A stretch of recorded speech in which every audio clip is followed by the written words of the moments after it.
let's go. I ain't the first with the curse, with the burst that I wanna be better, not worse, man it hurts. I'm on this earth with my words and I put them all together, insert, cause I wanna have worth. Working hella hard till they put me in the dirt. Gonna go far, man, listen to my words. Gonna be a star, man, life's like a blur. When you're working this hard till you get what you deserve. Yeah, I ain't taking a backseat, I'm passing anybody else who is rapping, I'm nasty. Ain't nobody able to catch me, they gasping. They cannot compare, they can't match me, I'm at half speed. I got your girl and she laughing and dancing, hanging on my butt, she asking to crash with me. Smash with me, she's happy, she wants cash money, and she knows that I live lavishly. I wanna live, I'm cold inside. Give all I have just to feel alive. I fight to live, I fight to strive. One day I'll have what I want. I want the whole world in the palm of my hand. I got a plan, I'm the man. Now I'm teaching the game, a veteran, better than anybody else who tests me. I'm ready, looking in my hand and it's steady. I'm trending, ascending and blending, lyrical bending. Now I'm spreading and getting my name out now. Yeah, they hearing me laugh, all the crowds repping the sound. I'm hitting the ground, running, up and coming, ain't nothing. Yeah, rookie of the year, I'ma keep it 100. Cold-blooded, no budget, from nothing to something. I ain't bluffing, I got a full hand and a full plan. I ain't gonna stop till I'm at the top, man. Every single drop got me feeling awesome. I'm about to pop, started from the bottom, yeah. I wanna live, I'm cold inside. Give all I have just to feel alive. I fight to live, I fight to strive. One day I'll have what I want in life.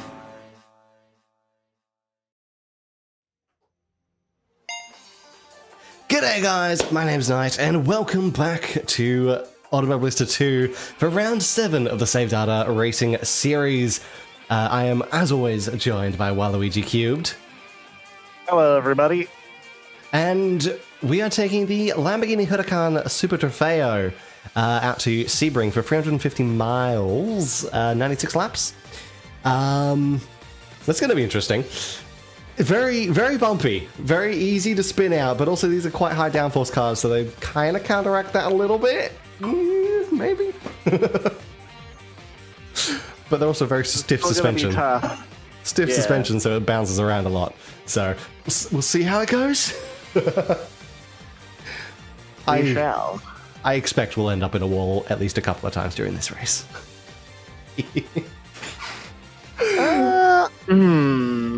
Probably. Well, I guess there are some, I was going to say, there are parts of the track that are just like a big ass field, but there are some walls close to the track too, I suppose. Yeah, most specifically the final corner. That big bump in the middle of it is just going to spit you out into the wall. First corner is not so hard to avoid the wall. Although I do expect to see a lot of safety cars from the first corner. So we'll see how it goes. We might have a few of those, or the AIs might be a little less aggressive because of the longer race than my single player practice. Who knows? Usually the case. Usually. But let's see how we go. Jump straight into practice, shall we? Yeah. Let's do it. Yeah. Oh, okay. Ah, man. I gotta remember to get back into the mode of this car, because I've also been doing testing and practice and stuff for the Aussie racing car next month, and bloody supercar, Super V8 at Bathurst for a October video, the Bathurst 100 video that I do. So yeah. I've been sort of all over the place on practice at the moment. I am going to slightly change my setup and just slightly increase my rear downforce. We'll chuck the fuel up, get a feel for a full fuel tank here in practice. And let's go. Oop. Turn the names off. Oh, Okay, everyone is going quite... Oh, okay, because of the way this lane is set up, everyone is very slow. Well, the AIs are super slow in this garage lane. Oops. That's not where we let go of the speed limiter. It does mean come qualifying, we're gonna easily be able to get out in front of everyone. So that's not an issue. Although we'll see what it's like when they or when we come out to start the flying laps.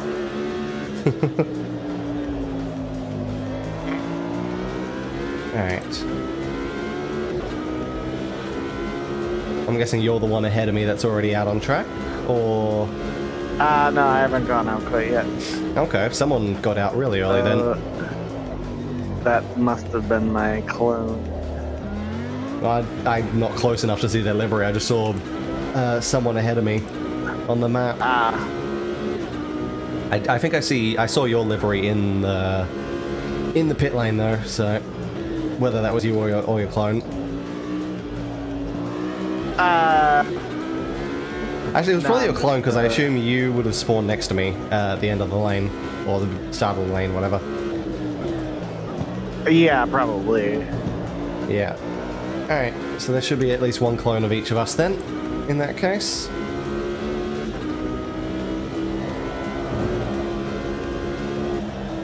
Okay.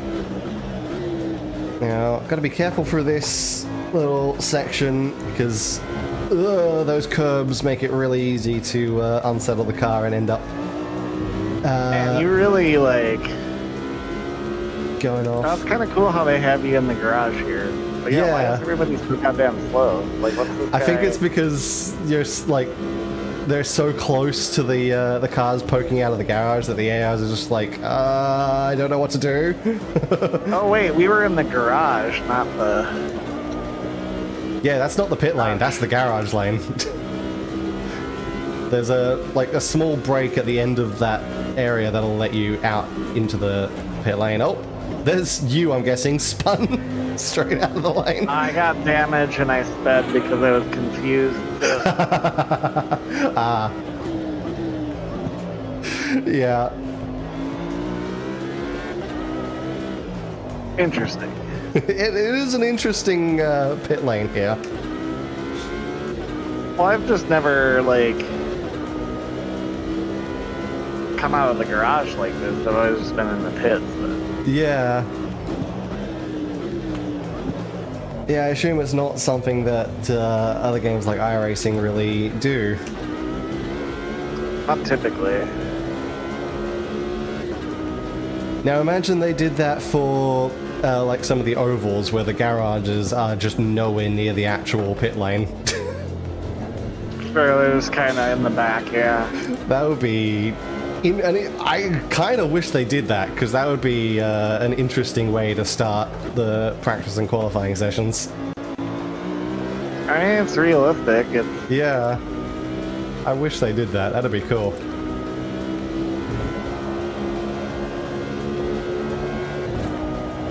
Alright. Chuck it down to third. Try not to go over any of the curbs here. As tempting as it is. And as much as I watch the AIs go over the curbs a lot of the time. Let's turn that BGM off. I mean, it's pretty tempting, yeah. It's just in that final section before the back straight, really. The leader's just run off 202.70. Okay. This car exiting the pits, watch out. That's a 2 Yeah, flat. I can really feel the bumps. Oh yeah.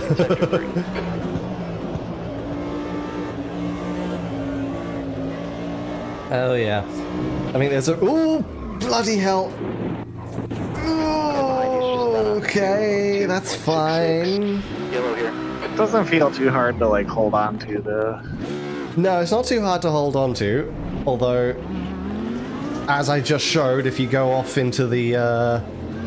like, and clip the grass or go too far over the curbs or whatever, the car very much will just throw itself sideways. I did not expect to end up sideways off the end of turn 1 there. I think that's the first time I've made that mistake.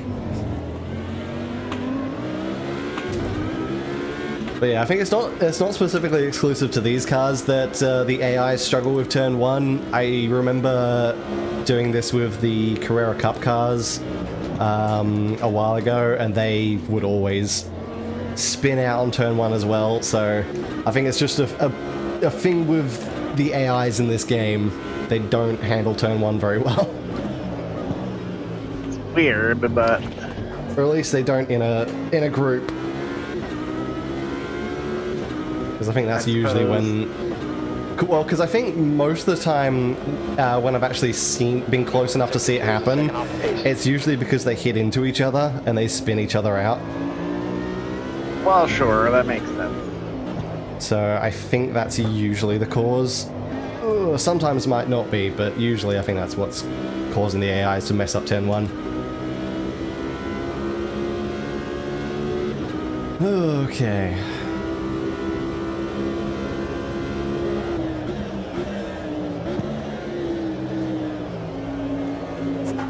Through the final turn, that giant bump, and then you can hit the accelerator just after you get over that bump, and it should be fine. There's a couple of big bumps afterwards, so you got to be careful of that, but typically you can just hit the throttle after that big bump and it's alright.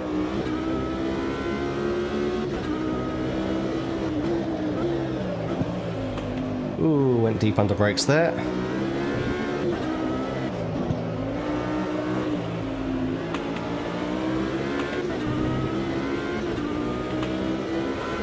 Whew. Alright. I've got a car of your livery ahead of me. Overall, sector 1 time is okay. He's side by side with someone.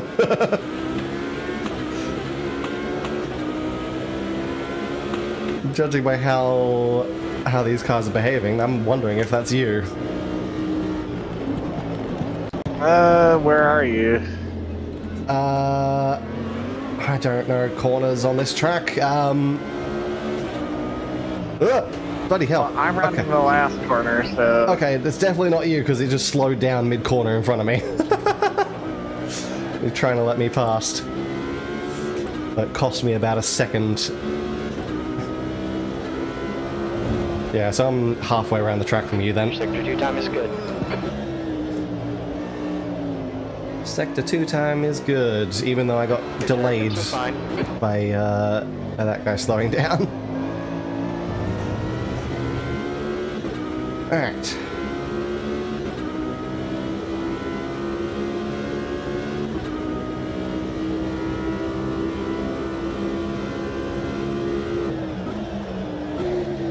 Hit brakes there.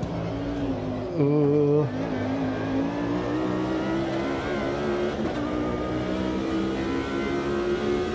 Okay, that's not going to be a very good lap. That was a 202 in the air. 3 is 0.6 off the pace. Oh god, okay. Went a little wide there. Trying to carry a little too much speed through turn 1 at the moment.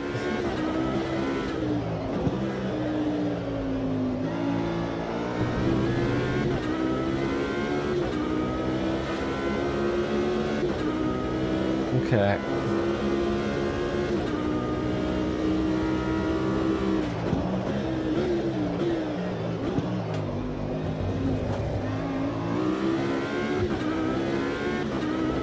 That deep braking section for the sort of chicane thing, it's like a hairpin plus chicane kind of thing. I know that's usually a pretty good spot for overtaking. So learn to just try and brake deep into that one.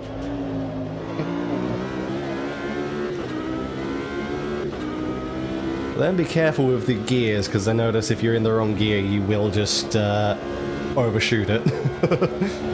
Sector 2 times okay.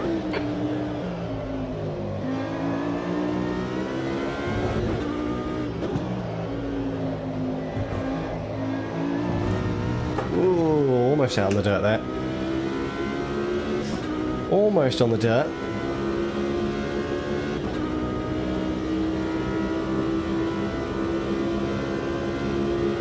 Car behind us is just done on 0.7 seconds. Oh, come on. Okay, Stevenson's gone to 0.3 behind me. I'm going to slightly increase that margin. Sector 3 times okay. Not by much.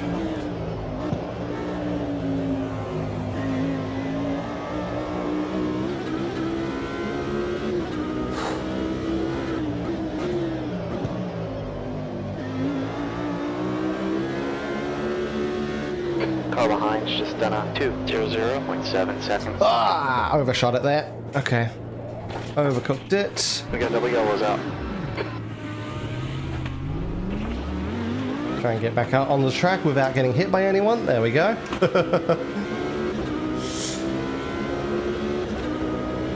Try to resafe jointly. Be safe jointly. Yep.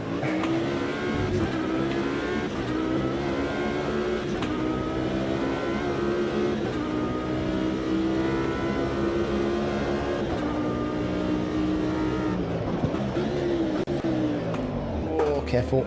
There we go. Yeah, even with that slightly increased rear downforce, it is still easy to just overcook the car a little bit and spin it on some of the bumps. It's still not the most stable of things around here.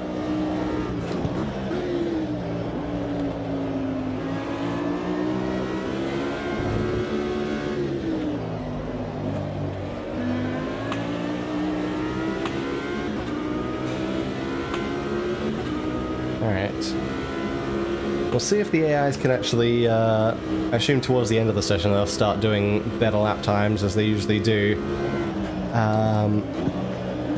Considering we do have it on 110, so they shouldn't be too slow.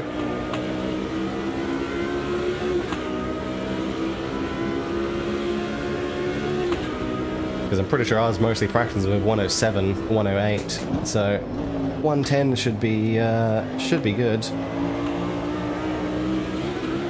Oh yeah, I would assume so.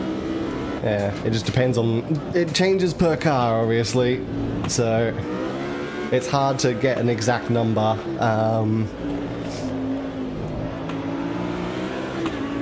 Changes per car, changes per track, changes per race distance sometimes.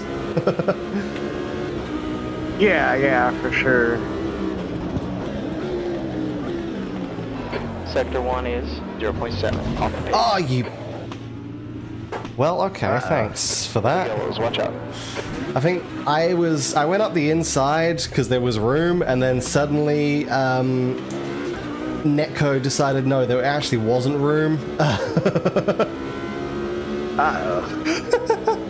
And just slid the car over onto the line that I was on.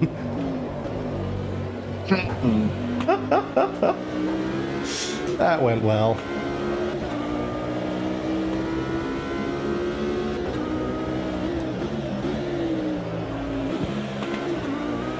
Don't need first gear there.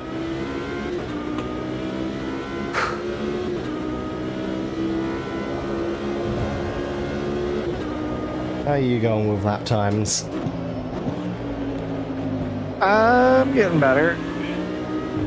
Ooh, these guys are going slow. There's Yeah. 15 minutes left. I think my biggest weakness is turn 1. Right, fair I'm enough. losing some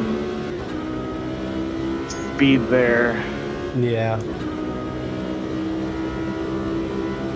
Yeah, I think I usually am a little more cautious on turn 1. Obviously, not so much right now because I have Gone wide a few times at turn 1 and now I've spun it on the final corner. Too aggressive over that bump.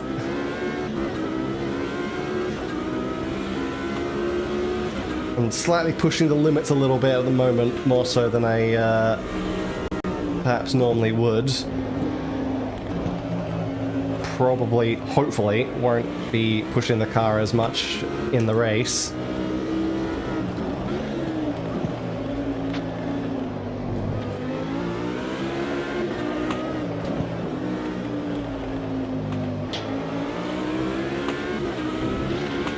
Yeah, come on.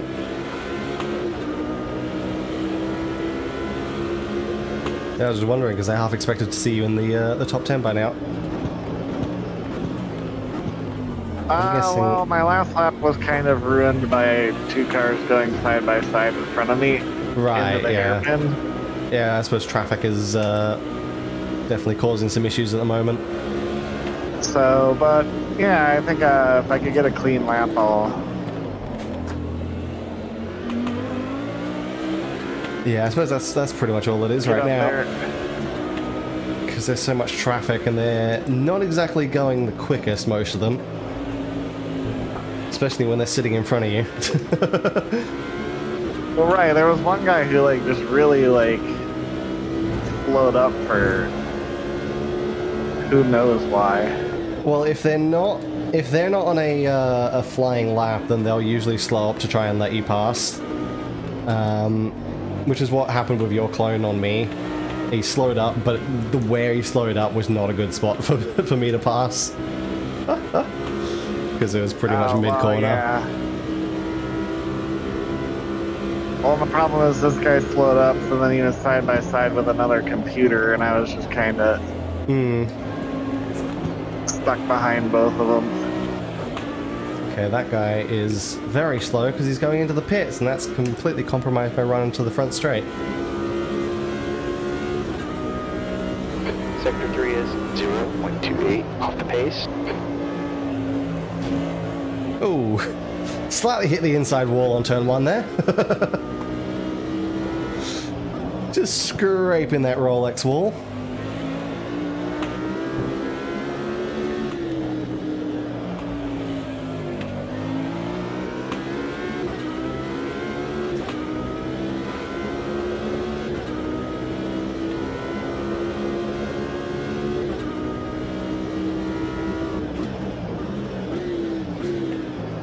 Sector 1's 0.29 off the pace. Yeah, this is already not a great lap, partly because of that guy going into the pits in front of me.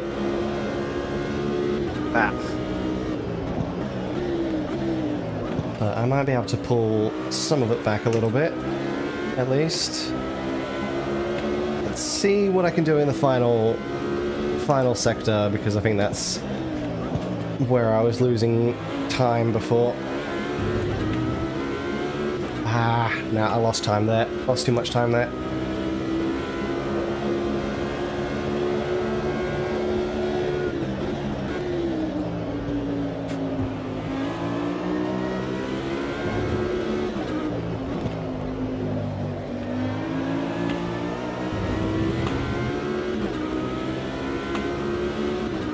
I find it hard to get to nail the corner leading on to the back straight.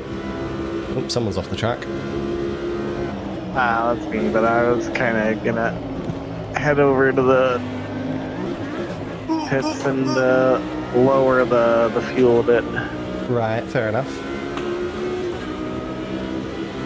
Yeah, I find it hard to nail the corner leading onto the back straight. Sector 3. And then that obviously just compromises my straight line speed. For what is the longest straight on the track?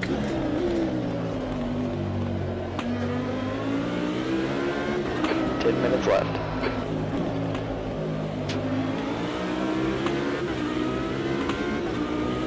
Okay. Right behind this guy, let's hope he doesn't slow up.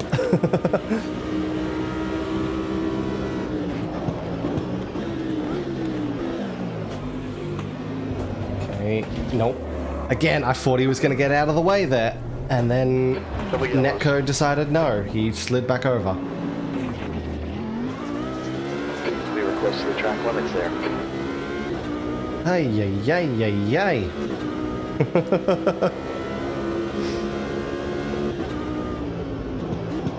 I guess I just need to be very careful when trying to make moves into that, Car that behind us is just done on chicane. 0.4.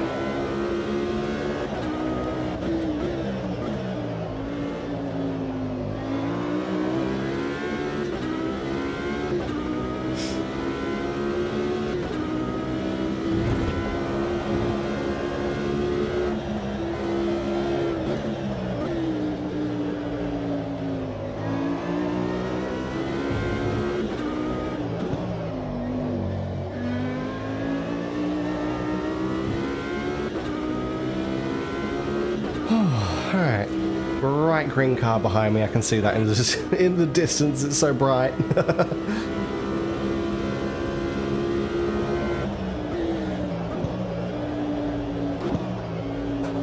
Oh, that's gone wide. That was extremely wide.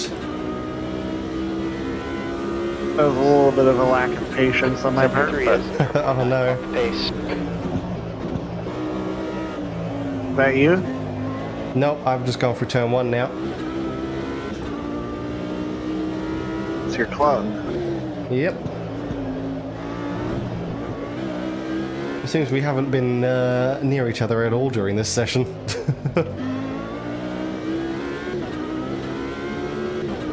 Seems like we've run into our clones, but yeah. Yeah. I saw my clone a while ago, so... But I've also had a spin or two since then. Sector 1 time is quick. Yeah, I'm rounding the final corner now. Okay, I've just gone through that sort of hairpin chicane.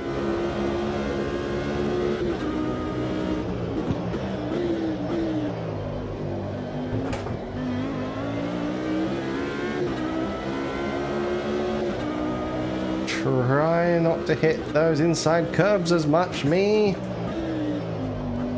I'm used to driving cars that can comfortably take the curbs like that. But it really unsettles this thing.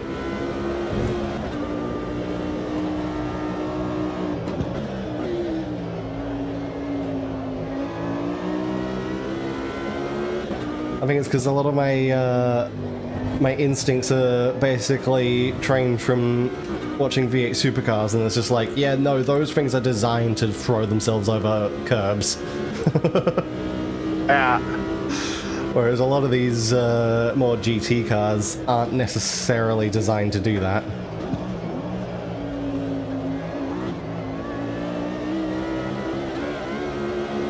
So my instinct is just to throw it at the curb, but that doesn't really work in a lot of other cars. I've been doing the latest gen supercars and iRacing a little bit more this season too. Yeah. They are hard as hell. Oh yeah, I can imagine they are. But they were pretty fun to race on Bathurst in the rain. And the race at Belle Isle also had a massive downpour. My god. But you know where they really slap is the cup layout of Watkins Glen. Ah. Okay. And I think V8 supercars are generally some of the hardest race cars to drive. And that is typically by design. But the downside to that is, I can see that yellow flag. The downside to that is, of course, it means we don't get a lot of international drivers that can survive in it very well. 5 minutes left. Yeah. It's great for us, it's great for our drivers, that's why our drivers go out and tend to be pretty good in other categories. Because they're so used to driving much harder cars. But if they can do it in that car, they can do it in any car. yeah, type of but deal. then you get like the GT drivers, the NASCAR drivers, IndyCar drivers, all that stuff, and they just can't handle a supercar. Even though the V8 Supercars drivers are out in their cars just showing them how to do it. Well, I want to see Max try it sometime. Oh yeah. I think there's a few F1 drivers that really want to get into supercars, so that'd be cool. And yeah, Max is definitely one of them that has expressed interest. I think I saw, was it Isaac Hedger is his name, I think he his expressed teammate. Yeah, I think he expressed interest in Oh, that's cool. V8 supercars as well. I mean, they're both Red Bull drivers, so does 888 Yeah. bring on a super team? You know what? 888 should do for their wild cards at Bathurst, because they pretty much always run a wildcard car. Instead of bringing in a Super 2 driver, which they usually do, which is great, they should field an F1 duo. Sure. Throw Max and Isaac into that. And then maybe get, if you could get Shane and Scotty to come back and be a duo. That'd be cool to have them in the same car. Obviously, it would be awesome to have Ricardo have a go in supercars. Oh, yeah. Sector 2 time is quick.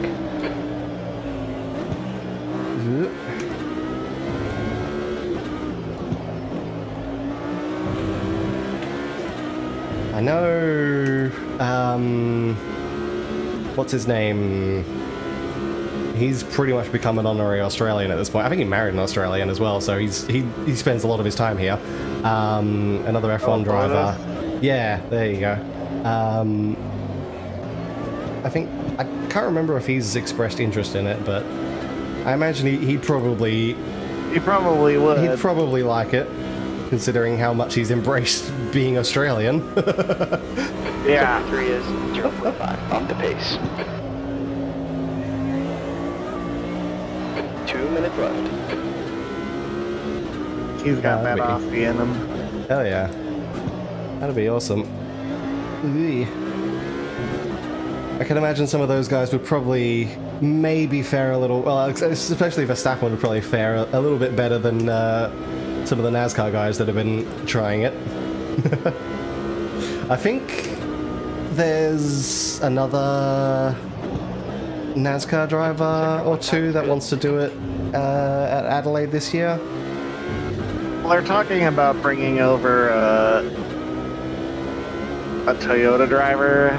Right. And they're thinking it might be Ty Gibbs, which, man, of all the people we'd be sending there, we're sending the bratty... Yeah, that name sounds familiar. Nepo baby grandson of Joe Gibbs. Yeah, I think it is him, yeah. Who nobody actually likes, but... sorry about that, but... No, but like Toyota wanted to do one of their drivers or something. Which will make sense, again, with Toyota, their first year. Sector 2 time is quick. Get some international promo in.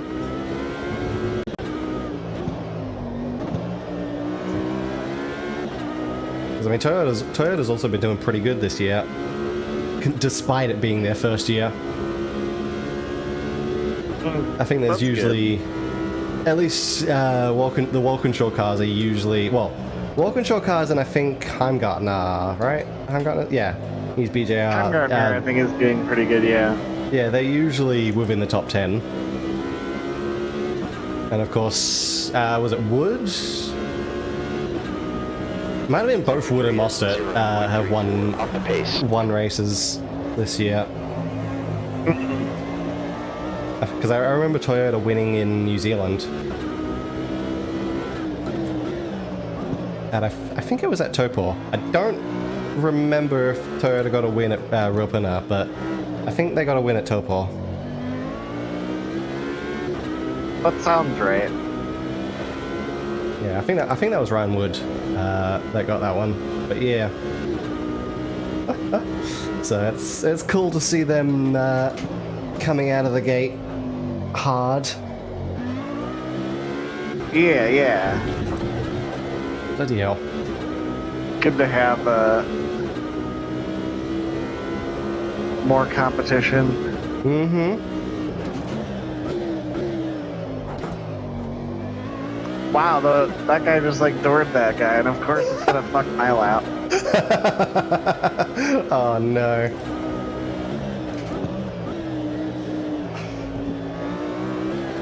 Yeah, the AIs can be pretty aggressive here. Bring back Hence- Volvo. Oh yes.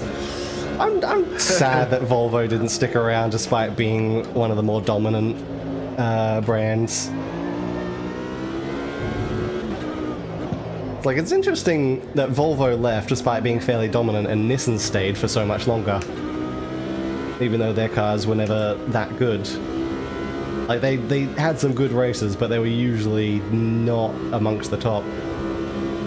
Not after Godzilla. No, because obviously they were running the Nissan Altima.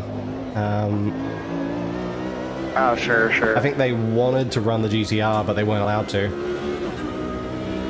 But I wonder if they'd be allowed to run the GTR under the new regs, the Gen 3 regs. Maybe. Because I feel like you could fit the GTR into Gen 3 regs. So, I don't know, maybe it would be interesting to bring that back up with Nissan again. See if they will have another go.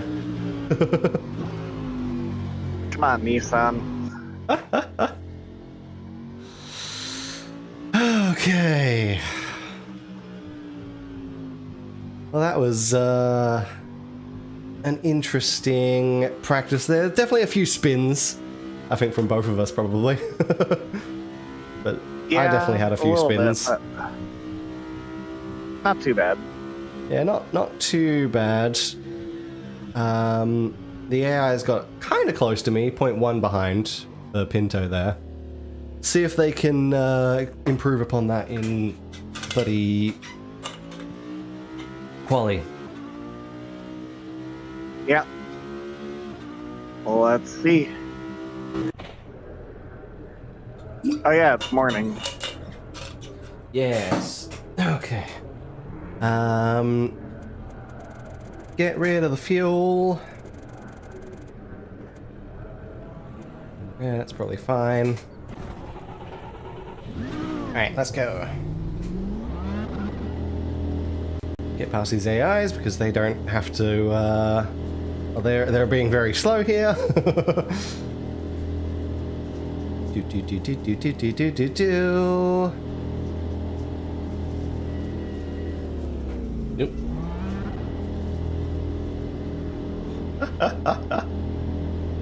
That was a little bit of a cheap overtake in the pit lane. Push all you can. We've got 9 minutes to set a lap. Your brakes are cold. Oh, come on. Cold tires. Let's go. Tires are a little cold. Let's take it easy. We got double yellows out. Double yellow. Cold brake. Double yellows already. Why the hello. cold tires and cold brakes caught me. Yeah, I figured they might. Ooh. God, the air behind me is already fast on the outlap. What the hell? He's trying to pass me. Okay. I'm gonna... Bloody hell, you're outbraking me in the zone that I usually outbrake the AIs in. Bastard. At least I got a better run off the corner, though. Came to play. Yeah. Crikey. Is it Alan? God damn you, Alan. And the, purple car. Oh, that's a windscreen wiper. I don't need that right now. Might need that later. But not yet.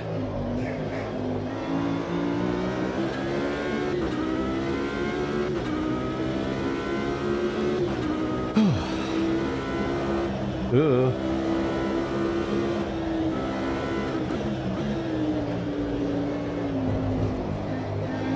Because now the strategy I went for choosing a date on this one was I'll practice on the date on a couple of other years, but then for the actual race, choose a year that I didn't practice on, so I still don't actually know what weather we're gonna get. But I have a vague idea based on the pattern of weather from the other years.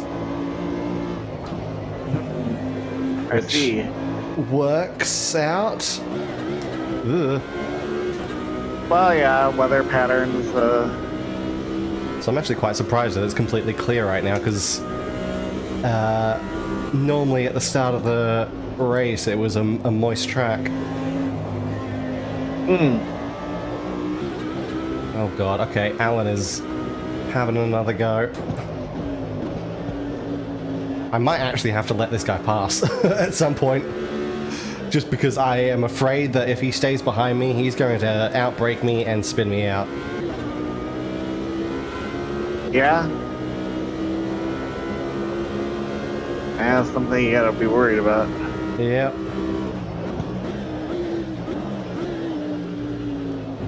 Well, that lap time is invalid. Oh no. I think I had a really bad run through turn 1 this time anyway. So this probably isn't going to be a good lap.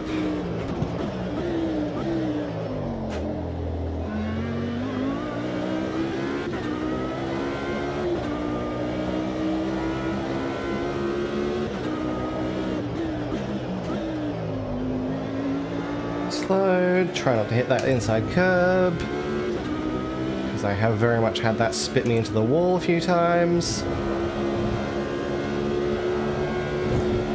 Okay, that unsettled the car.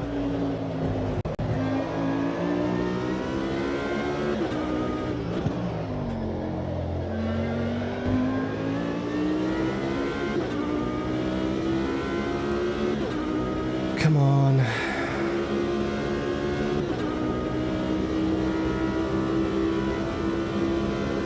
Leaders just run on 203.00. Whoa. Big bumps there. Okay, I think I'm going to be half a second off of my practice time there. Yep. 2 minutes, 0.8. So a little bit off of what I need to be hitting. But I think most of that was lost in turn 1, which I've now done a much better turn 1. Okay. Too high on the curb.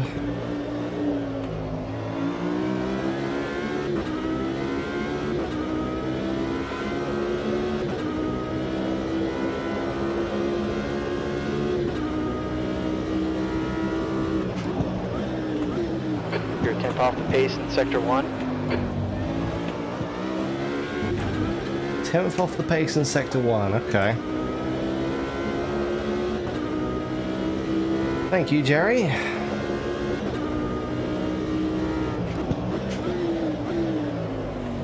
Car behind's just done a 201.00. God, I'm catching up to traffic on this lap though. This is a good lap. Oh no. This is a really good lap. Sector 2 times okay.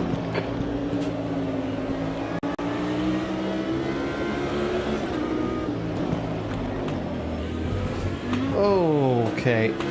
Very slow mid-corner there from the car ahead, and that has cost me so many tenths. I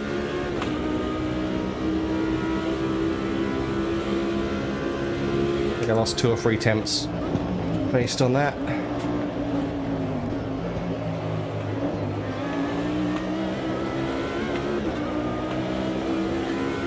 Okay, I made them back up in the final corner though, but that could have been a much better lap. That was a 159.9. Probably could have been a 159.7 or so. Or 0.6. One or the other. Come on. Yeah, I'm just surrounded by cars at the moment, so I don't know if I'm going to be able to improve too much yet.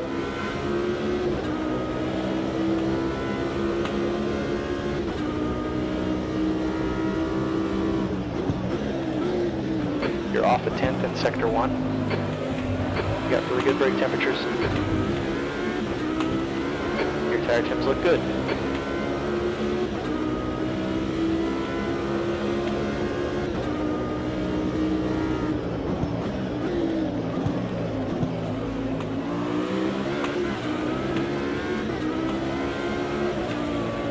Oh, went wide there. 2 minutes left. 2 minutes left. Probably only going to get one more lap in.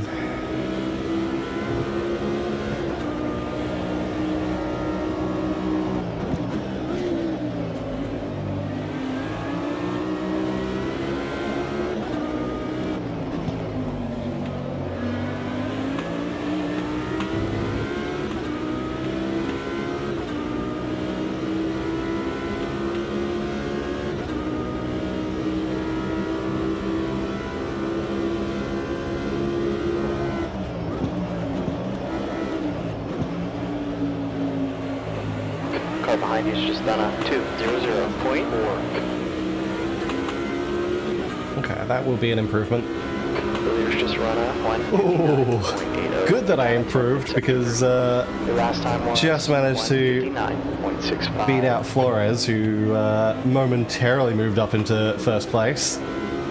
So that was good timing on improving the lap.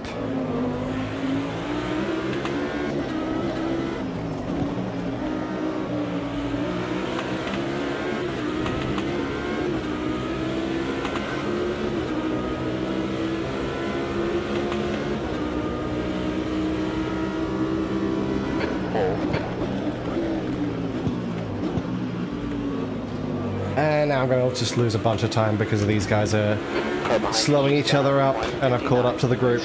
So this lap's, I think, dead. So, alright. I think I'm going to have to settle with what I've got now.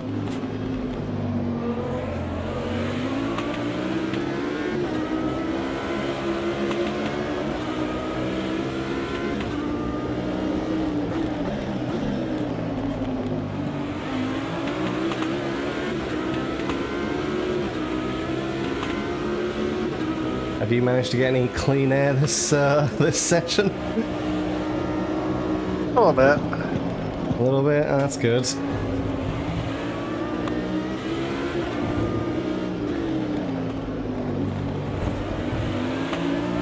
Oh, side-by-side contact ahead of me.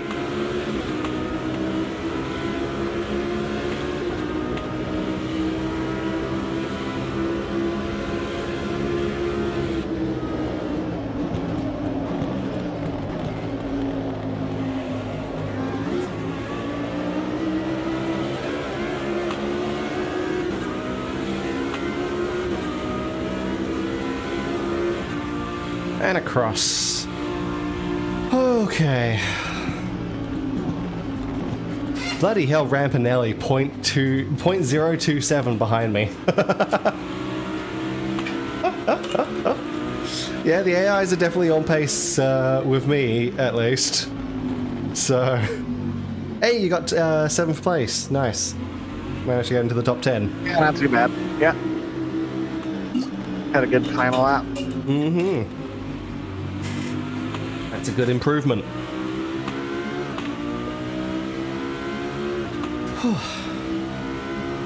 Yeah, the AIs are definitely a bit more on pace, although I don't expect them to be too quick at the beginning of the race.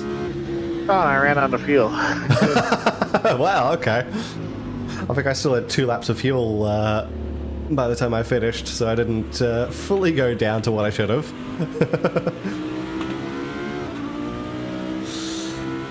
Oh, man.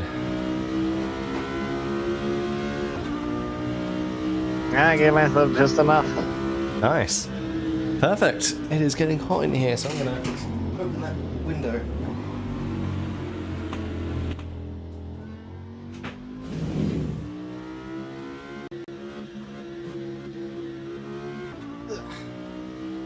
Alright, and I will be right back. I'm just going to use the bathroom before the race.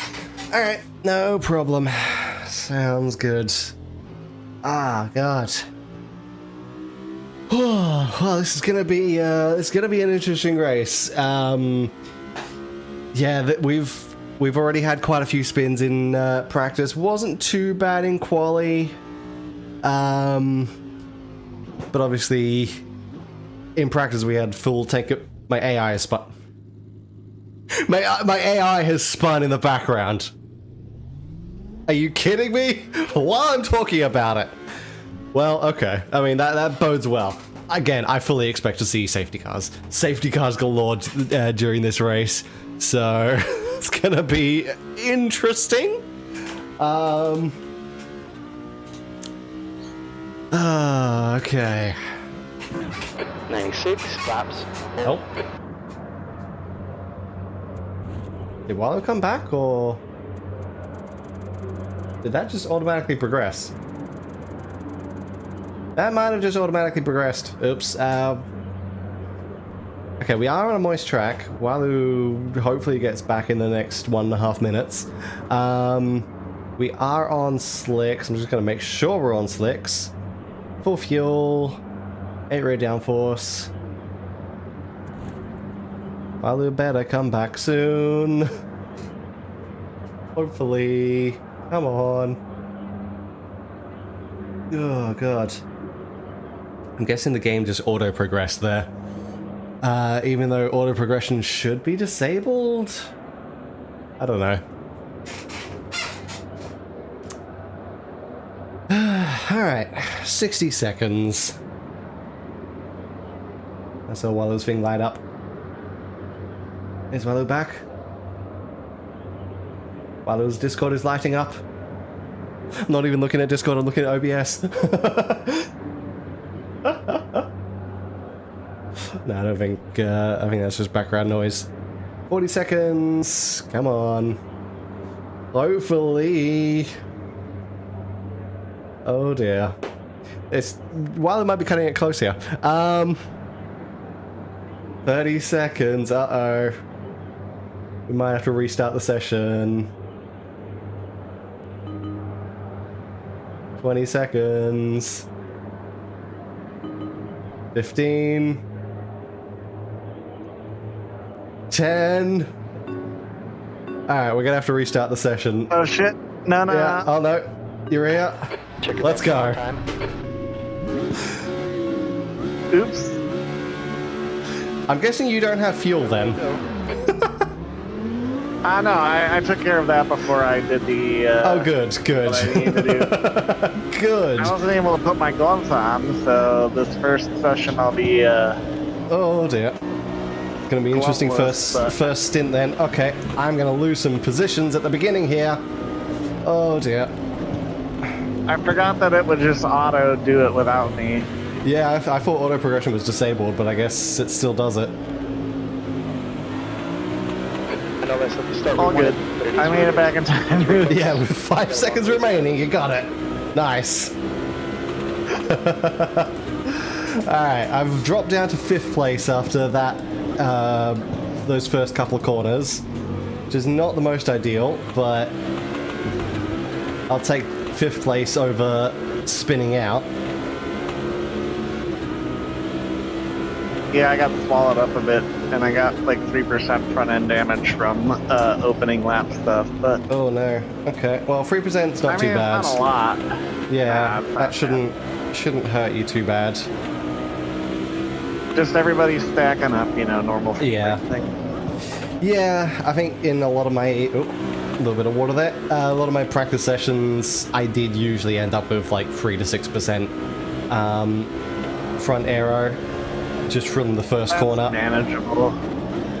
But thankfully this time I managed to get away without damage. But yeah, even on medium damage scaling, this car is still quite fragile, so be a little, or the aero at least is quite fragile. So I gotta be careful with that. I'll keep that in mind. Yeah, I'd hate to be driving this car with full damage enabled. or high damage, whatever, multiplier.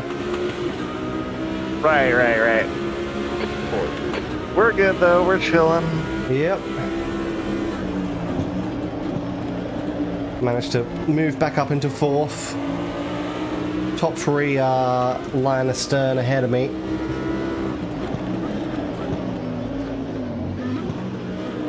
And they are battling each other.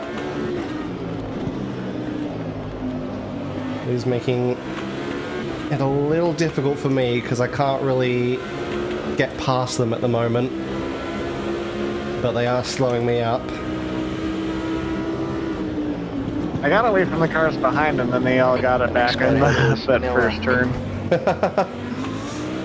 Okay. I can't exactly make a move in my favorite overtaking spot there because they were side by side themselves. Right. Oh. Little dab on the brakes because I wasn't sure what they were doing. Okay. I'm also just being cautious, especially at the beginning here, trying to gauge the netcode a little bit. Makes sense, it is a little tricky to make a move. Good job. With that. I have learned my lesson, or hopefully I've learned my lesson over many instances of netcode killing me in this series. It doesn't seem like you've had that problem as much lately. I don't know, I feel like I've had it more lately, but I think I've just kind of been dealing with it a little bit. True.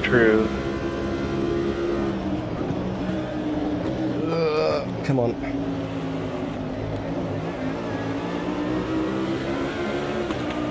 But to be fair, also, I'm running, I think, higher download speed The leader's just done a 2.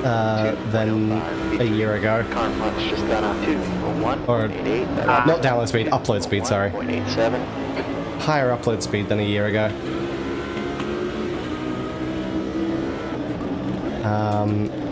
And to be fair, I am now on Ethernet, whereas a year ago I was not, so...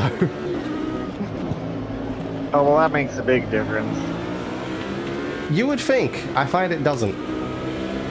I find the internet is about the same, if not slightly worse, on Ethernet than it was on Wi-Fi. Well, I guess the Ethernet is better for stability. Yeah. Maybe not necessarily, like... Theoretically, it should be better for stability and speed, but I have found it's about the same. It's more about the stability, but I mean, yeah. Yeah.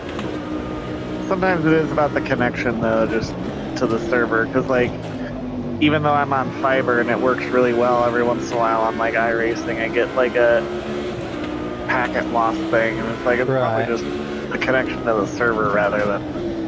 Right, yeah. Especially because if I'm sitting in a Discord call, I'm not having problems there. Mark's struggling. Right, yeah, because I'm on fiber as well right now. Yeah, because I've got fiber. Was it fiber to the premises? So yes, I should be on fiber.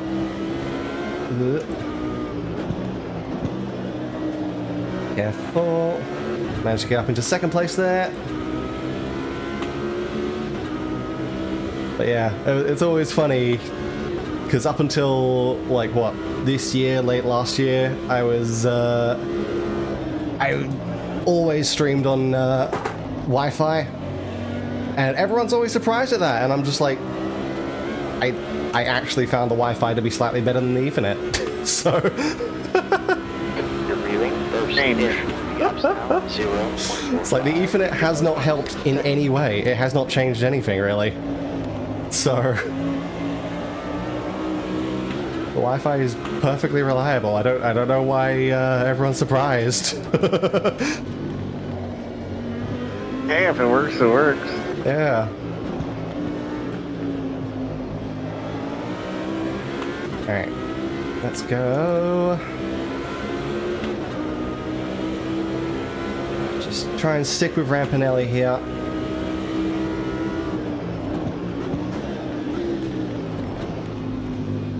Make a move if I can. Be aware that he will slide across the track there. So I can't really do... I think I probably won't be able to make passes in what is normally my favorite overtaking zone because they do just slide across the track there. So I have to sort of use other sections. Pinto behind me is getting in close. A little uncomfortable with that. Like, this corner's pretty good for passing as well. The only problem is there's a giant bloody puddle of water on the inside, and we're running slicks.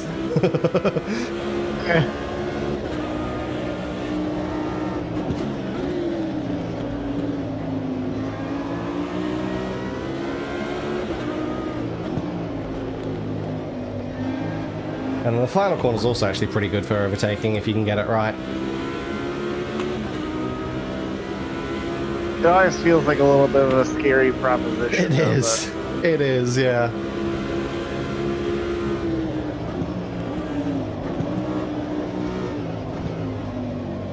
But I do find the AIs actually brake or they slow down quite early.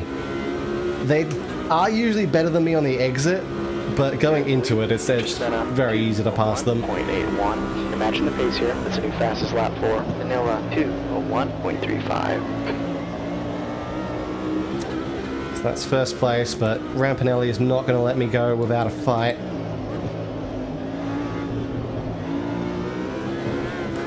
Sitting on my rear bumper there.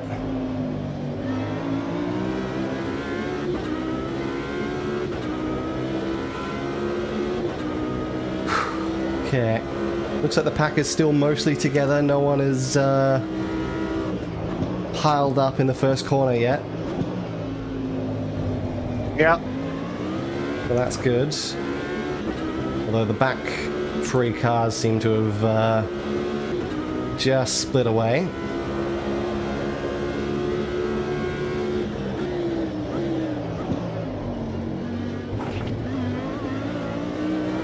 Careful. Trying to get the car settled back down on the road after going over a curb. It's it doesn't like doing it.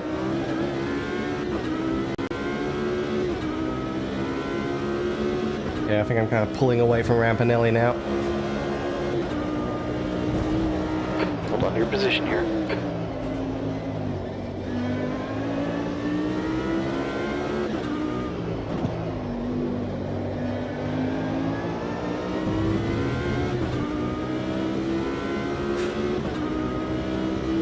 Okay.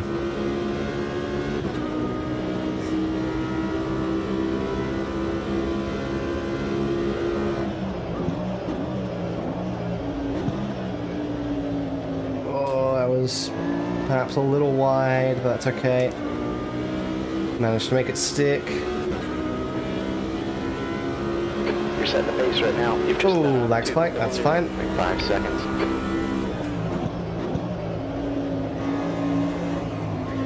Big ol' sim freeze.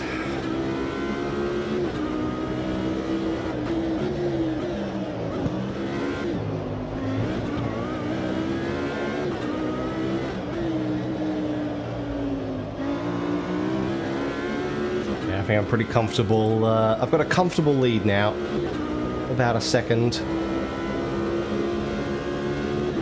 So I shouldn't really need to be pushing too hard at this point, because I think the field has... Oh wait, do we have to go into the garage for our pit? No, you don't. Oh, I completely missed my pit. Oh, you did? Oops.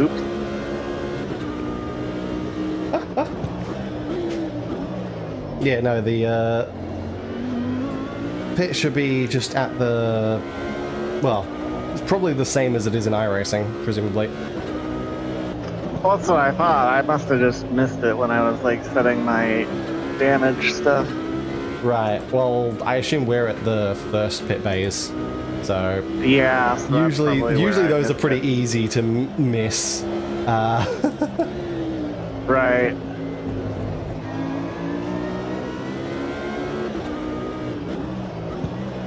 I'm guessing something's happened on your end to need that. Yeah, I went wide going onto the back straight, and I got into a 3-wide situation, and then I was like fending it off, but I kind of lost control and got 100% rear end. Okay, yeah. It's not actually that hard to like hold on to. Well, I say that, and I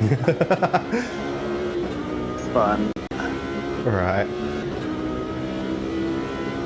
But I mean, it wasn't, Just you run know, on it's not as hard as 2-0, a whole lot of 6 some seconds. cars, I guess. Hmm. If the AIs would like to cause a safety car right now, that'd be nice. I don't think they're going to, because they've been pretty well behaved at the moment, and I think because it's a longer race, they're not going to be quite as aggressive. But because what, we're at lap 7. Yeah, I think we've sort of. I was usually doing 5 to 10 lap, or 5 to 15 lap practice or test runs or whatever. So I think by now they've sort of started to separate a little bit, although there is still quite dense packs on the map. They are pretty densely packed in some ways, yeah. Yeah. But they're probably not fighting as much as they were on the opening laps. And I expect things will be mostly chilled until towards the end, but we'll see. Yeah. I assume your pit bay will probably be like the first one there, so just be careful of that. It's literally the first one. Yeah.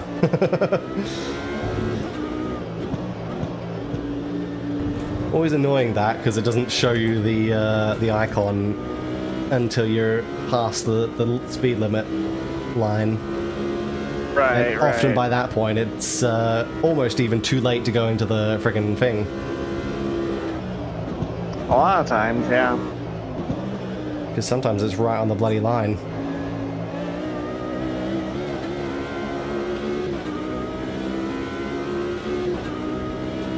Although, if you specifically, I think, request a pit stop before going in, it should be a little easier to spot because your pit crew will be out there. Ah, okay, that makes sense. That's why obviously, I find it's not reliable to request a pit stop either through crew chief or through the menu, so I have it bound to a specific button. Oh, that's cool, that's cool. So I can just hit, I think it's L3 on my steering wheel, and it will request a, because I find that to be the most reliable way to request a pit stop. That will work 100% of the time, whereas the ICM and crew chief sometimes just, it won't actually request it.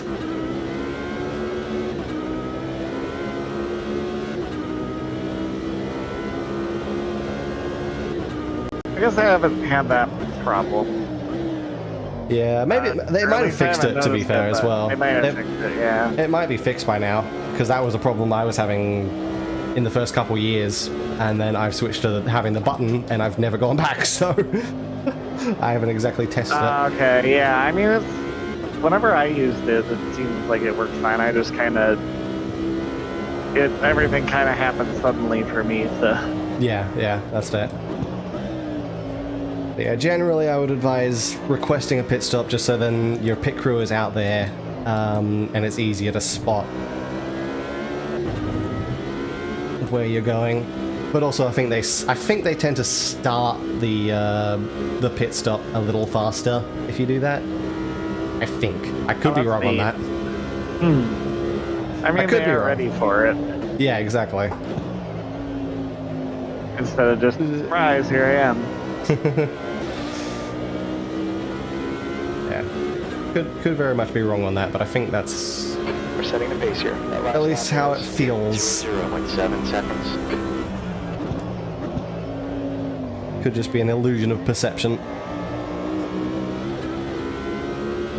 Yeah, sometimes it works. Mm-hmm.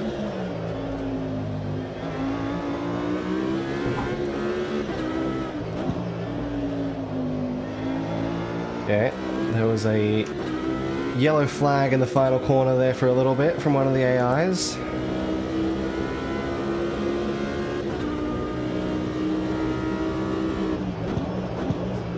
You've actually not done too bad a job at catching up. Getting back some of your time. Oh, well, I am a lap down though, but Oh, you're a full lap down. That's why. Okay. Increasing. It's up to 3.9. Yeah. Right, that makes sense. I was gonna say you're I had quite that close to one. them. Yeah. I'm close to them, just not on the same lap. Yeah, that's fair.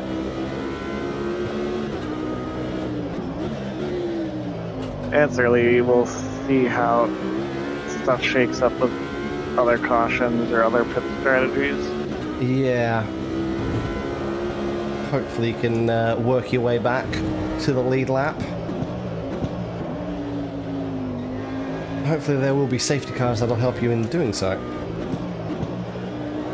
Yeah, Although, we'll see how it goes. I still wish the game had wave buys.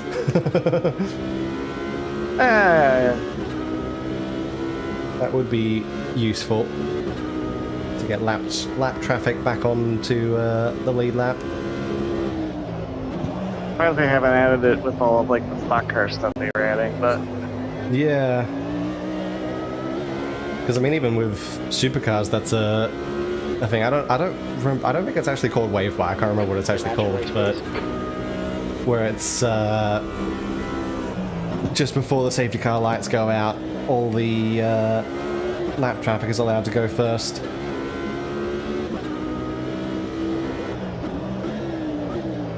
Because I just visualize it at Bathurst, basically, when they reach Conrod Straight just before the safety car goes in, everyone who's lapped can go past. Safety car. oh, there's that turn one.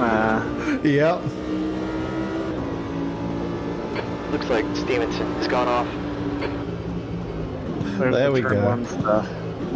Yep. I imagine that's going to happen a few times, but there we go. Our first T1 incident. Lap 10.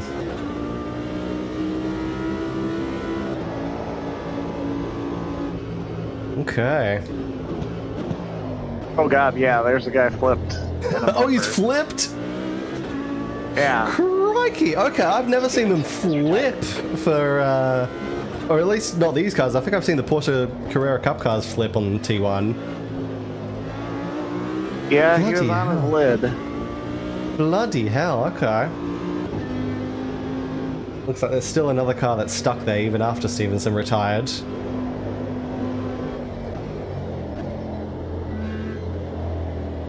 Oh yeah. But they've also immediately gone behind you, so maybe... Have they also retired and they just haven't been moved to the pits yet? Or is that... Maybe. Because it's just interesting if... Oh no, that's someone who's gone into the... Wait. Oh no, Stevenson's I think still out on track. The other car... Well, just said he retired. Yeah, he's retired, but I think he's still technically on track. The other car that I was seeing was just doing a pit stop. Because they've started moving again. And they are still ahead of you, so... Pits are open. Giancarlo behind is pitting. Ooh, Rampinelli's going into the pits. Second place. So yeah, some of the AIs are deciding to... Ooh, okay. Oh, yeah, I see him on his roof. Alright, so I think, unlike last race, where the Copper Montanas just have a very weird pit logic, I think we're actually seeing the new pit stop logic working in here. Because some people are pitting now to try and get onto a new a different strategy, which I think is exactly what that update was designed for. So the AIs are going to split around their strategies, try to change things up.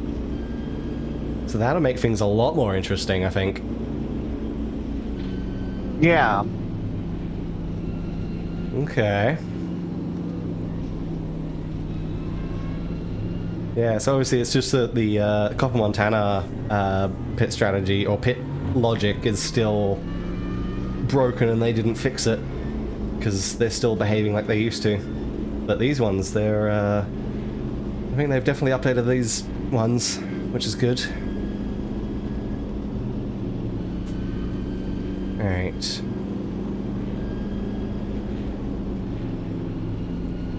Safety car. Oh god. Alright. Yep, I'm fine. I think probably just a dry throat is all. Yeah. I'll see if I can have a drink I when I get get back that onto the winter. back straight. Yeah. Safety car will resume at the end of this lap. Okay. Or racing resume, not safety car will resume. Well, it's a long track, so. Ready to go. Oh, I cleaned them up finally. Alright. There we go. And the people who are pitted are catching up to the field.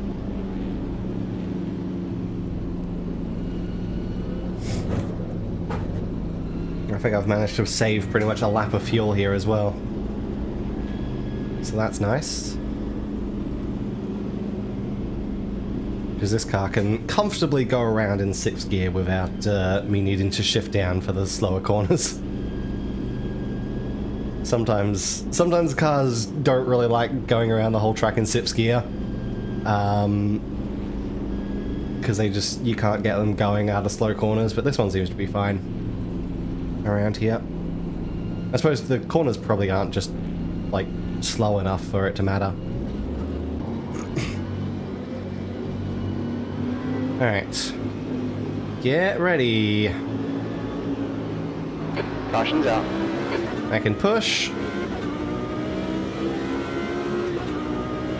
Green flag. Watching everybody just bounce. It is interesting when you're behind everyone through there.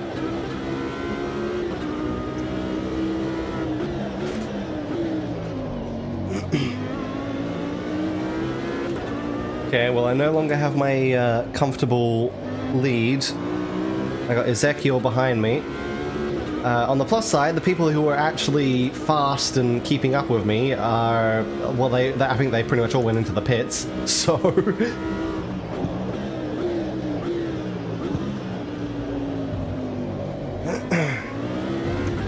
But Ezekiel, I think, was amongst that front pack, so...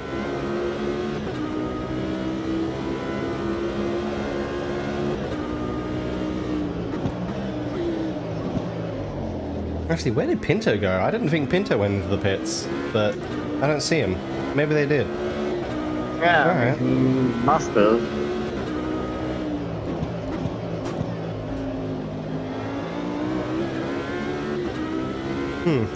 Alright.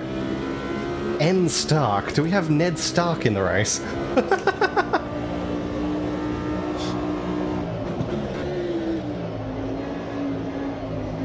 Related to Tony Stark or something else? Ned Stark, Game of Thrones. Okay. He's the one that said winter is coming. Oh, that's Or, who's the well, best. technically everyone in the Stark family said winter is coming. I think he was the original. He's the guy in the meme. Yeah, he's the one in the meme picture. Okay. Yeah, technically I think winter is coming is, like, their saying. That's the saying of House Stark.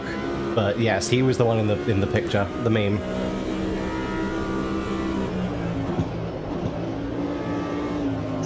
They really are just good at known for letting people know. To be fair, in Game of Thrones, winter is coming has a much darker meaning. I suppose that makes sense. Winter doesn't it? The winter they're referring to, I think, doesn't exactly come very often.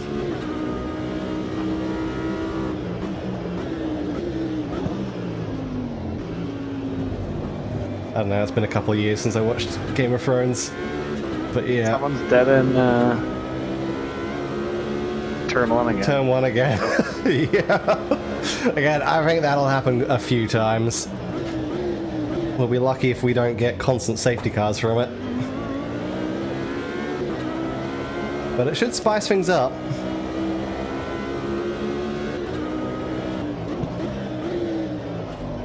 He's got moving again. I think most of the time when we get safety cars, we'll probably when multiple cars are stacked up there.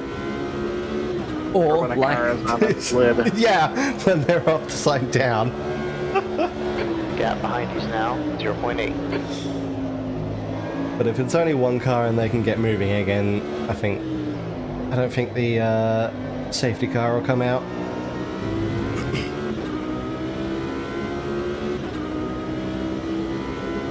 Okay.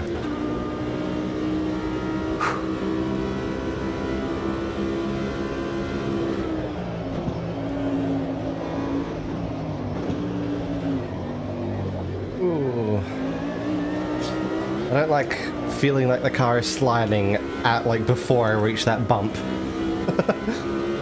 That lap was a 2:01.26. Track's warming up. It's now 45 Celsius.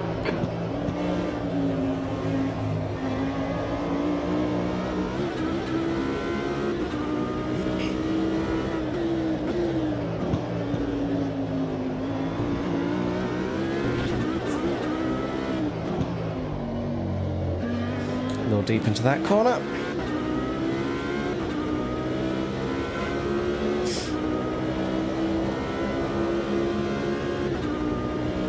There was another pile up in turn 1. Yeah, I saw the yellow flag there.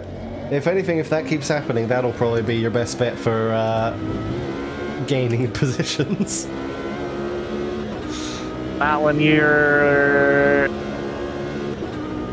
It'll be your best bet for getting closer to me, and then under the next safety car, or whenever the safety cars come out, then you'll have a chance of getting past. Because I have 32% front. Ah, okay. Because everything's stacked up like right in front of me around that corner where it's kind of like blind and fast. Right. Yeah, that's the other thing, trying to avoid the accidents that happen.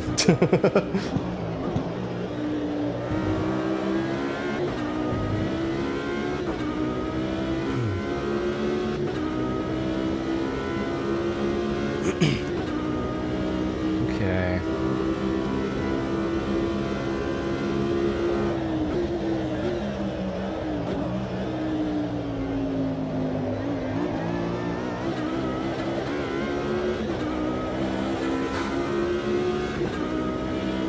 Because isn't Sebring technically an airport? That lap was a 2:0.4. Part of it is at least on an airport, yeah. Yeah, that's what I thought. Because I was just thinking, it's possible and probably potentially likely that, well, Sebring, either Sebring or Daytona or both will be in GTA 6, which will be interesting. Because I know there was a one of the either screenshots or no, one of the trailers. I think it was trailer 2. I think Lucia was wearing a T-shirt that mentioned a raceway, and everyone was theorizing that it was Sebring Raceway or Sebring International Raceway. That's kind of neat. Yeah. So that'd be cool. Have an actual racetrack in GTA for once. I guess it takes place in Florida then? Yeah, Vice City, so Miami. Okay. Yeah, they're going back to Vice City for GTA 6. Not that I expect to be able to play it. I probably won't even bother getting it on PC when it does come out, which will probably be like a year or so's time. Because it's inevitably going to be, well, let's just say the current price for the base game, $80 US, 130 Australian dollars on PS5, Xbox Series. So, if it's still $130 when it comes to PC for the base game, 150 or something for the deluxe edition, yeah, nah. Fair. Nah. Wait for it to go on a significant sale. Someone's come out of the pits in front of me. It's not a blue car, so I know it's not you. There's actually quite a few cars, a few lap cars ahead of me. So I guess I think a lot of cars ended up pitting from that fracas. Ah, okay. So these are all the ones that took damage. Fair enough. Yeah, I think you're just ahead of this guy. Yeah, I can see your blue car up there. Yeah. This guy is army green, or no, it's not British Racing Green. It's it's more of like an army green.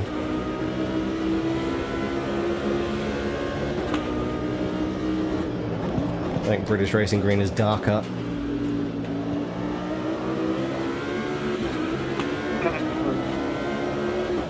Oh, come on. I know you're like blue flag and trying to let me pass, but you're also doing it in the middle of the corner, in the middle of the road. There's no way for me to get past you there.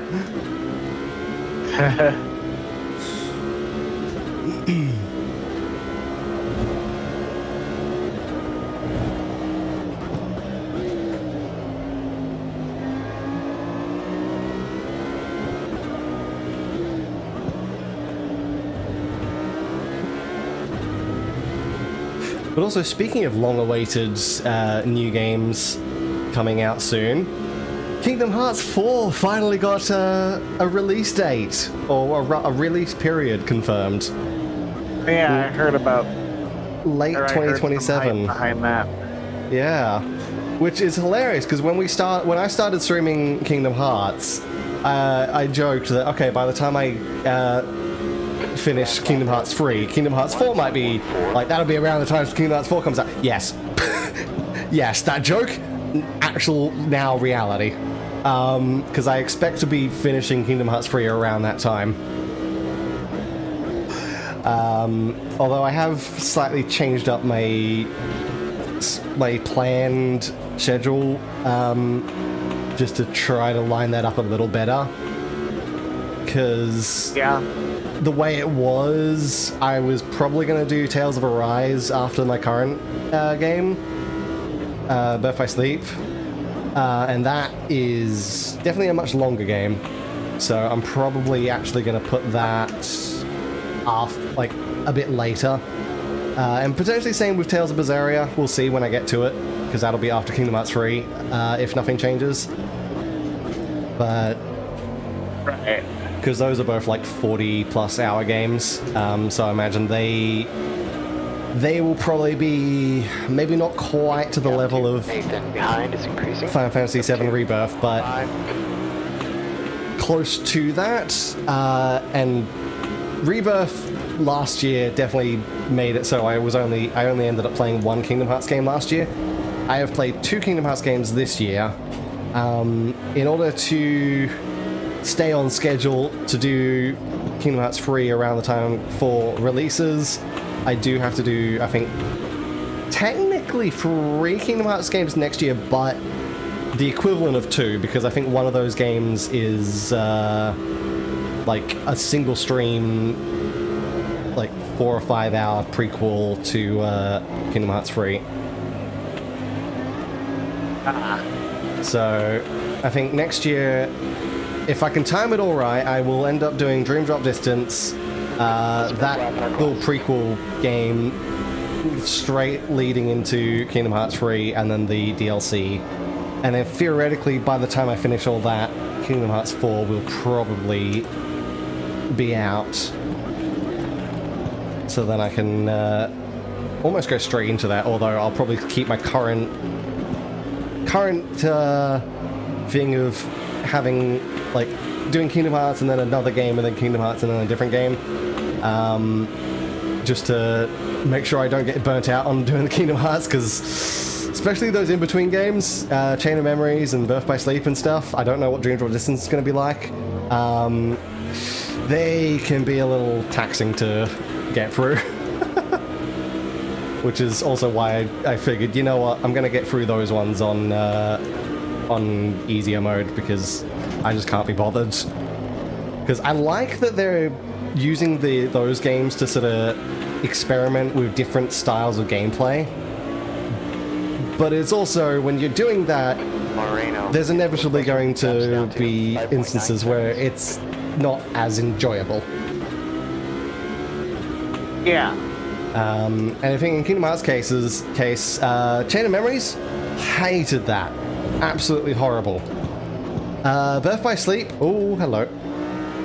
Birth by Sleep, ow, is a game where I like the gameplay, but it's also probably not something I enjoy for long periods of time. Sure. So, and then yeah, I don't know what to expect from Dream Drop Distance, or that prequel game, and then all the other games like 358 Days Over 2 and I think Recoded. The only thing available for them on PC, which is part of the, I didn't actually realize it originally, but it's part of the, included in the packs that I have, they are cutscene compilations, they're not the actual games. Interesting. I think the reason for that is because those are DS games.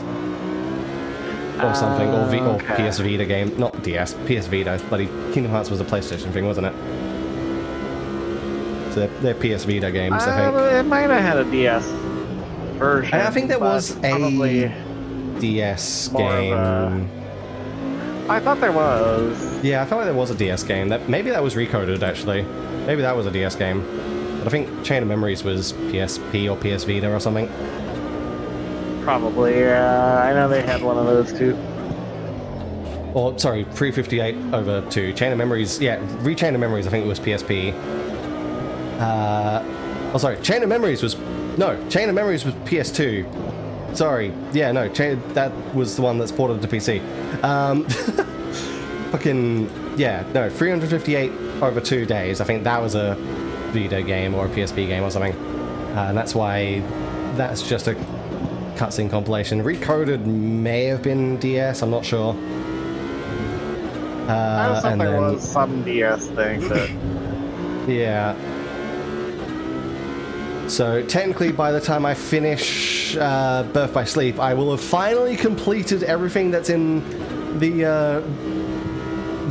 original bundle, or the first bundle, because it's available on Steam as free bundles that include like seven or 8 games.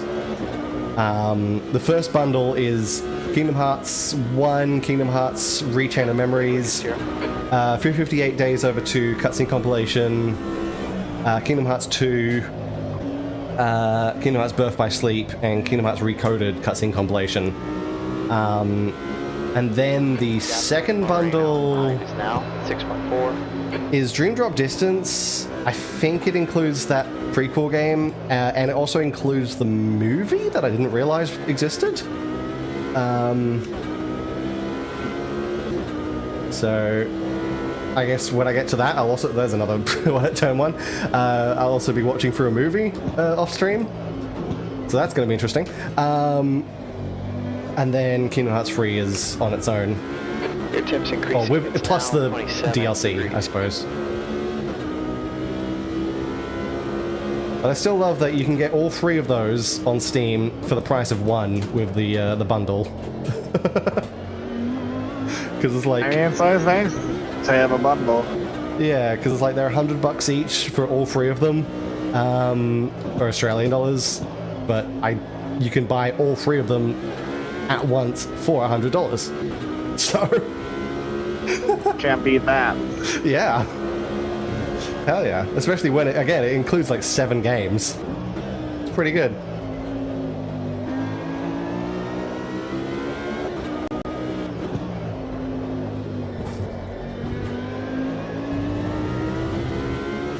And thankfully, I think from the trailer, I think Kingdom Hearts 4 will be PC at launch, or Steam at launch. So that'll be good. Yeah, that's good.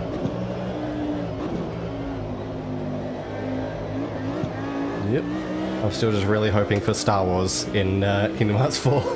Because I think that was teased in the original trailer. The quickest right now. You've just done a 200. I mean, I could have the 5 seconds. Simpsons in Kingdom Hearts now. Oh god, the Sims, that would be interesting. That would certainly be interesting.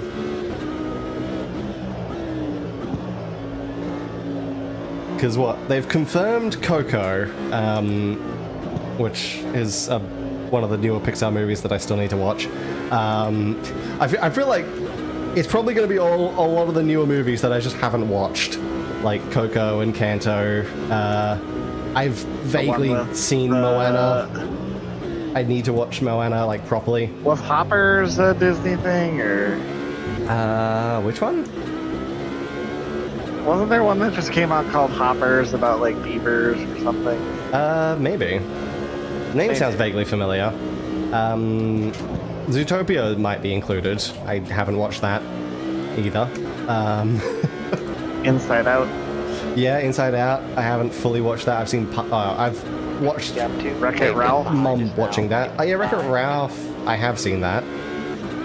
So if that's I included, never that'll saw be the fun. sequel, but Sequel's fun. The sequel of that one's fun. Ralph breaks the internet. yeah, no, I should see it. But I mean, hell, I haven't even watched the Mario Galaxy movie yet.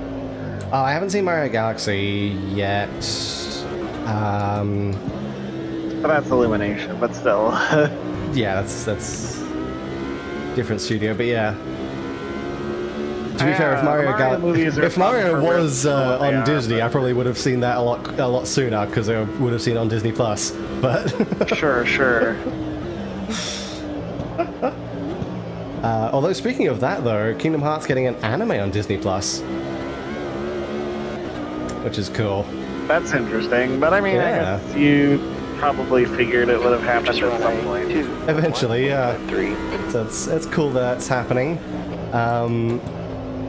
And I guess also with anime on Disney Plus, Star Wars: The Ninth Jedi came out recently. That is really good. Had a blast watching that. Because that came out last week, I think. And that's an anime. Yeah, that's continuation from The Ninth Jedi in Star Wars Visions, which was basically season 1 of Visions was all Japanese anime studios making their own little non-canon stories. Season 2 expanded it to the rest of the world, so there was like British studios, Spanish studios, Peruvian studios, stuff like that. I think the Indian one was really good as well in that one. Season 3, I think, went back to Japanese studios. And yeah, The Ninth Jedi was in both Season 1 and Season 3. They had singular episodes there, and then they turned it into its own standalone series as well. So there's 8 episodes beyond just the 2 that were in Visions now, which is... Yeah, it's a really, really cool series. I really like the concepts they sort of introduce. And I also like the fact that it could technically count into canon because it's set, I think, 1,000 years after the original movies. Oh, okay. So Okay. technically, you could count it as canon. Why not? Which I really like that. All the other ones are very obviously like their own things, and they're still good. Right. Like they're still really, really good. But just the fact that Ninth Jedi could technically be counted as canon is now. 10. adds an extra layer to it, I think. Lap is a 2:00.5. All right, the track's heating up. I think that's kind of cool. Yeah. Degrees. Yeah. Even if people are divided on the what did someone call it? The mood lightsabers. But I think that's a really cool concept where the lightsaber automatically changes its color depending on the wielder, like what's in the wielder's heart. I mean, considering you're dealing with like the Force and stuff, I feel like that kind of fits. Yeah. And it adds some interesting moments, like, well, like accidentally turning to the dark side, not realizing, and then looking down and like, oh wait, My lightsaber's red now. Fuck.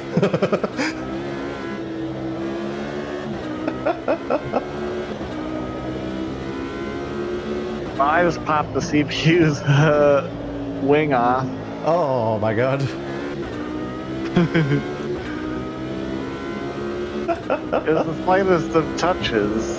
Ah, you pulled a bloody gateway move. Right. You want to check your rear arrow? They really slowed down, so they reacted to it. That's good. Unlike you did. Oh, well, yeah. Oh, God.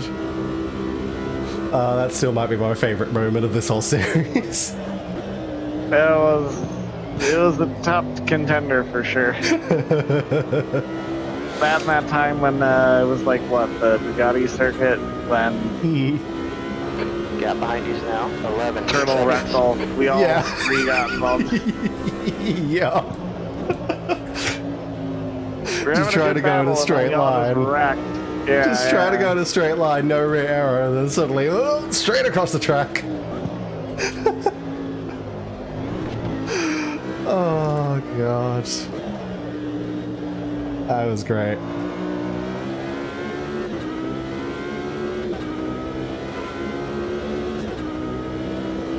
Whew, okay.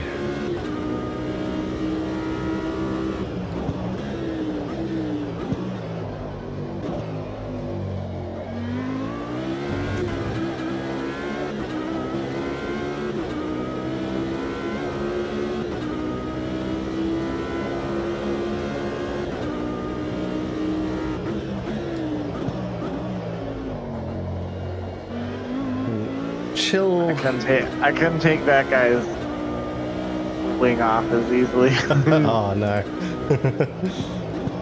Yeah, I'm chilling at the front. Got a 11-second gap to Ezekiel. Again, I think the AIs that were mostly able to match my speed all went into the pits early on. Some of them may have been ones caught up in the. Yeah, they might have been.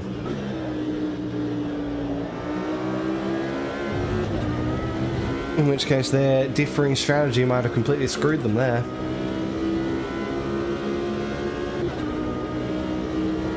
And I've got about 5 more laps on my tank of fuel, so we'll see. See where we go. I should probably actually make sure that I'm on 1.11. on the right fuel strategy. There we go. I had to cycle through everything there.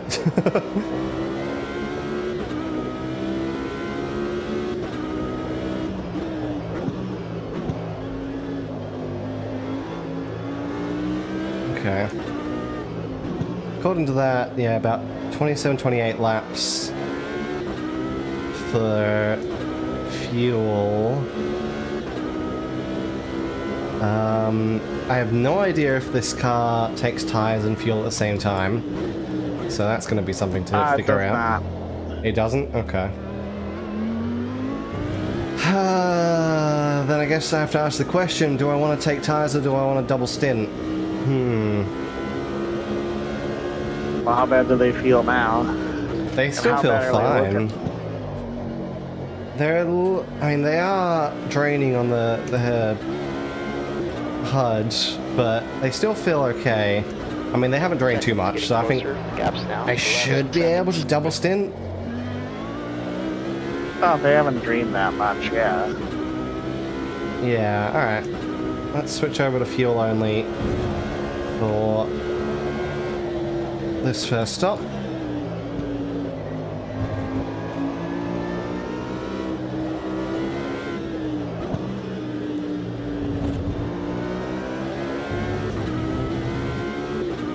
Okay.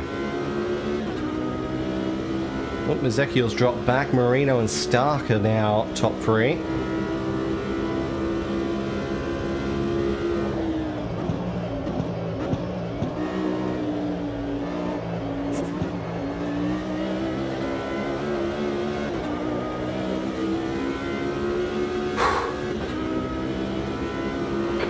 laps of fuel left.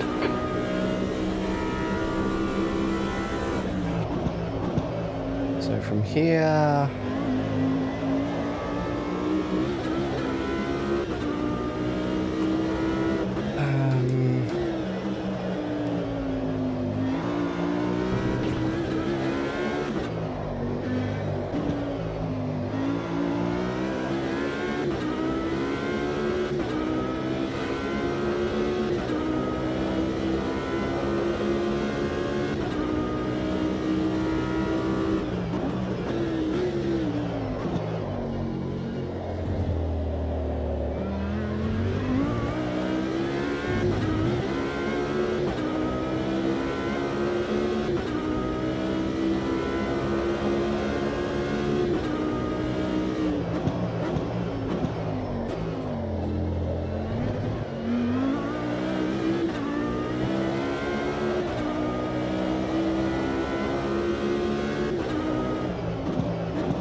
Sorry, I'm quiet. I'm just trying to do maths for fuel numbers in my head. All good. You gotta get that fuel mileage math. Yeah.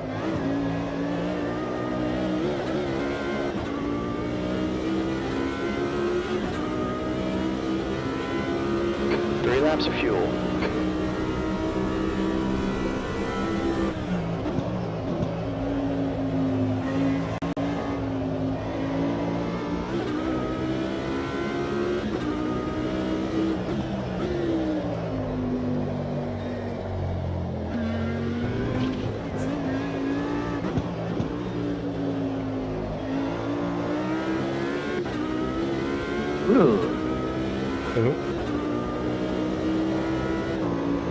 Oh, there's a car just kind of sitting.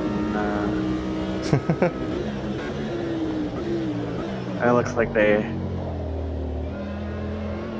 got away. Okay. Was it that button? No, it's that button. Stop requesting. L2, not L3 for my friggin' pit request. There we go. I'll stop a little early here, and because I think either way, no matter what I do, it's going to be a short fill to the end.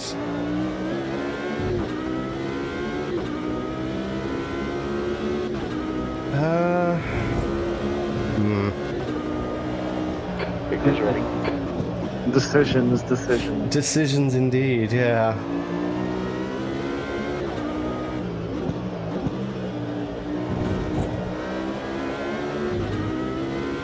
Yeah, alright, I'll stop now, and we'll see how we go.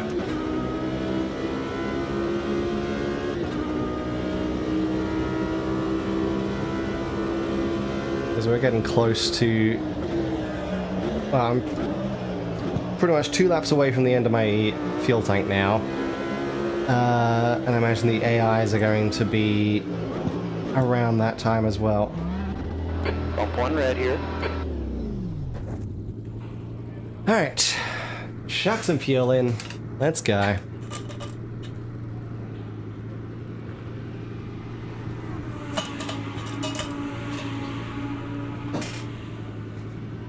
God, okay, this take a while to fill up the fuel.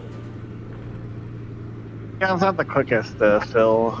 Now done half my fuel. And 3/4 done. Final quarter of fuel. And that is... We're down, let's go. 43 seconds for fuel alone, bloody hell. Yeah, I'm glad I didn't take tyres there, but I'm gonna have to probably take tyres on the next stop. Alright, someone is coming in. Someone else is coming in to pit this lap now as well. So I'm not the only one to call it on this lap.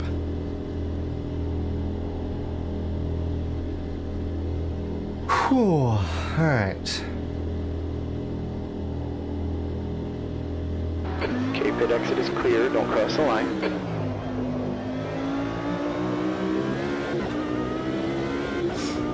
The next guy is Lance.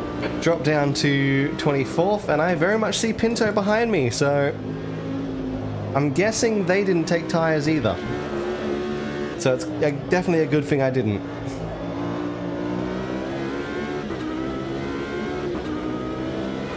So I'll at least double stint. Depending on how the tyres feel, I wonder if I could triple stint the tyres and then just get fresh tyres for the final stint. That could be a strategy. Maybe. They still look alright at the end of this one, yeah. Yeah. If they feel okay here at the end of this one, then I might triple stint my tyres. Nathan is now in the lead. Alright. Gap out back is now 1.6.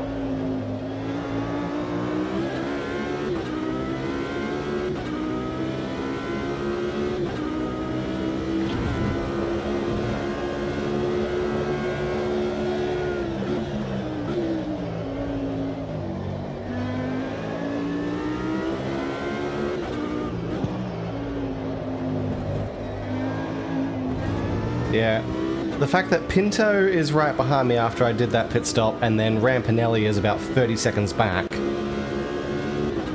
I wonder if Rampinelli and Alan were involved in that accident earlier, or at least involved in some sort of accident.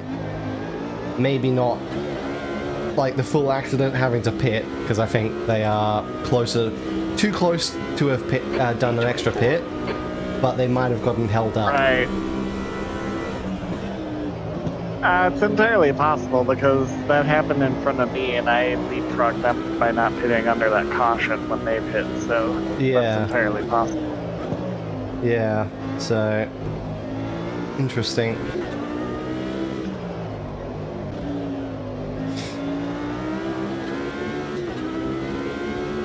No, I like that everyone's sort of mixing up their strategies now. It makes it a lot more interesting, a lot more difficult to predict how things are going to go with the AI strats. Yeah. Because you know what, I'm thinking they probably pit around the time they pit is probably going to get them.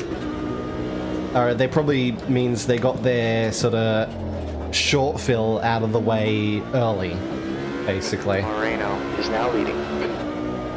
So it's probably going to be the equivalent of just going full distance, just inversed, basically, is my guess for the first pit stoppers. Probably, yeah, that's probably how it... Or at least close to, because obviously it was slightly triggered by the safety car, but yeah. So it'll be interesting to see. I mean, you gotta wonder though, because like, you know, the car in second pitted, and like they're not usually one to take an alternate strategy unless it like, you know, is right within their window. Because it's like, well, you're in second, you're not that far off the leader, but yeah, it was a couple of the leaders that pitted there under that first safety car, so. It is interesting. I think they. Behind is now 2.7. I was gonna say, probably wanted to try and undercut me, but I think they did it a little too early for an undercut. So I think it's more so something that they expect will work out towards the end. Yeah. That makes sense. Yeah. Because again, with Pinto, it's obviously worked out decently the same because he's only a few seconds behind me. So it's not necessarily that he's gotten a full-on undercut on me, because he's roughly as close as he was. Although, again, like Rampinelli and Alan, I assume got tangled in the accident, so they've just... It's screwed them. It's really screwed them. But that is the risk. Oh god, the risk you run pitting early and throwing yourself back into the pack, especially like during a safety car, where you are going to be in the pack because everyone's bunched up. Yeah. I mean, risk reward. Yeah, exactly. Type of thing. Exactly.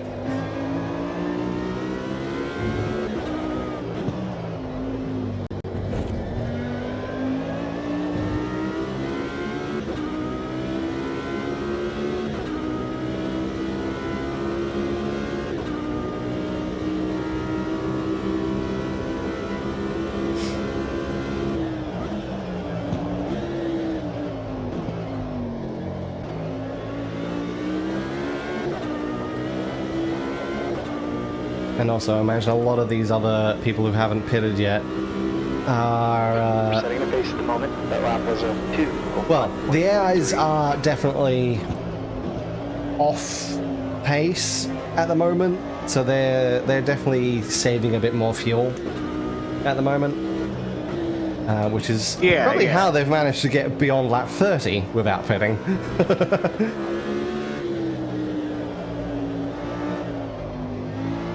Whoa, careful. I mean, the one safety car period helped a little bit, but... Yeah, I mean, I pretty much got a full lap of fuel out of that safety car. Not that I ended up using it. That might help for later, but...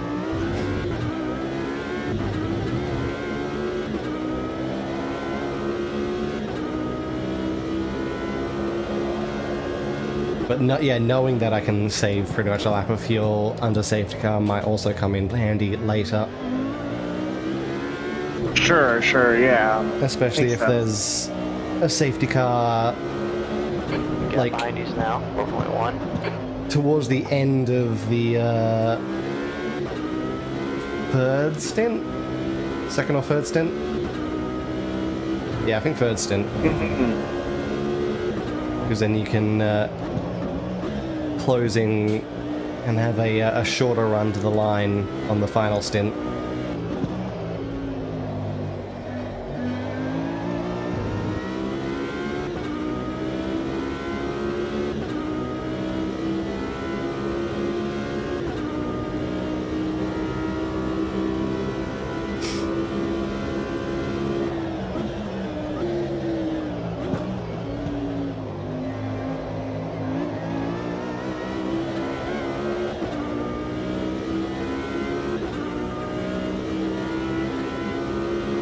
Setting the pace for now. That lap was a 2:01.56. Quite surprised at how far these AIs are going on fuel. Unless some of these guys, unless the safety car did allow some people to just, I wouldn't expect from that for me to drop down to 24th on the overall though. So I'm still running on the assumption that people ahead of me haven't pitted.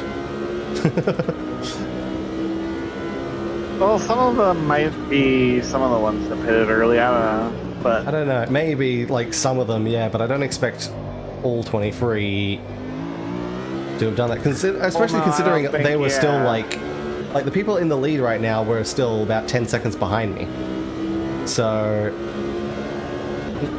I imagine they are just managing their fuel and running extra long. Yeah, it could be, yeah. Especially if they were that much slower, yeah. There we go, there's Marino in the pits, but Stark and Ezekiel are still going. So obviously, yeah, they've extended their fuel a lot further than I was able to. I guess I've gotten used to, like, this, I think this is more how it used to be, where the AIs could pretty much always go beyond my capabilities on fuel saving, just because I'm not efficient with fuel. I think we just got used to the fact that a lot of the classes we've done recently have had them be more equal. Yeah. But there are still classes where that's not the case, and this is obviously one of them. We just happened to get lucky with a lot of the classes that they have been more equal recently. We're setting the race pace. Track temps up, it's now 49. Yeah, Celsius. for sure. But like you said, having the different strategies spices things up and it's kind of cool, so... Yeah. So the fact that... Ooh, that is also interesting, because that means people who stopped earlier, including myself, will have to do 4 stop strategies, or, yeah, 3 or 4, no, 3 stop strategies, right? 1, 2, 3 stop strategies, I think. But theoretically, if these guys are getting to lap 33, they might be able to do a 2-stop strategy.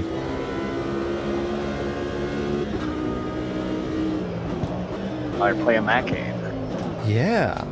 Yeah, 96. No, I think the people who are still on the track who haven't pitted yet, I think they can do a 2-stop strategy. Nathan is pitting. Gap to P20. Yeah, they go. Yeah, there we go. 26. Lap 33. Their final lap of fuel on that final stint might actually be 96. Or actually, no. It might be 99. So yeah, I think they can do a... They don't have to, like, quite go, like, even if they go, like, 31, well, I guess they will still kind of have to, because 30, well, if they could do another 33, then, yeah, they could easily they'll get to 30, lap 99. Yeah. Yeah. So... Okay. That's interesting. So yeah, some people here in this race will probably end up on 2-stop strategies, while the rest of us are on 3 stoppers. They locked in. You got this. E8. Okay. That's gonna make it interesting as well then, in that case. Yeah, for sure. I also wonder what your fuel mileage is, because usually in these cases where the AIs can go a lot longer than me, you often can as well. I usually, yeah, but...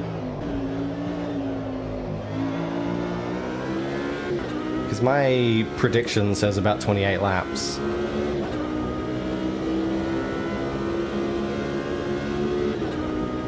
How's my fuel?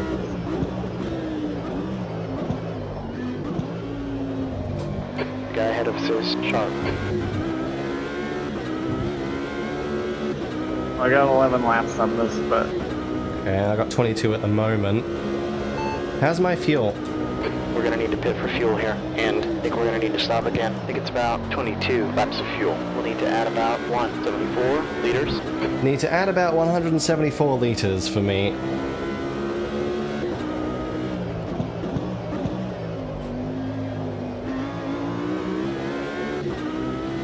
Yeah, so I still need 174 liters. Which is definitely 2 more stops. The next car ahead of us is 2 laps behind.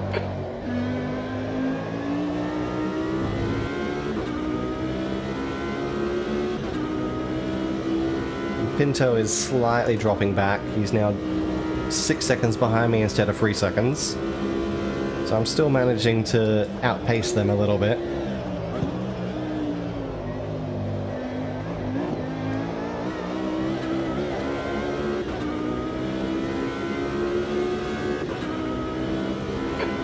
Getting closer. The gap's down to 7.7.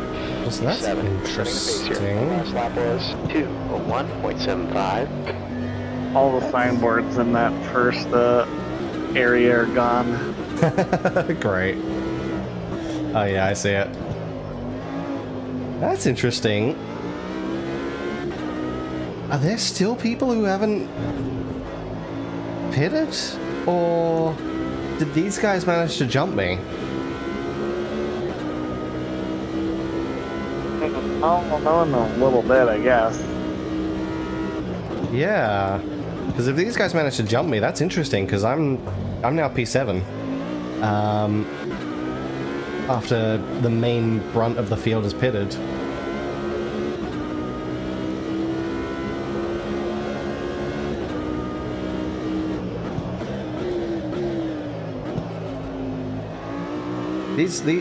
These could be people that pitted under safety car, because they would have been then close enough. Especially, they would have done a short fill and then would have been close enough. So maybe the people ahead are the people who pit under the safety car. Okay. Because I can't remember if it was. Yeah, no, I don't think it. I don't think like P2 and all of that, the ones that are still behind me, I don't think they did under safety car. They did it just after, didn't they? I thought they did it under the safety car, but I think a bunch of people pitted under safety car, but I don't know. Maybe they did. I don't know.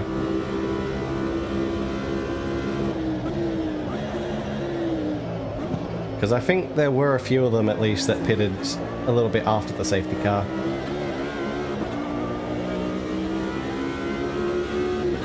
Which would make sense why they're still behind me, whilst if these are the ones that pitted under safety car, they are Sector 3 is 210 ahead of me, with me 24 seconds behind the leader.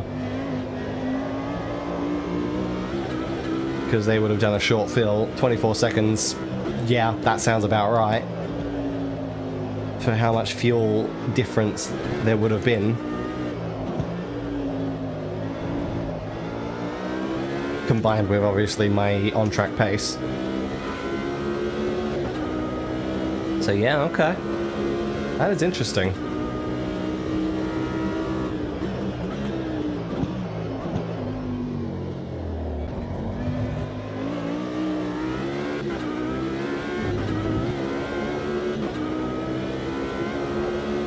Yeah, again, the mixture of strategies is making this really interesting.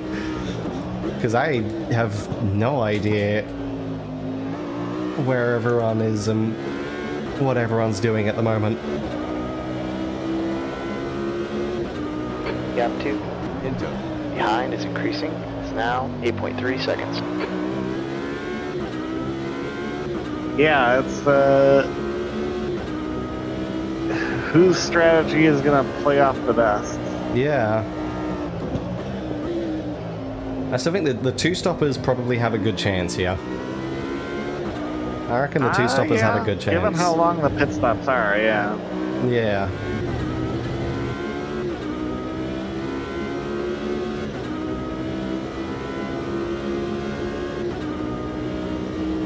I think it really just depends on just how much fuel they saved under safety car.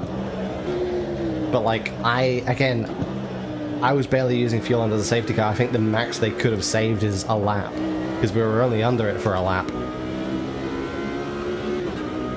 Or Yeah, we were only basically. stacked up behind it for a lap. 2.64. So even if they, like, them pitting on lap 33 is because they saved a lap of fuel under safety car, that's still 32 laps of fuel. But they can do it on one more in that sense, because that gets them to 65, and then Yeah. So Yeah. that's easy for them. The next question is, how much fuel do they use in the final stint? Because if they're going to push harder in that final stint... Now 8.2 seconds.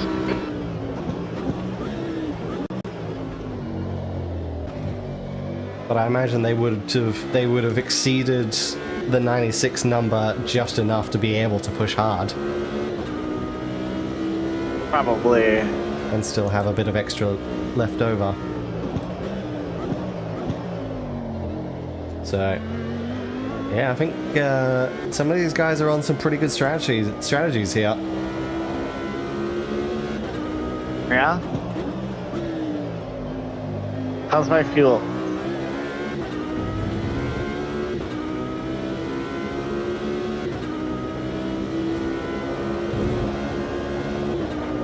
8 laps left. Makes sense. You've got 11 laps less fuel than me, and I've just hit the 18 now. 18.9. Gap out front is now 7.5 seconds.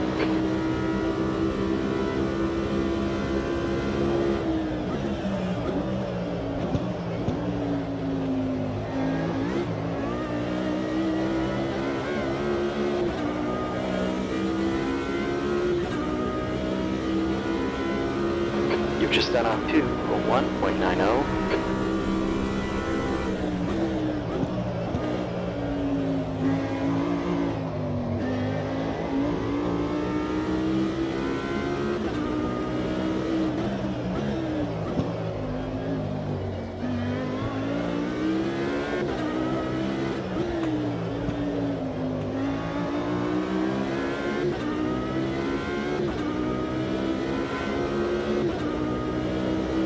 Slowly catching up behind you. Yeah.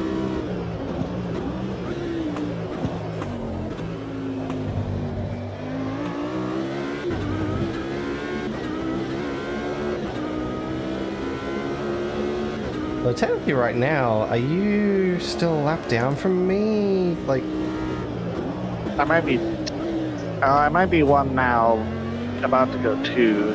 yes, that's what I'm thinking. Well, I don't know. If you're either about to go 2 or Reeling. the pit stop did Gaps put down to you 5.5. Well, back I'm on to... 36.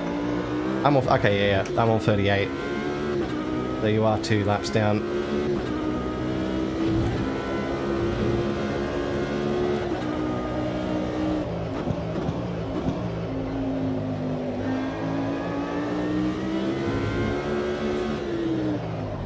If you can end up getting in front of these guys and then there's a safety car, you can at least catch up 1 lap. Yeah. I mean, well, a safety car will really, like, for a huge potential wrench. Although I guess the people on a 2-stop will still try the 2-stopper, and that just makes it easier for them. Yeah, the 2-stop, it'll make it much easier for the 2-stoppers. 7. We're setting the pace. That lap was a 2. For the free stoppers, it just means we will have less fuel to fill up. So our stops will be quicker, which would be nice. Yeah.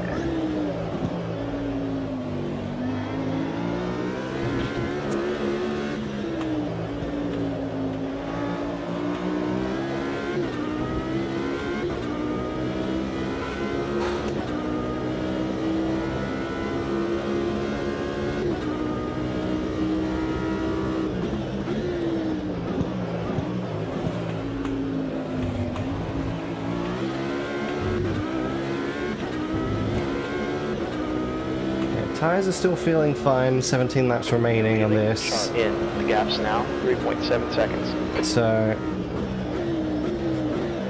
I think it's probably not unreasonable for me to triple stint these things.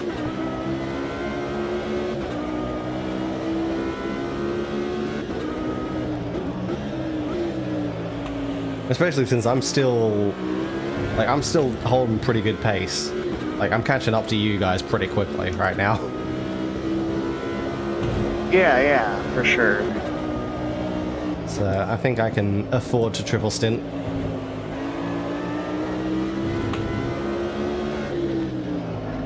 Yeah, the tires don't really seem like they're falling off all that much. Yeah.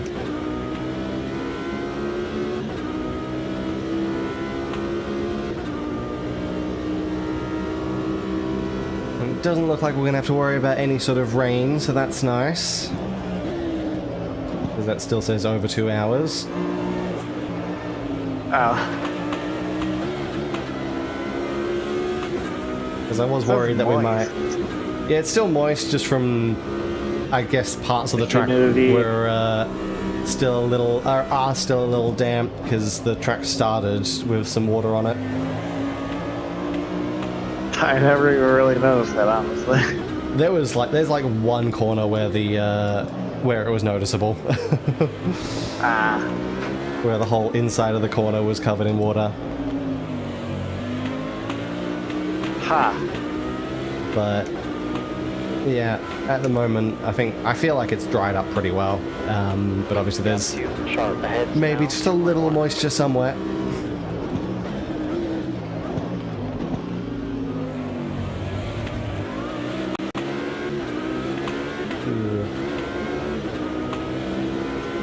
So there's a little bit of rear grip. There's a Monday league that I do in iRacing, and we did we're racing GTEs this season, so I'm in the Ford GTE, and we were originally going to do the full layout we did the full layout of the bend, and that was originally scheduled to have a 100% chance of rain, but nobody wanted to do the bend in a monsoon, so because one of the guys in the guy who like kind of runs that really liked the bend, so like he wanted people to enjoy it. So we moved the monsoon race to this week, and we had the Mugello monsoon. Okay. And the spray was like fucking intense.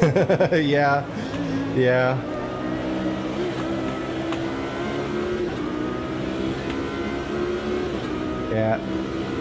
I feel like I've got a little less rear tire grip, but I'm not sure if that's the tires or if it's because I'm getting into the dirty air of you and this guy. Dirty air, but also the track is getting hot. Yeah. I think it's a bit of a combination of factors, but I think the dirty air was definitely a big point of following two cars. Was making me lose grip. Because I feel like now that I've passed you, it's not as bad. Got that fronts now. 0.41. I don't even know, is Mugello in this game or no? No. That is one of the ones that was in Project Cars, but not here.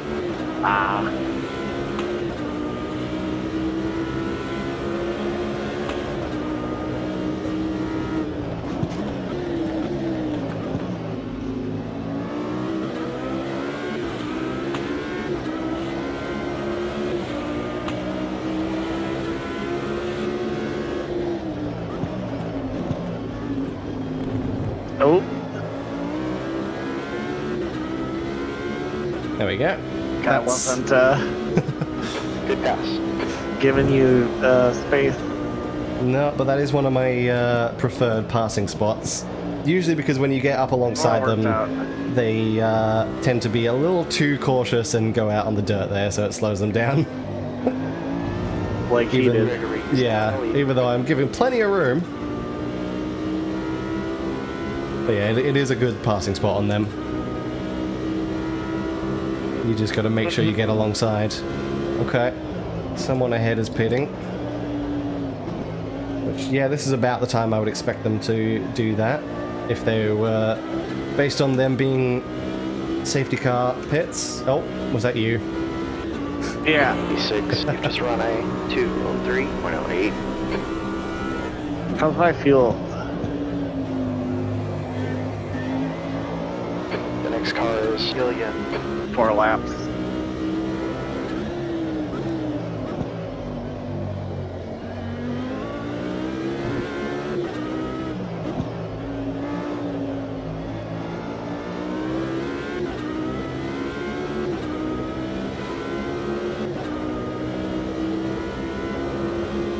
Yeah, I've still got about 14 at the moment.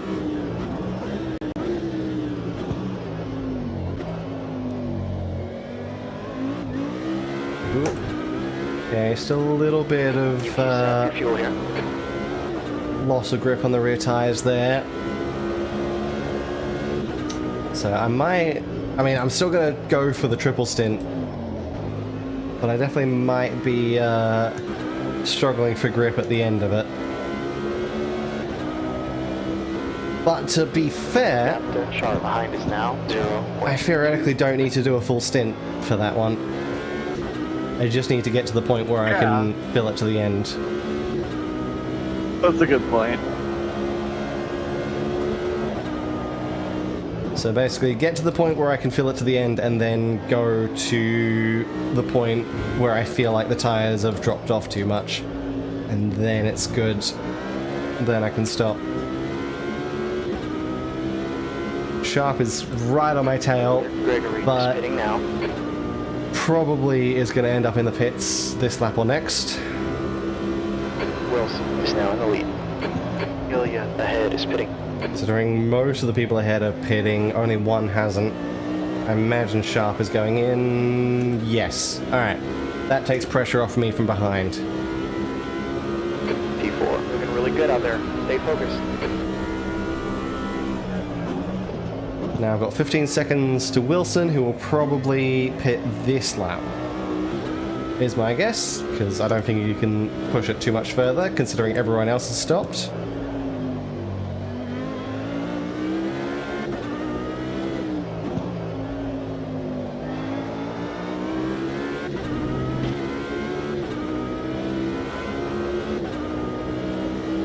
Yeah, track temperature right now is 50 degrees, so that's definitely going to be lowering the grip a little bit. How's my fuel?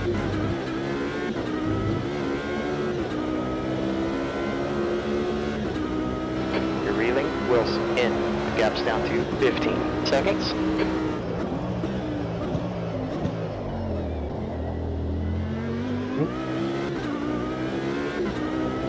Pinto's dropped off. I guess Pinto has pitted, probably. Or has been taken out, one or the other. Because Rampanelli's still there, Marino's still there, Ezekiel's still there, so I assume, yeah, either just a different pit strategy from Pinto or was wiped out, one or the other. So I've got Stark behind me, who is a long way behind me. Still 35 seconds back.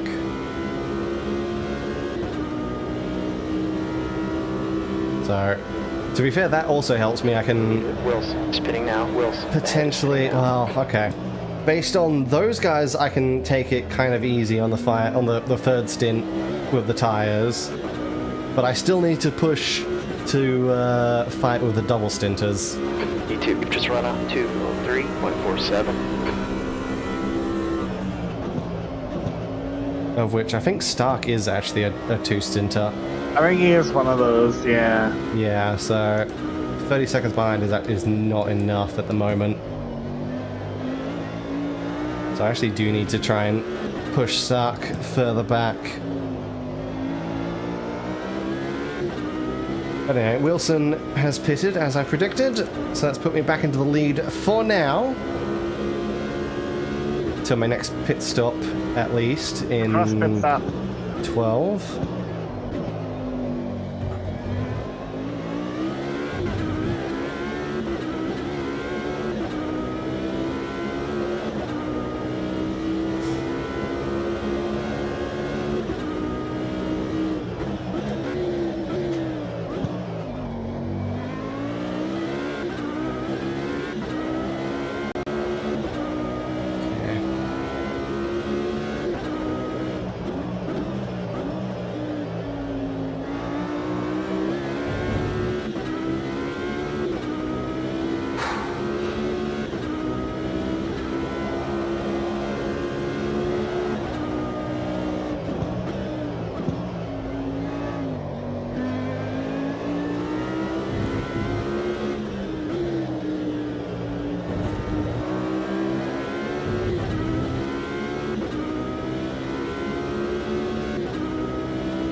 Alright, gonna have 11 laps of fuel this time by. Although I could back it off, and considering it's probably going to be around 11.8, I could back it off a little bit and bump that up to 12. About 11.7. Yeah, still 11.8. Okay. Now 11.7. I could back it off a little bit and bump that up. Not sure if I really want to at the moment.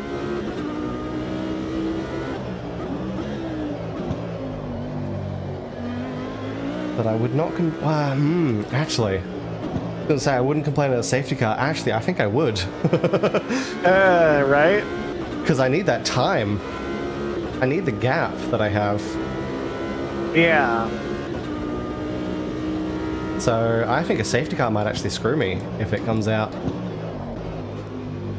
Ooh. That seems like it would be fairly detrimental to your cause, yeah.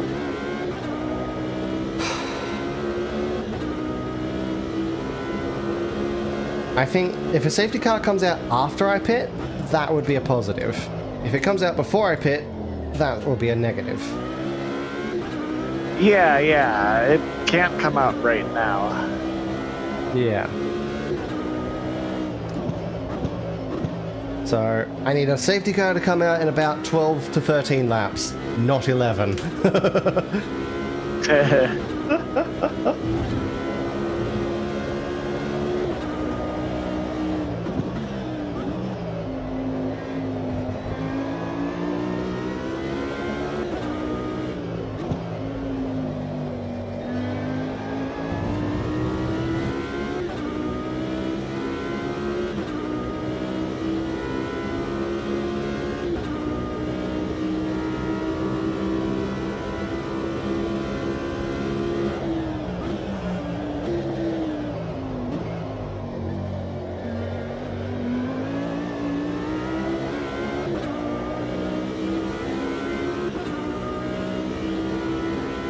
10 laps. The last lap was 2:01.75.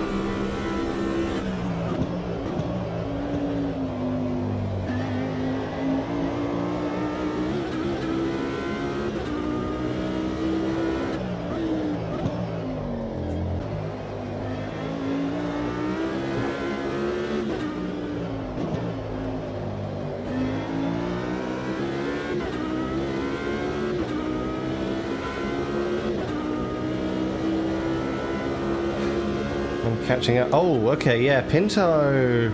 I don't know if Pinto pitted or something else happened because Pinto's now 30th and I'm catching up to them.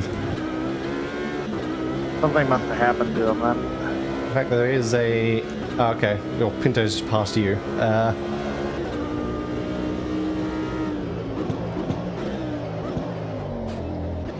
Yeah, I don't know if that was a pit or if that was more of an accident. It might have been an incident. Whew, okay.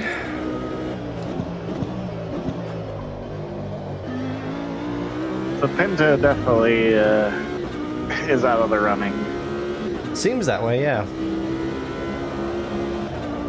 Considering I was fighting him and now I'm about to overlap him. So it falls down to Rampinelli and that, who were, when I came out of the pit, still 30 seconds behind me. Because obviously they got slowed up by something early on. So really, yeah, my main competition now are the two-stoppers, I think. Because the people that were actually competitive with me seem to have all run into bad luck.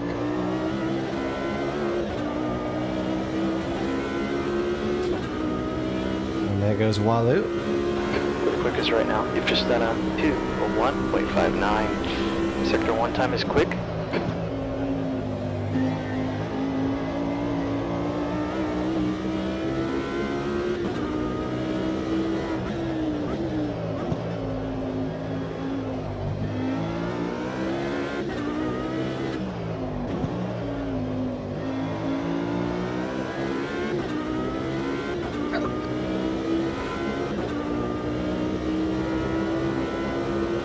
I guess it's just one of those races for you. Yeah, I've backed it into the wall in that corner a couple times. Fair enough. Lost a couple of rear wings. Yeah.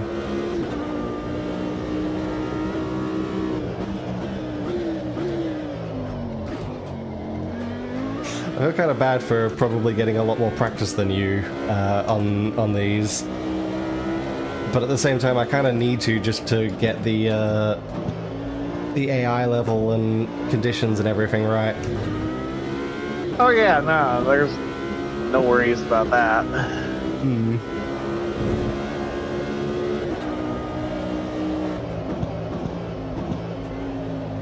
Yep.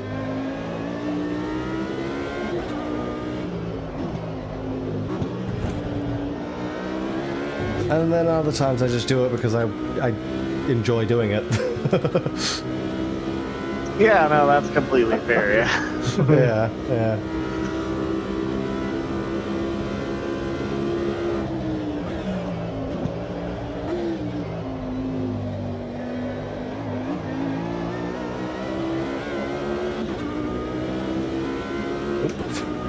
Got confused. My brain got confused there because I got obviously close enough to the pit lane that it came up with the speed limit up the top.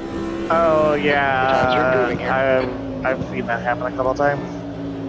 Oh god, I went very wide into turn 1. Oh.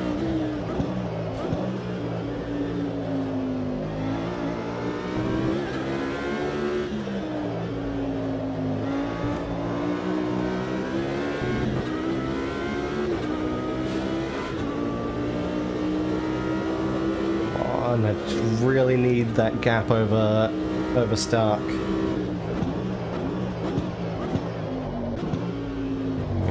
It's out to 38 seconds at the moment. It was 39, but I lost a bit of time there. It might have actually been 40 because I've lost like a second and a half.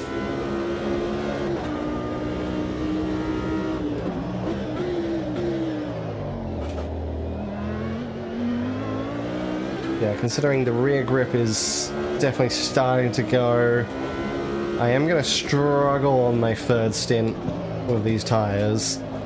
So I'm definitely probably going to end up pitting earlier rather than later on that one. Makes sense, yeah. But I am committed to the free stint tire strat, so I'm just going to hope it works. Yeah, it's worth a try. Yep. If everyone else is trying different strategies, I might as well go for something I wouldn't normally do. Yeah, exactly.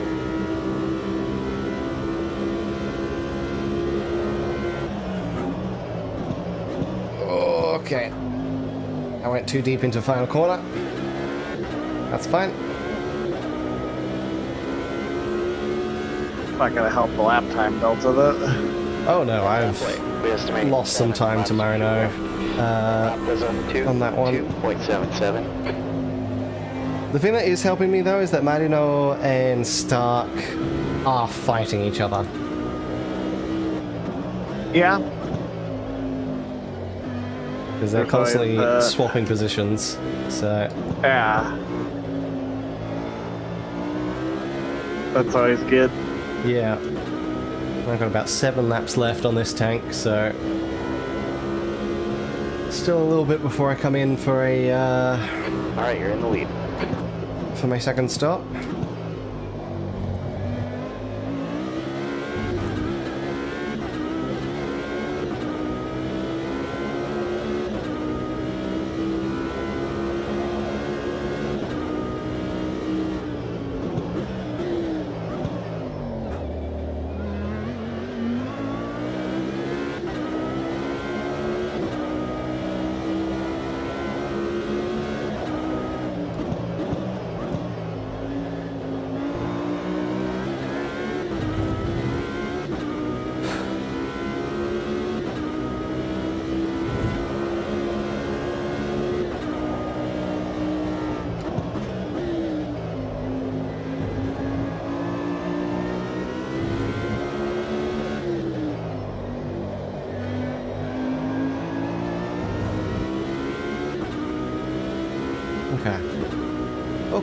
Okay.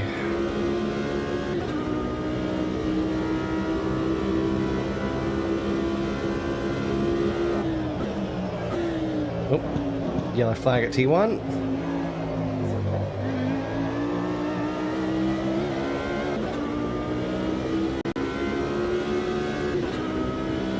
Cardona spun out.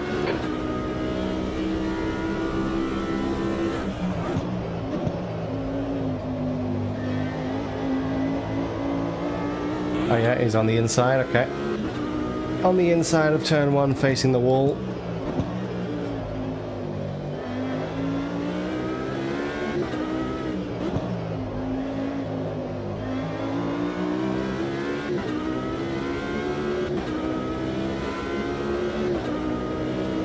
Hasn't had a chance to move yet. Right now might be their best chance. There he goes. There you go.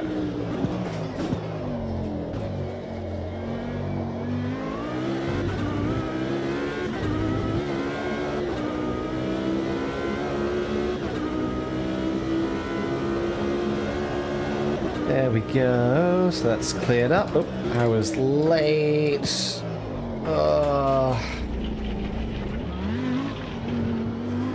Okay, that's cost time.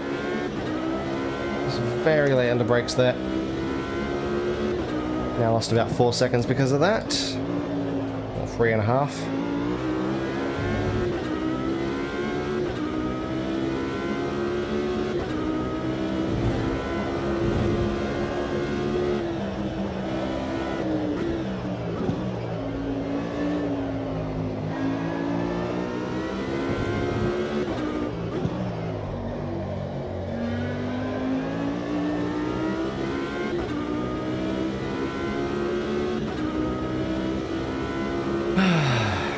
Great. All the work I was doing to increase the time between me and Stark over the last, like, 10, 15 laps is gone. Gone away. Yeah. And that's how it goes sometimes, unfortunately. Mm-hmm. There's a car leaving the pits. There's a car leaving the pits. Hello.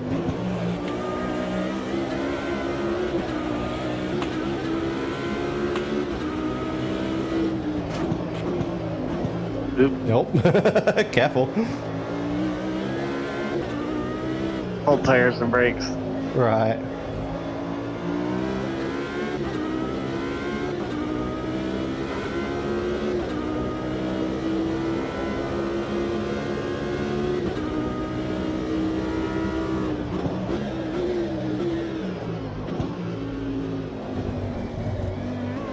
Go flag final corner.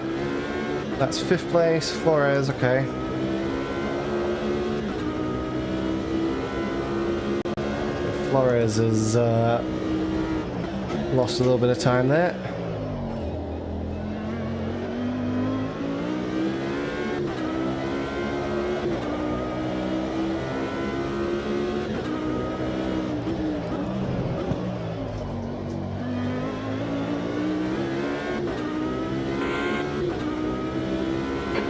Got a little bit of brake damage. I was figuring crew chief was going to let me know about the brake damage just now. I literally looked at my brake wear a few seconds before he said it. That's funny.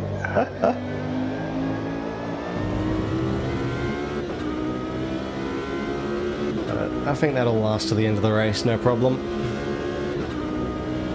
I mean, yeah, like, honestly, that type of stuff is just realistic. Like, Yeah. in a race, your engine is going to have some wear, your brakes are going to have some wear. Like, Ooh, track limits. Wow. Got a track on the morning. On the inside of that final corner, track limits. Iris got 4 that laps too. of fuel left. 4 laps. Huh.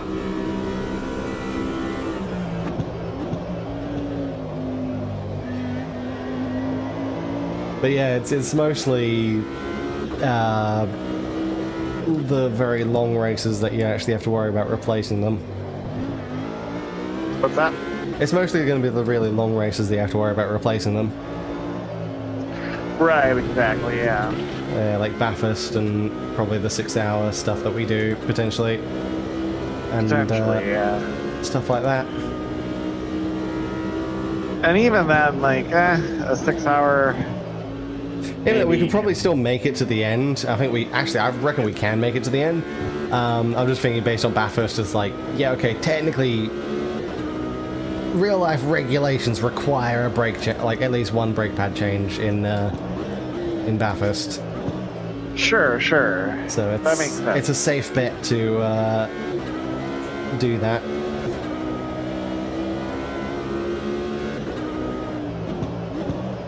I actually didn't realize that was like actually a requirement, but I understand it makes sense. Yeah, Bathurst 1000, you have to do a brake pad change. Because to be fair, I mean, you're doing 161 laps of stepping on the brakes at the chase, especially, plus everything else. Right. Yeah, it's not gonna really be safe to not change the brake pads. Yeah, for sure.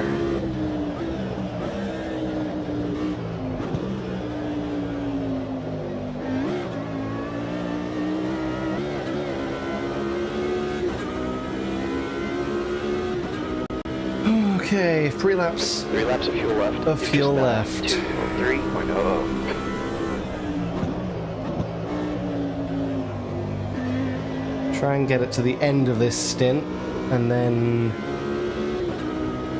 just try and get it into the fuel window for tires on that for the final stop.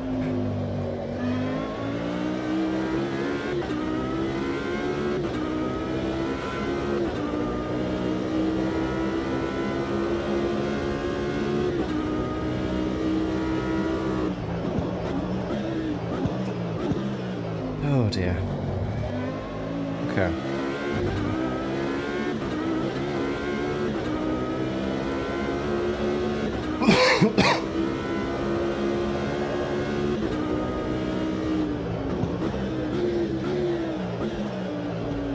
And we'll be coming to the moment of truth as well, because I do this stop, Marino and Stark are going to overtake me. Then they're going to do their final stop. I will probably overtake them during that. And then the question is, how much time will I have to be taking on fuel and tires? Yeah. So, in that sense, I think it also is probably better for me to stop early, rather than later. Then I have more time to try and catch up to them. Yeah. That's a good point. So, I reckon... But also, keeping in mind, they're probably going to be taking tires this stop anyway. So that's going to also increase their pit time just as much as it'll increase mine. That's a good point too, yeah. 2 laps of fuel left. Because I don't imagine they're going to go to the end on a single set of tires, considering how much I'm starting to lose rear grip now. And I mean, I know I am terrible. I know I'm terrible at keeping my tires healthy in this, but still. Still, I wouldn't imagine they'd risk it. Yeah, I imagine they would at least like to have some fresh tires for the final stint.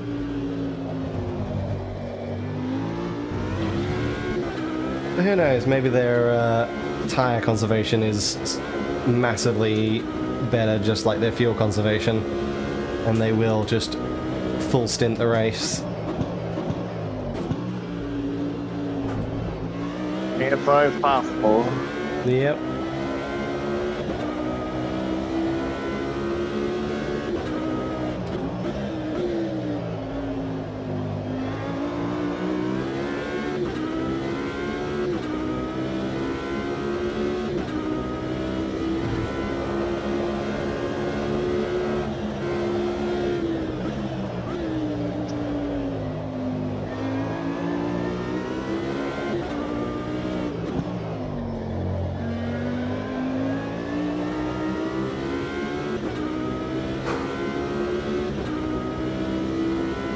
Alright, I'm gonna have one lap remaining of fuel.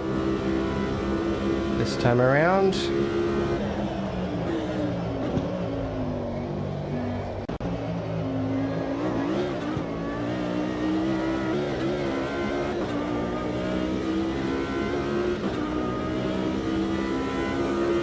Understood. Pit stop requested. Last lap of fuel here.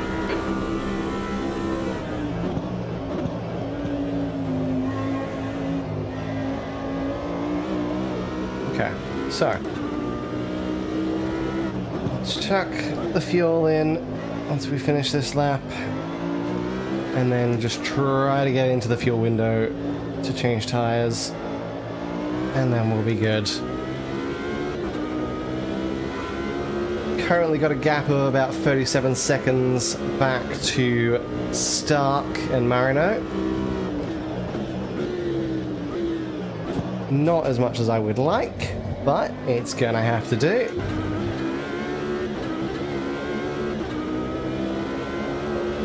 I don't think I can increase that gap much right now with my my current tires anyway.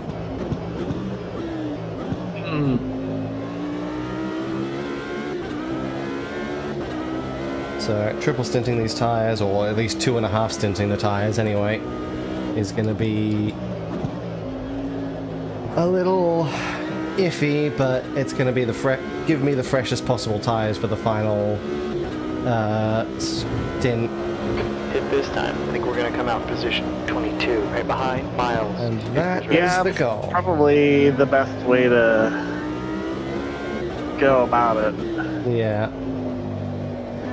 Because, like, even though I don't think I can necessarily get too much more gap on them right now, I'm still matching their pace roughly, so it's not too bad.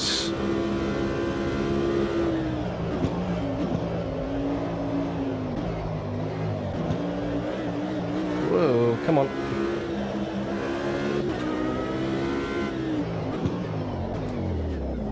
Don't speed. There we go. Fill her up. Oh dear.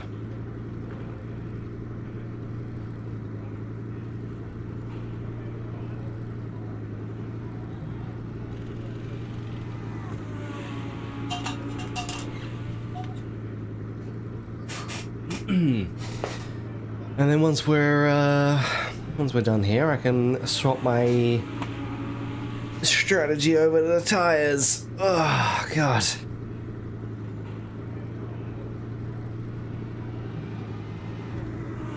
There goes Stark and Marino. Here comes Ezekiel. We're done. Go, go, go. Alright. Fuel done. 45.3 seconds. Flores is going to get past. Karen and Robinson might, just based on how long it takes to get through the lane here. Yeah, I'm going to drop back into the field a bit here. I'm definitely going to drop back into a bit of a battle pack here. Will make things interesting too. Maguire. Got some traffic on your exit here. Watch your mirrors. Alright. 7th place. 15th place after that. Oh, Next car 15. ahead Wow. is Kane. Yeah, no, Yeah, there was a bit of the pack. massive group of cars that were all behind 7th and 8th. I mean, unfortunately for you, that might slow you up a little bit too. Yeah, probably. Alright. Swap the strategy over, and then in a couple laps time, I will try to get crew chief to Looks like the fuel window's let me know going how on lap much. 68 and closes after lap 82. Okay, I need to get to 68. Good. I need to get to lap 68. And the gap's down to 1.5 seconds. Hopefully my tires can last that, hopefully. Although, again, right now, it's a combination of shot tires whilst in the dirty air of a massive battle group. A huge gaggle of cars.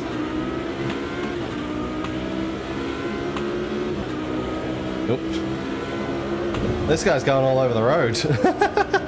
I was following him because I was now in the lead. looking at the map for a second, and then I looked back at the screen and I was like, hang on a second, why are we on the inside for the corner?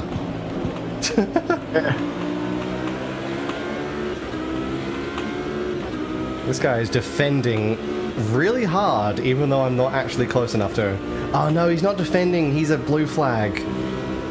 But he's also not slowing up enough for me to actually reach him yet, so... He's trying to let me past, oh god, then swerving in front of me. He's not doing a particularly good job of that. Oh no, he's being very unpredictable, which is the exact opposite of what you want to do. He is being extremely unpredictable. Let me on the inside, thank you. Oh, he almost came across and spun me. Gap to gain. Heads now, 2.8. Almost took me out.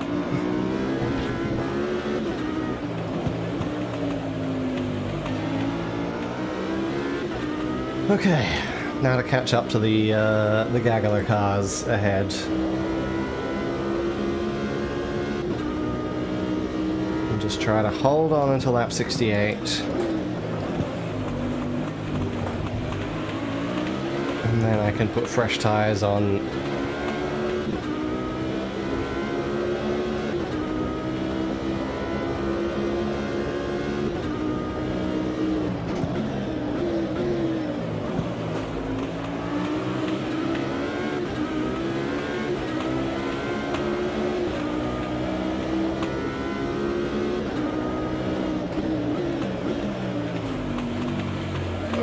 Come on, tires. Base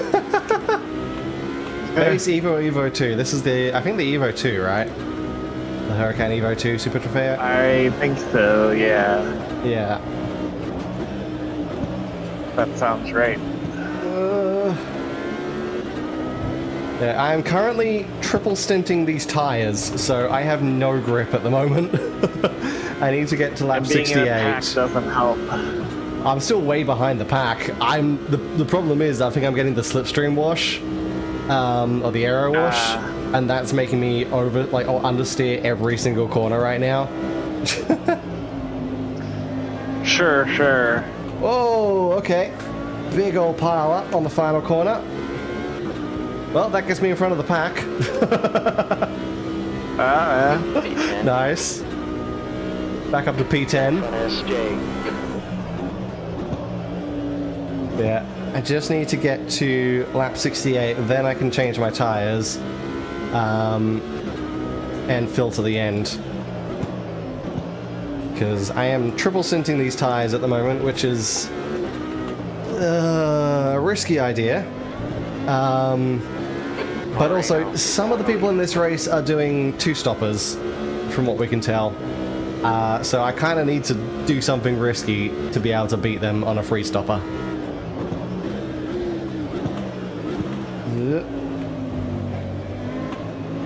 Come on. Going to see the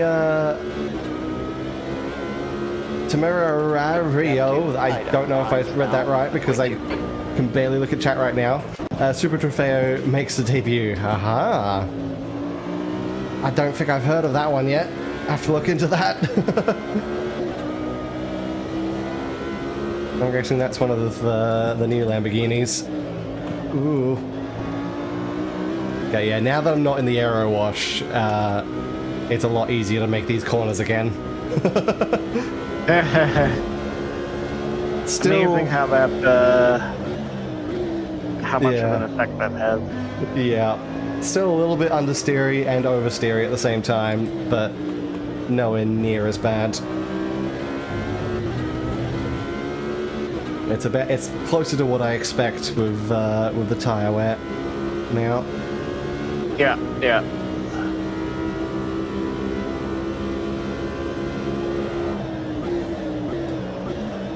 Oh, probably went a little deep under brakes there.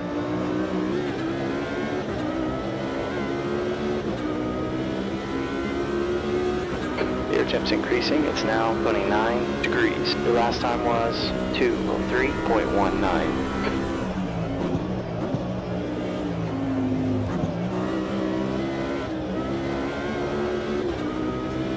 Mario's the Huracan's replacement. Ah, okay. Yeah, I figured it might be.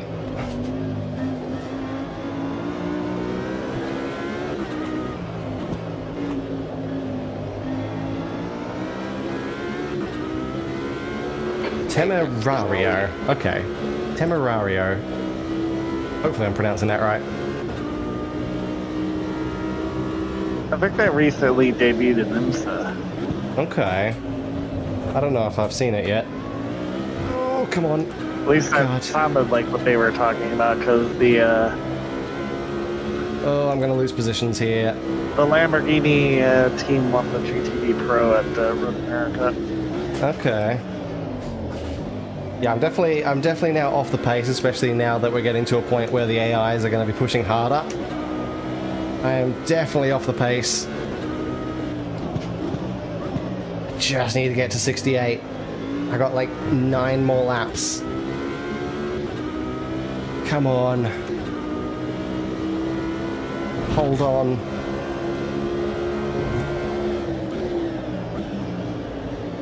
I am going side by side for half the bloody track here. There we go. Ooh. Sounds exciting. Yep. Okay, drop down to 11th place. 12th place might be getting me in a moment.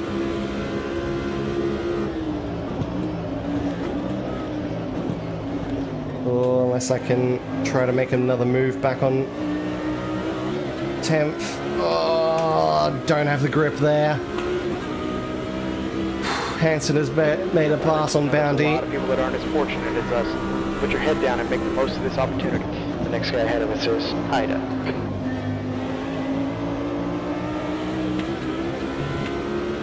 Okay, Hansen definitely got closer to me in turn 1. Oh, come on. Ooh, no rear grip there.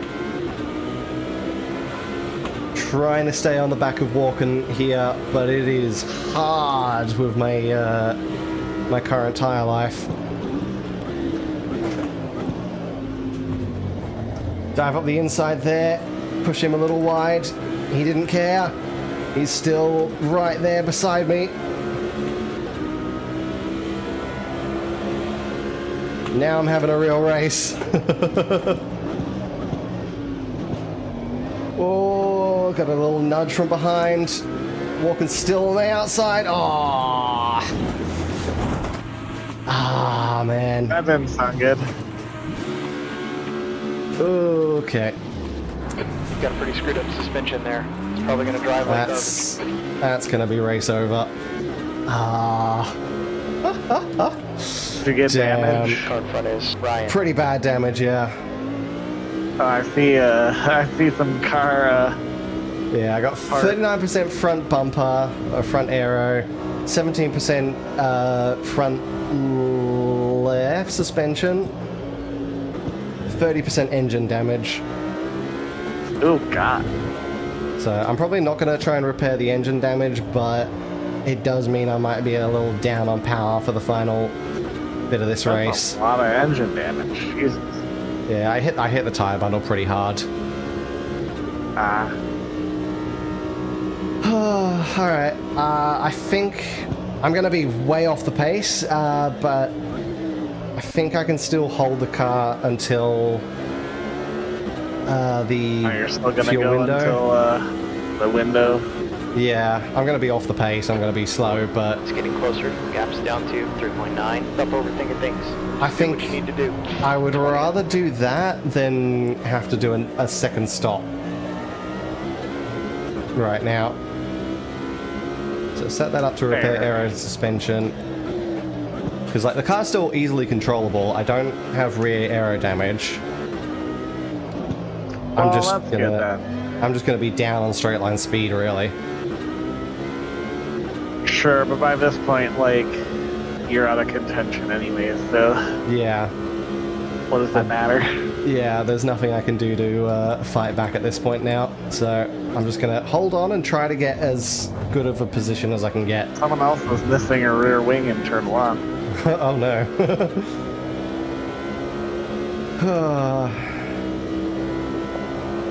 If that safety car could maybe come out around my pit window, I'd appreciate that now. Nathan is now in the lead. But no, that was a great fight. It was just a little bit of netcode that had Walken come across the road and shove me into the wall. Which is unfortunate, but that's usually how these things go. How it is. Yeah. Because at the end of the day, it's either I deal with this or you deal with this. At least on my end, it provides entertainment for the stream. Right, plus it's like one less stressful thing for your computer to have to do. Yeah, computer and internet, because I'm also streaming and everything like that. Okay, I'm just going to let you go past if you want to. You seem like you don't want to. Shit, stay close here. We can get this guy. No, I can't get this guy, Jerry. Have you seen the state of my car? 20. Jerry's an optimist and he also doesn't pay attention. He has been trying to encourage me this whole time, so...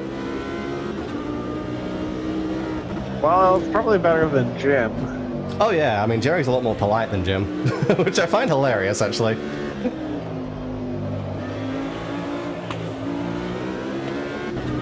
Now, we need an Aussie engineer. They'll be like a mixture of the two, polite but also rude as fuck. They will tear the shit out of you if you make a mistake. I'll also probably say the C word. Oh, probably. Gap 2, oil. Ahead is increasing, it's up to 2.2. Imagine we got like Larko or something to do voicing for crew chief. I mean, That'd be great. default iRacing spotter is Australian. Yeah, he is. I know that. Required power 4-litre twin-turbo V8 with 3 electric motors, output of 907 horsepower. Nice. 907 horsepower for the road car. Pretty good. So you won't be getting the electric motors in the race cars. Fair enough.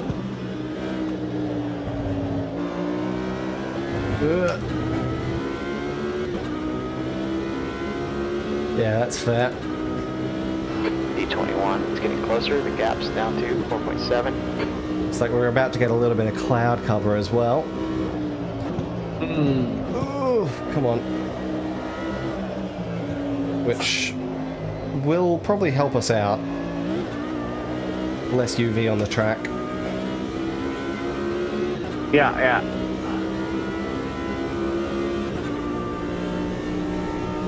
It might actually cool things down from 52 degrees. Oh yeah, it might.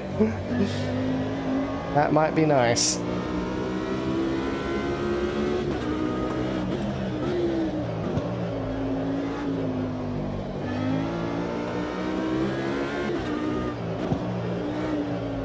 Come on. 17% suspension damage is definitely making some turns a little sharper. I won't lie. What's that? The 17% front left suspension damage is making some turns a little sharper, I won't lie. But on the plus side, I'm not worried about overcooking my tires anymore. I mean, sure, their health is completely dead, but I'm not going fast enough to overshoot.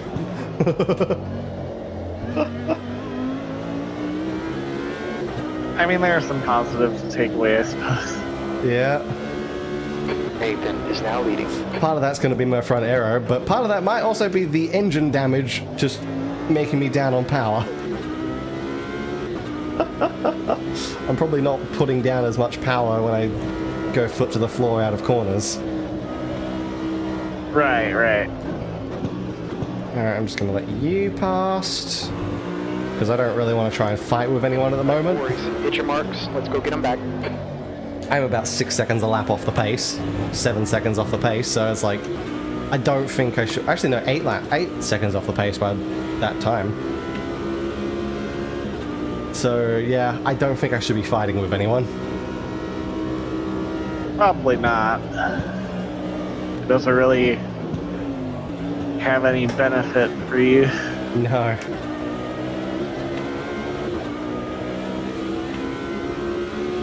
Okay, on to lap 64. Is Lance, B21. Still need the track's heating up. It's now 5 53 laps Celsius. until I can pit. Oh, somebody lost the wing and the hairpin. Oh my god. Oh, come on. Yeah, left-hand turns, the car is struggling with. To be fair, my front right tire is... Catching up to you. Gaps Oh, down to well, it's 5 seconds. practically gone at this point. Because obviously, I guess that that incident wore off my tires a bit as well. Okay, so Marino and probably soon Stark are going for their final stops now, which makes about... Marino's going. Yeah, I assume Stark will do it next lap. Got time to get him back. Which makes sense. They'll be able to do it. Based on, yeah, predictions that we've had for their fuel numbers. So... They'll be able to make it. Yeah, alright. So those two stoppers, that's going to work out pretty well. Oh, crikey, there's no left turning there. I can turn left at slow speeds, but at high speeds, nah. Ah.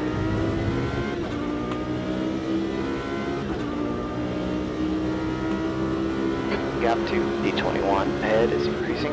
It's now 2.3.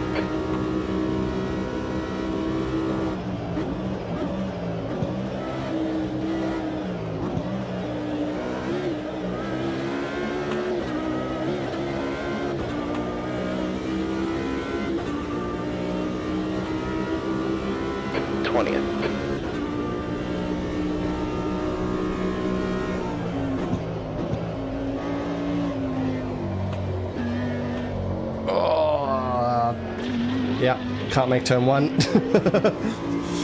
I was gonna say, yeah, that one's gonna be hell for you. Yeah. I think it's also getting worse every lap because obviously the more I do that, the more I'm turning the wheels sharp and they're scrubbing. And so it's degrading the tires even more. Makes sense, again, yeah. So the more I do it, the harder it's going to be. You're so close. Nathan is pitting. Yeah. There we go. Nathan Stark is pitting. Ezekiel's pitting, so they're going for their final stops now.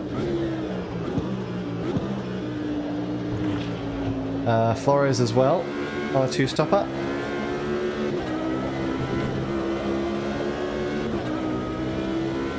Charlotte's closing in. Gaps now 2.3 seconds. I'm encountering my clone.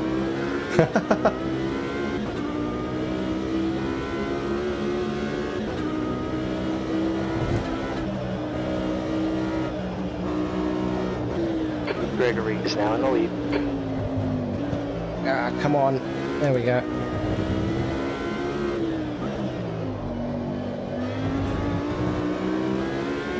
Okay, Sharp, you go past, because you're going to have the straight line speed here that I don't.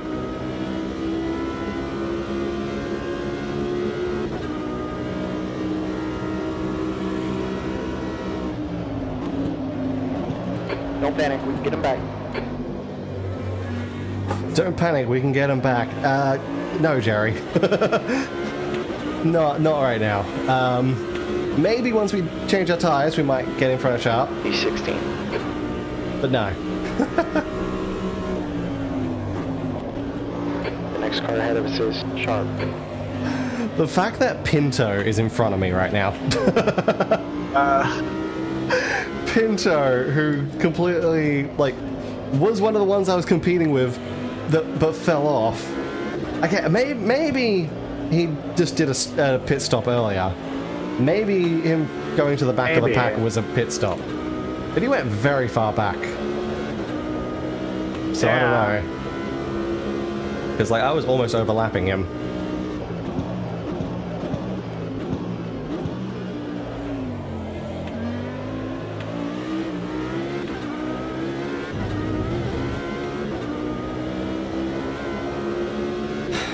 But E9 ahead is increasing. Oh god. That does mean by the end of this I might still actually be fighting with Pinto, who I fought with at the beginning of the race.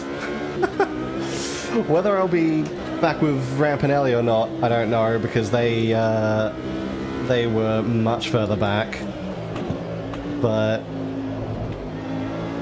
yeah, I might end up fighting with Pinto towards the end here. Which would be kind of funny.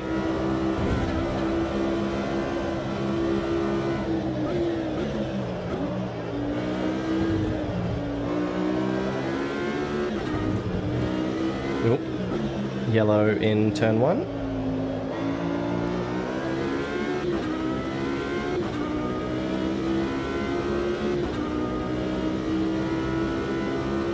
Whew, okay.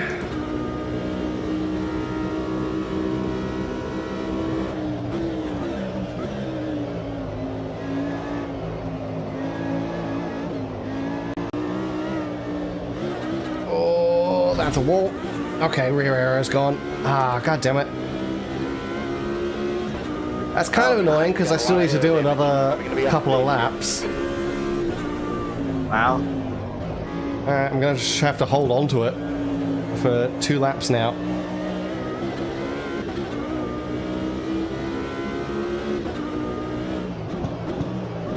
Hold on to it with no rear arrow for 2 laps. That should be fine. Totally. Yeah, I suppose as you said, it's not normal. It's not too bad. Whether it's as easy to drive as the Montana without rear arrow, not sure yet, but it doesn't seem too bad.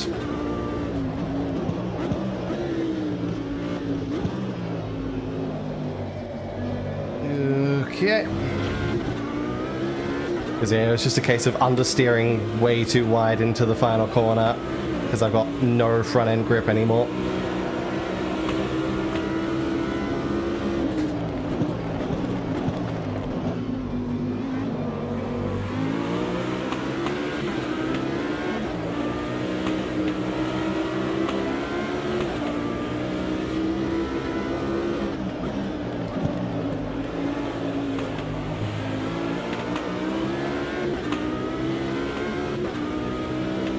Looks like I am going back to fight with Rampinelli then, in that case. Gap to 8th then. Ahead is increasing. It's now 3.1. The guy in front is 8th then. The next car ahead is 1 lap down. The fact that Marino and Stark were the ones that just overtook me.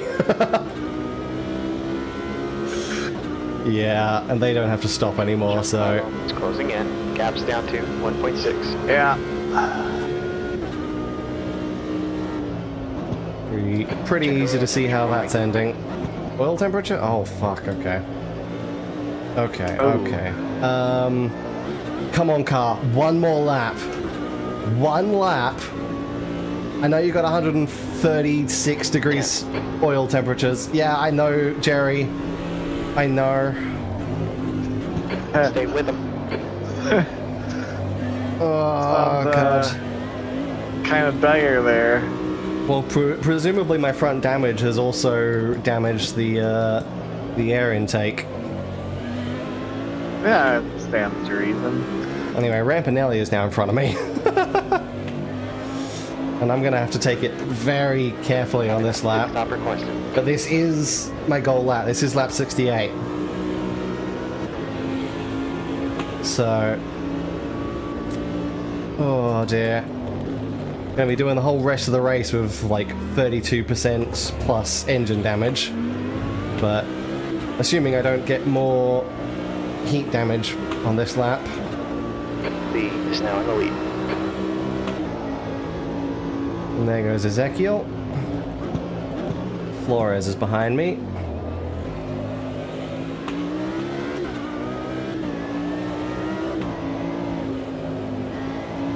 Oh, come on, car. Just hold on. Just hold on. Half a lap to go until a pit stop. Just hold on, car. I think we'll make it out in position 29. Baker's ready. Okay, crew chief predicts P29. I expect probably further behind than that, but we'll see. That depends on how many people are laps down. But yeah, I'm gonna be back of the pack. Although there is going to be a lot of people that will pit between now and the end. So I might make up positions there. If I can get top 20, I'll be happy. If I can get top 10, I would be very surprised. Watch your speed here. Because I imagine this is going to be a long pit stop.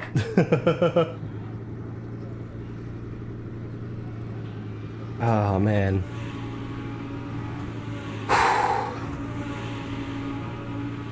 Okay.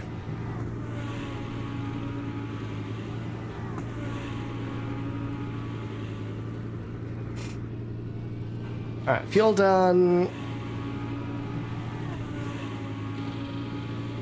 Tires, yeah, because at 28 laps... Your engine temperatures are looking good now. I think I've got exactly 28 laps from here? Is it? Yeah, I think it's exactly 28 laps from here.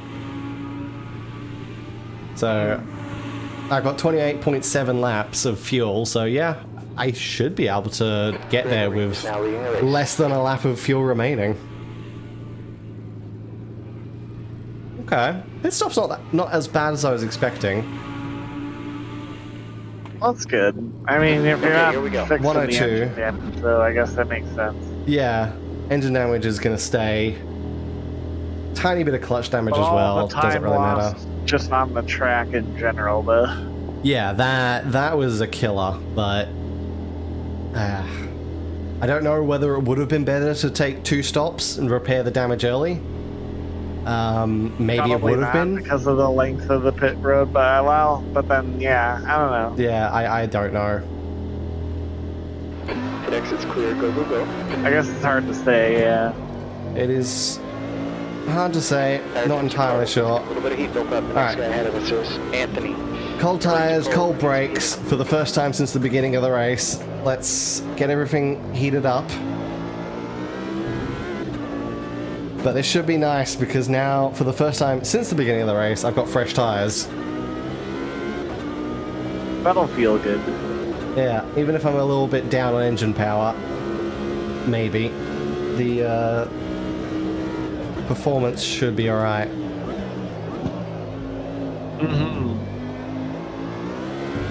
Compared to what I was just dealing with, it's going to feel like a bloody rocket ship.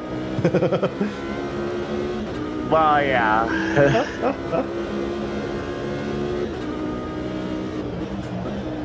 Even if it's not optimal, it'll certainly feel better. Yeah.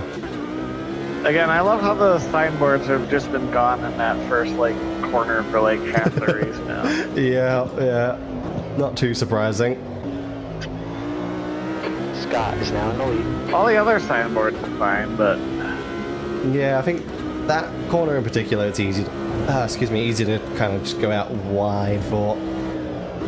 Especially if you're side-by-side, stuff like that. Exactly, yeah. Most of the other corners you're not really going to be Exactly. going off track but around where the signboards are. Yeah. Alright, so I'm a lap down for most people at the moment.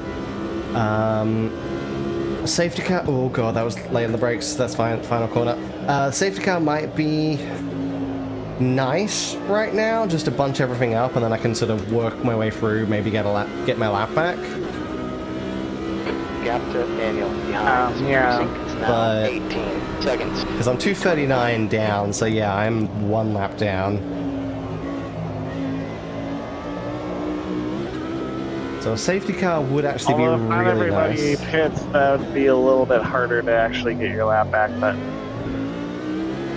Yeah, it would be harder, but it would still, I'd still be like close enough to the bunched up pack to work my way through. true. And that's the main thing I'm thinking of. Obviously, yeah, a lot of people will pit if there's a safety car, which will greatly benefit me. Well, but I think the people on the two-stopper, like, they won't pit. No, they won't They pit. made their bed. Yeah, they won't pit. Also, it's kind of a double-edged sword where, yeah, the people pitting under the safety car, it'll help me get past them to get my lap back, but it also means I won't gain the time that I would have on a green stop. Yeah. So it's kind of a double-edged sword on that. Gregory is now in the lead. So I don't know. I really don't know if a safety car is necessarily what I want right now or not. I feel like it would help me, but it would also make other aspects a little more difficult. Because as it is, I'm probably still going to be able to get past a lot of the people who do still have to pit. Right. But under a safety car, I'm not sure if I'll get that chance.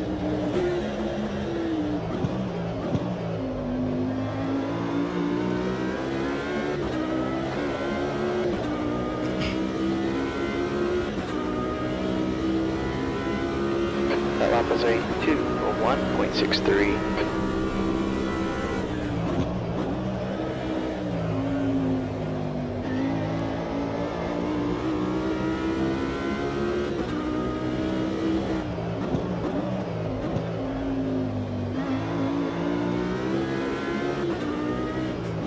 Car in front is Jim.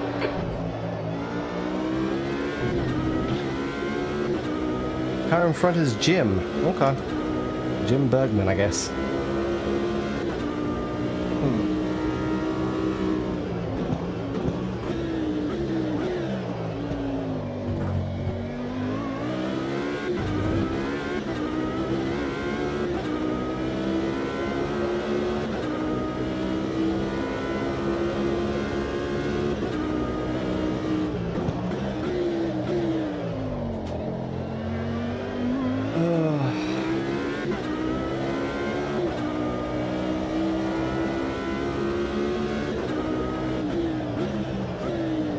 Yeah, from here to the end, I just gotta head down, focus,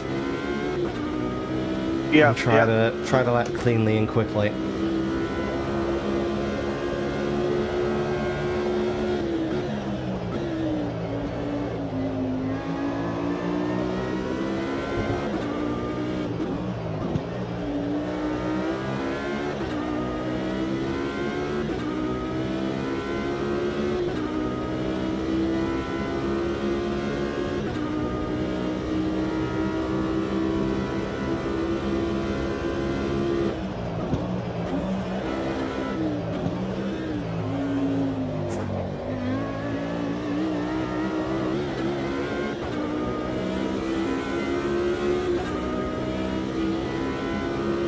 We're setting the pace at the moment. We've just run on 2:00 in 4 seconds. We're at 10th off the pace in sector 3. Went from almost overlapping Pinto to having Pinto a lap ahead of me just right now, right in front. Ah, that hurts.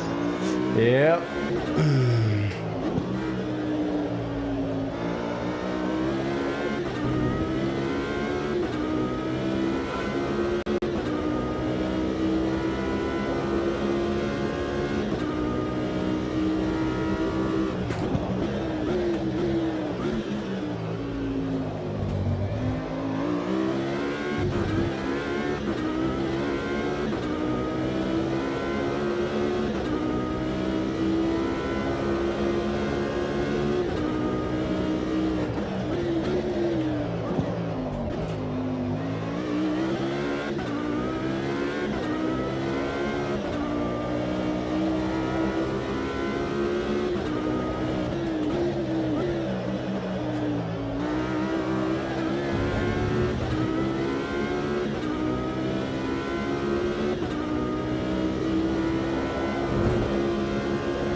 Okay, spun it out in the final corner. Was trying to hold on to it, but yeah, I was trying to just get better lap time, but I kind of threw it away in a previous corner. So, in a desperate attempt to get that lap back on the final corner, it just went a little too hard over the bumps. I've like made like 3 or 4 or 5 mistakes on that corner. Just pushing like, not even like too hard, but just like, yeah, like the bumps, and then like I just did now. Yeah. So chalk another one up. Like I probably lost like 6 rear wings by this point. Oof, yikes. Yeah, not ideal. Hopefully that time for me it was just a 360 spin in the middle of the track and get away. Yeah, I just keep backing it into the pits.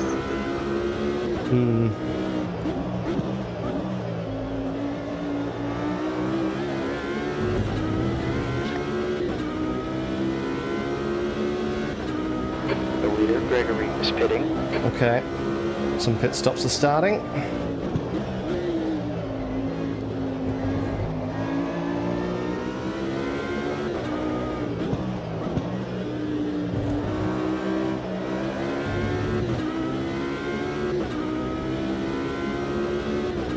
Wilson is now leading the race.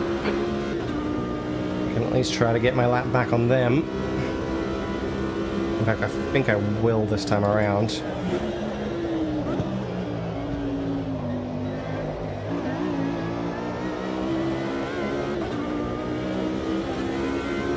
Okay, got one exiting the pits. That lap was a 2:01.54.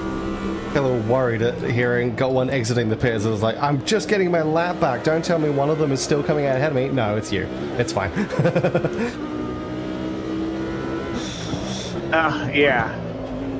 It's fine. I can have you come out ahead of me. That's okay.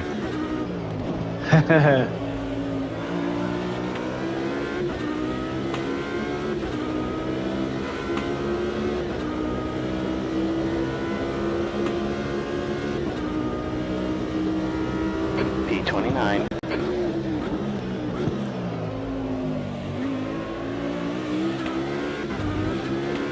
Car ahead of us is 5 laps down. You're still 5 laps down from me. Yikes. Yeah.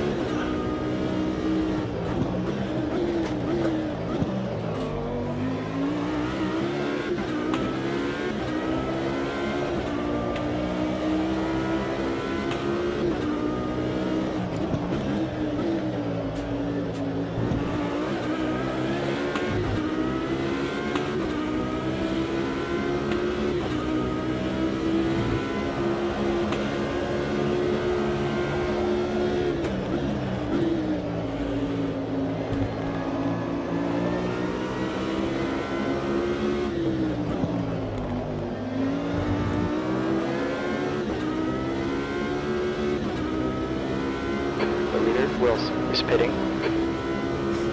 Now back to Marina and Stark.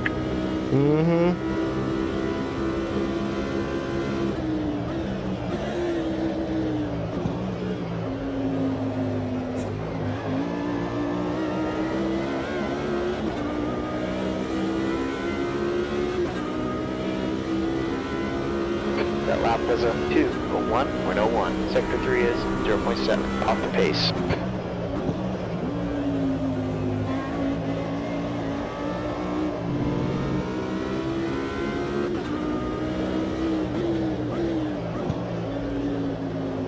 Nathan is now in the lead.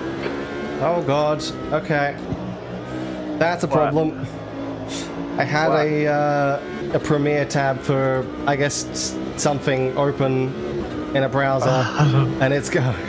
Oh no, I think I know what that is. That's not even a song. That's that might be. I forgot to close Firefox, so that might actually be the motion comic for Shiori. Ah, okay. Thankfully, I don't think... Yeah, no, I have... my OBS is not picking up Firefox or WaterFox, so it's fine there. But I am being deafened by Premiere Music. Oh well, that's my mistake. Can't do anything about that at the moment. Here, I thought like your engine was like No. going. Is that my Calliope? It might be. I can't tell right now. Yep, that is definitely sound effects.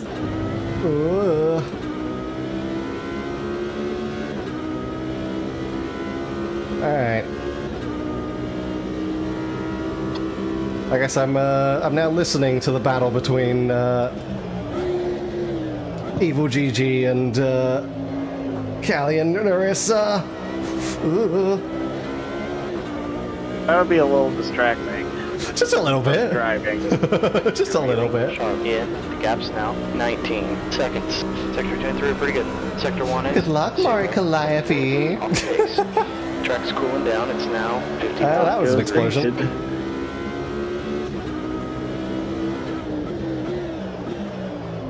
Oh, come on. The car in front is sharp.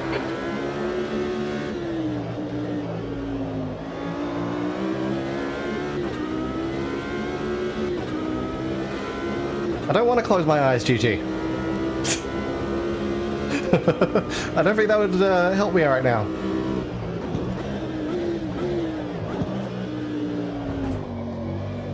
Ooh, that was a slide. That's fine.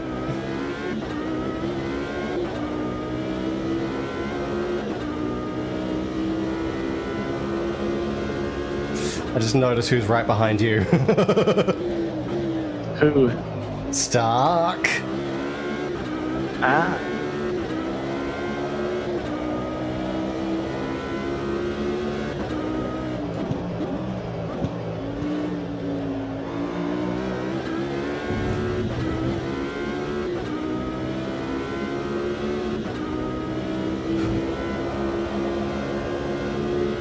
I mean, I guess there's still a little distance, but... A little bit of distance, yeah.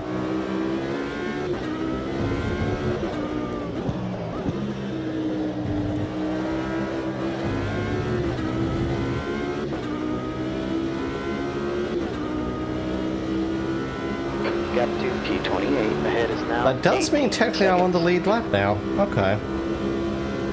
Oh, okay. Well, that's not so bad. Especially if a caution did come out. Yeah. Oop. Yeah, a safety car now would be really good. That lap was a 2:01.65. Yeah, come on, let's figure it out.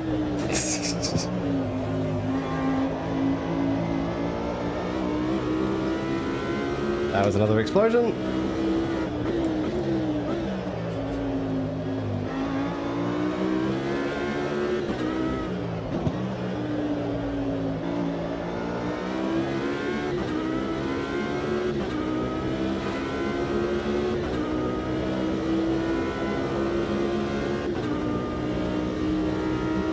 Oh, that doesn't sound good.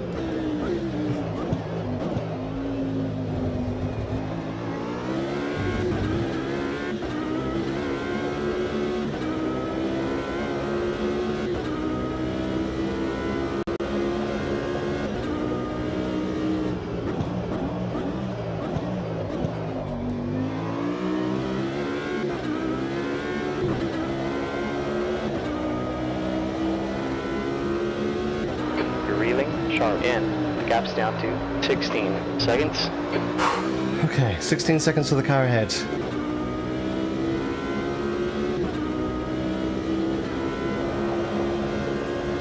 Oh, I think that was the end of the video playing. Good. Or at least it's in its credits now. That's good. Okay. I'll definitely have to watch that later. The last thing I heard was, "Damn it, Liz." Yeah, I still have to catch up on that whole series too. I haven't seen any of it. It's really cool, actually. Ooh, careful.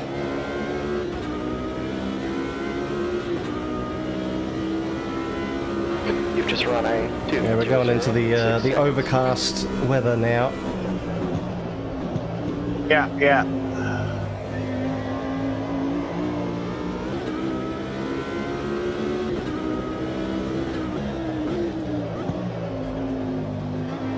There we go, I'm no longer being deafened by YouTube anymore.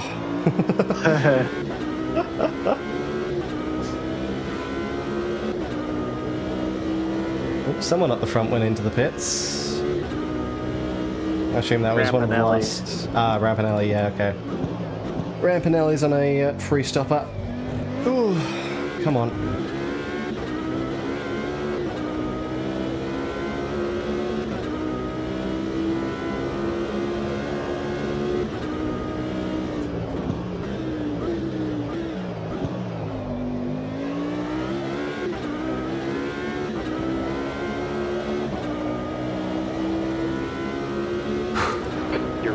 Sharp in. The gap's down to 14 seconds.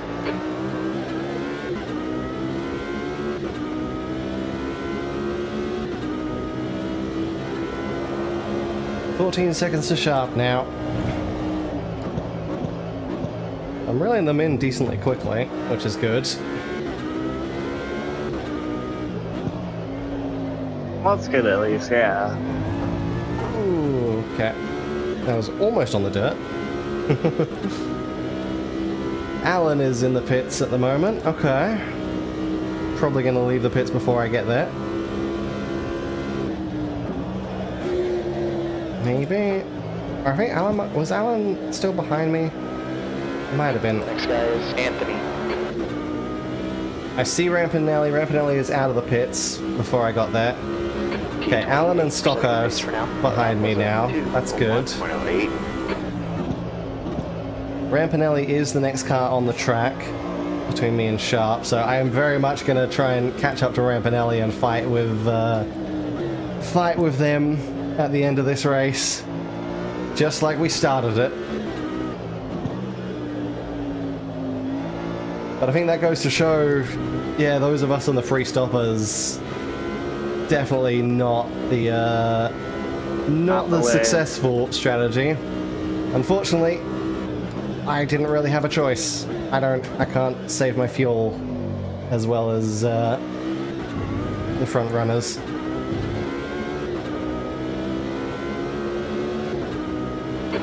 Well, things might have played out differently had the caution not come out when it did, or had, you know, certain other things not happen, so... If more safety cars had come out, I would have been able to do a two-stopper. If more safety cars had come out, yeah. That would have helped.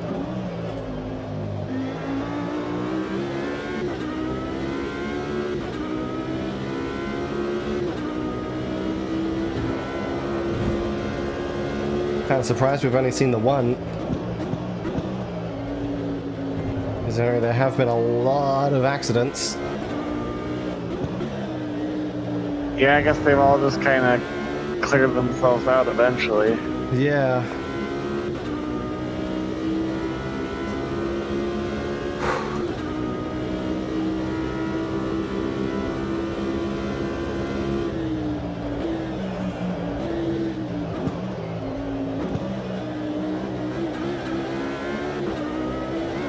Alright.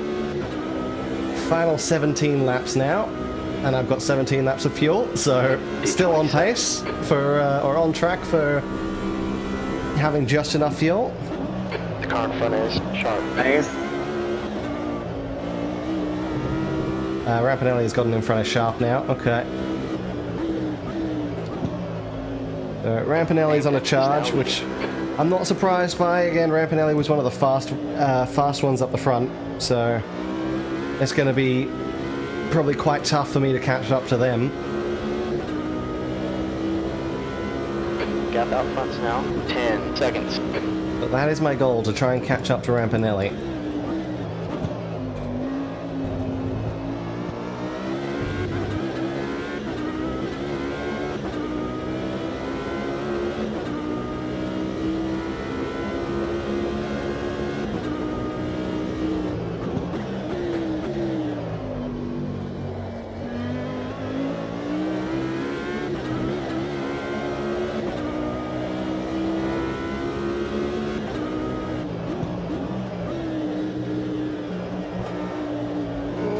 come on, don't go on the dirt.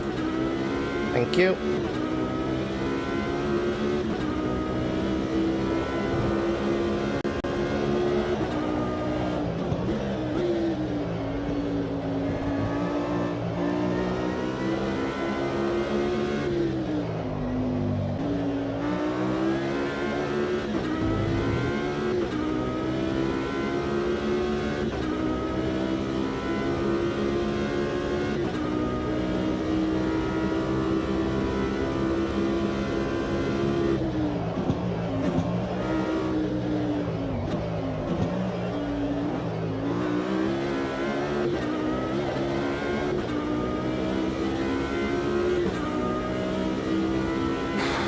Really use a safety car. Off the pace. I'm not sure if we're going to get one before the end here, but we'll see, because the AIs will theoretically be more aggressive now, so... Gap 2, sharp. I would imagine so, yeah. 11 seconds. Moreno is now leading. But the field's also pretty spread out. There's like one big gaggle of cars, and that's about it. Yeah, although there's a couple groups, but nothing like... There's a few groups, but there's only like one big Nothing gaggle. like we had early in the race, yeah. Yeah. Ooh, okay. Had no rear end grip there.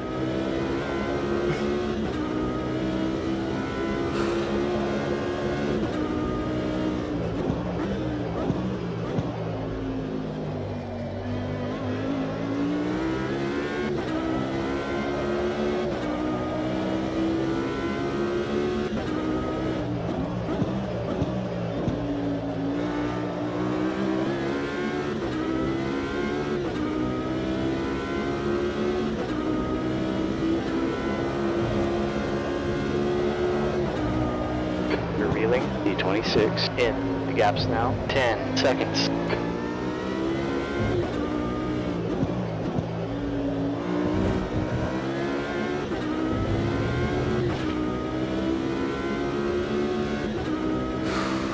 Ten seconds to sharp. The rate at which I'm catching up to them has slowed down significantly. Yeah.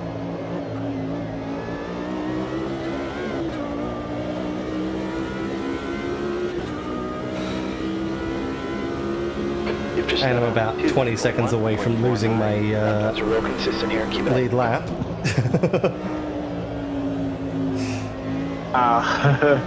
20 seconds away from losing the lead lap, so I gotta be careful of that.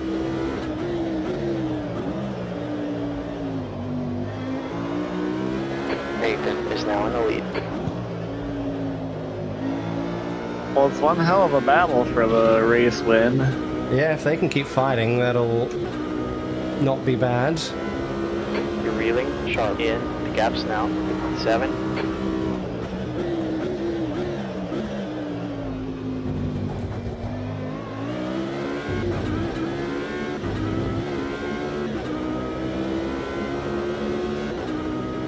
Yellow in the final corner.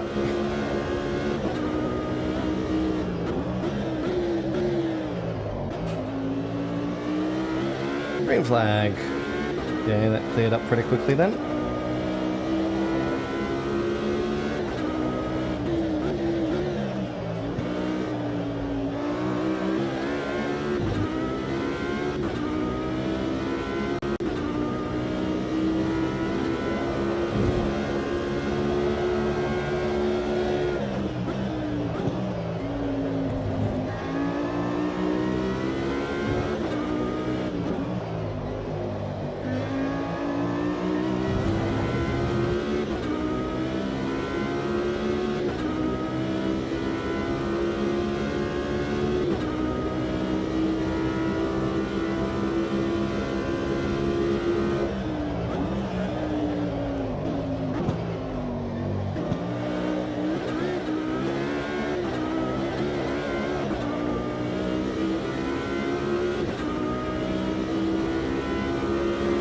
Best lap in our class.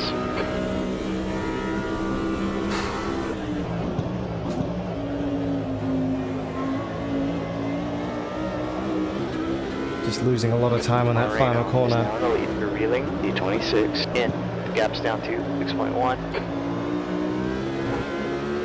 Because versus what my best lap was before I just improved it, I was losing about 0.2 seconds on that final corner. So obviously the way I'm handling the bumps is just not... Alright, you're halfway through this fuel. Not as well as it was earlier. I'm probably just taking a slightly different line there. Yeah, maybe.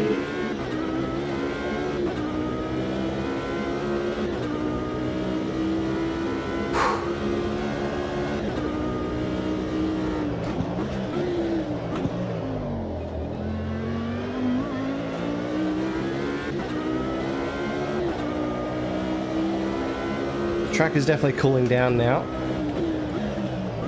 as we thought it might.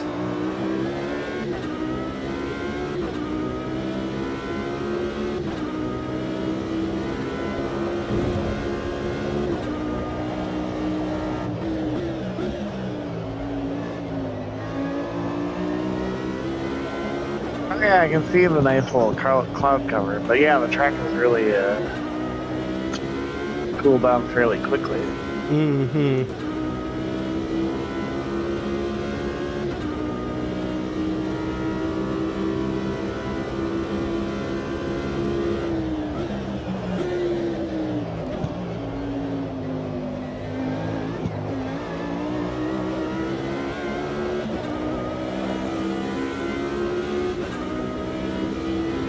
Yeah, that was better. D27, you're the fastest in our class. You've just run a 1:59.81. Track temp's falling. It's now 46 degrees. Jerry immediately mentions the track temp, thank you.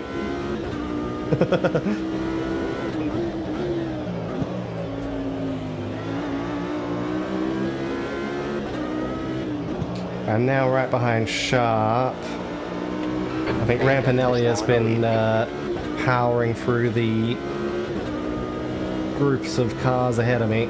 You're reeling. Sharp in. The gaps now. There's now 2 cars between me and Rampinelli instead of just being Sharp. So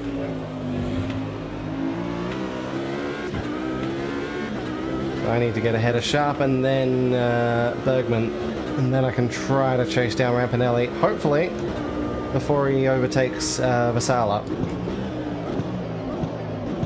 But I imagine he's probably going to get in front of Vasala first.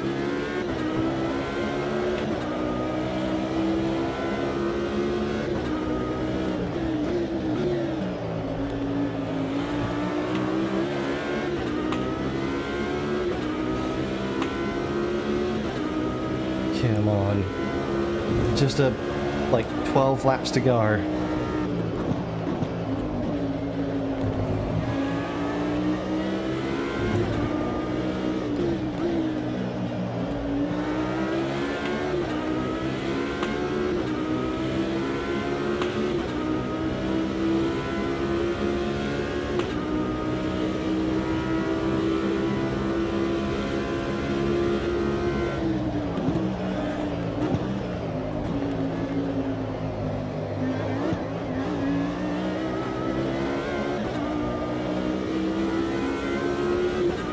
Attaboy, drive away.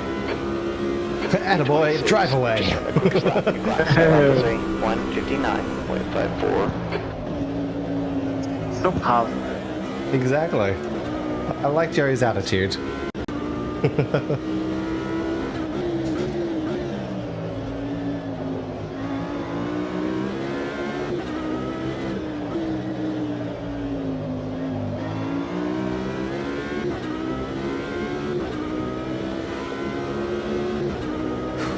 Okay. The car in front is Jim. Now I'm going to chase down Bergman. Might take a few laps to do that. Oh, come on. Don't slide out there.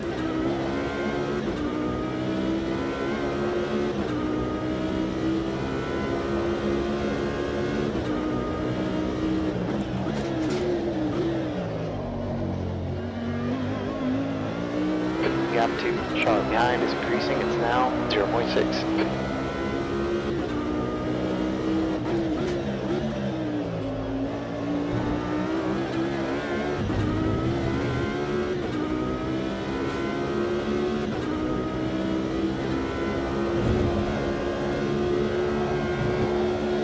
So yeah, that yellow might have been for the leaders.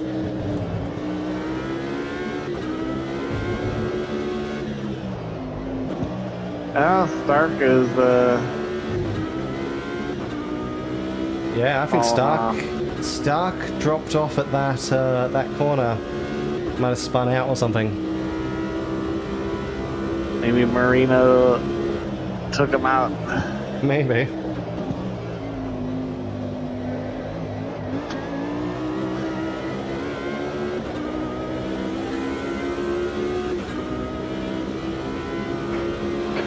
Right now, you've just done on 2 Controversy. 6 seconds.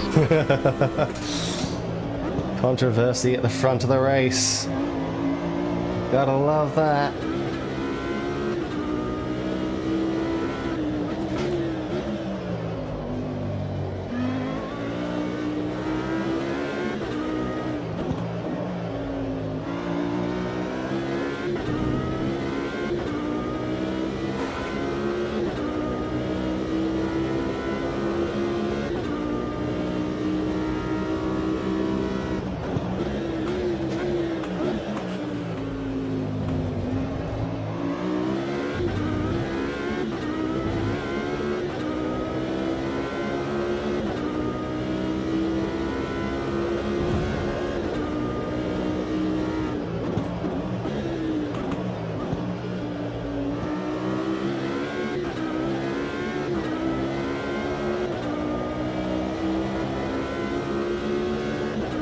Something in the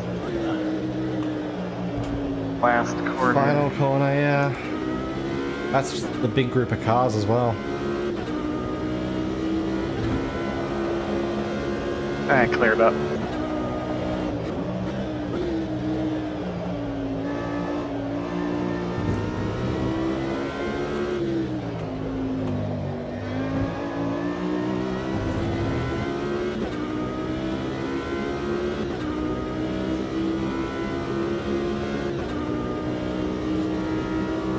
Ten laps to go.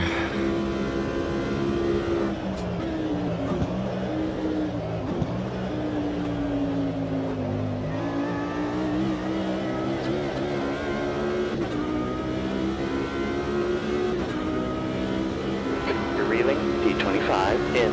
Gaps now, 3.9. That last lap was 2:00.1 seconds. The track temp's decreasing, it's now 44 degrees.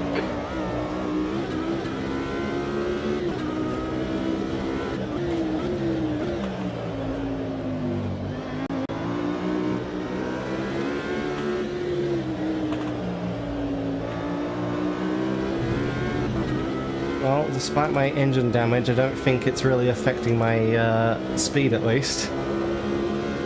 Oh, that's good. Maybe engine damage isn't as detrimental as... I think once it reaches a certain point, it will be, but... Because, I mean, the fact that it's orange is a little concerning, but obviously it hasn't gotten rid of too much power just yet. I mean, I guess that's fair, but like... You know... So something like 13, like what I have, it's like, that's never gonna be Yeah. hugely detrimental. Yeah. 'Cause, yeah, no, until the last couple of laps, I was pretty much consistently setting... Well, for 3 laps in a row, I was setting fastest laps. Sub 2 minute laps.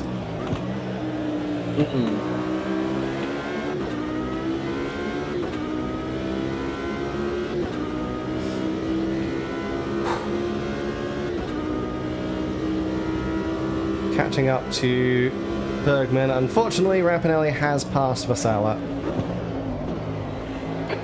Gear temps up, it's now 31 Celsius. Oh, Bergman's going into the pits. Okay. So the last pit stops are probably going to be happening around now. Keep hitting your marks. D25. For those that still need to.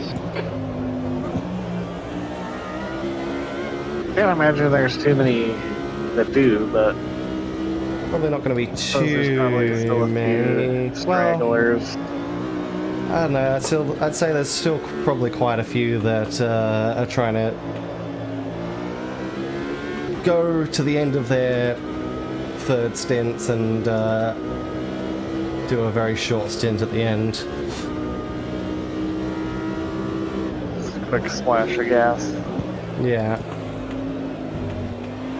So I imagine over the next few laps I'm probably going to be climbing some positions just based on that, which is nice.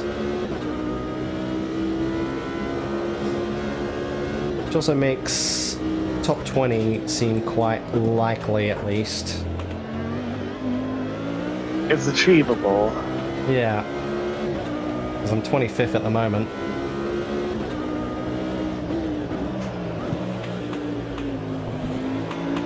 I can see Vasala and Rampinelli right in front of me, about 3 seconds down the road. Gap 2, B24. Ahead's now 2.8 seconds.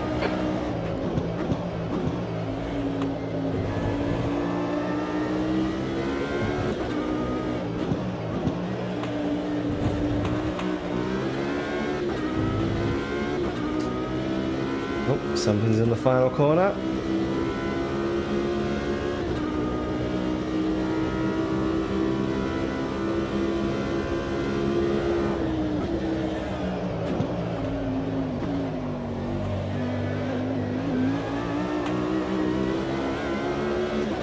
Well, there's your parts of your car strewed all over the track.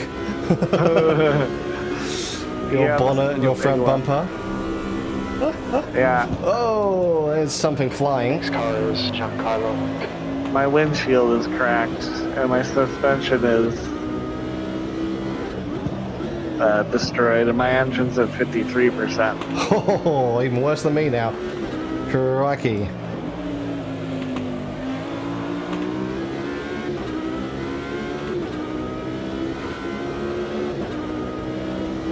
Well, I won't complain if you end up getting in the way of Rampinelli up ahead and Vasala. Although Vasala is fighting back against Rampinelli at the moment. You're reeling. Giancarlo in. The gap's down to 1.9 seconds. So if Vasala wants to have a fight with Rampinelli now as well, that'd be great.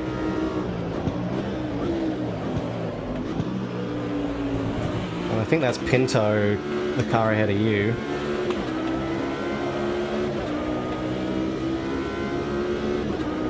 Whoa! Vasala went off to the dirt there. Wiley went onto the dirt there. Our headers Lance. I'm having a time. I can tell. Crikey.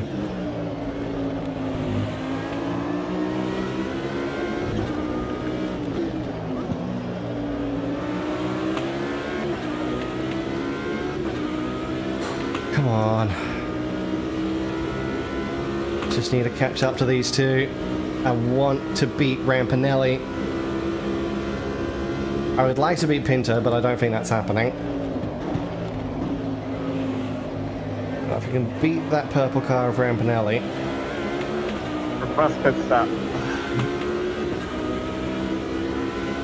You're reeling. Lance in. The gap's now 0.8. The last lap was 0.9 seconds. Let's roll consistent laps. Good job.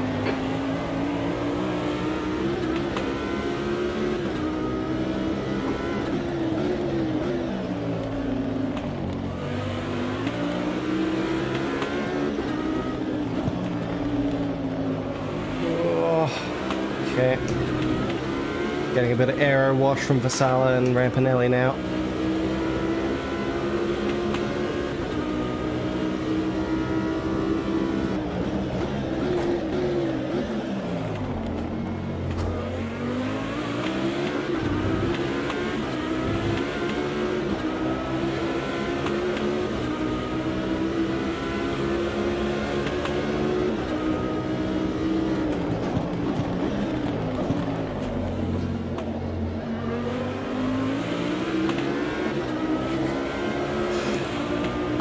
I am giving Vasala a very hard time. Oh, right at the inside. There we go. They're still side by side with me though.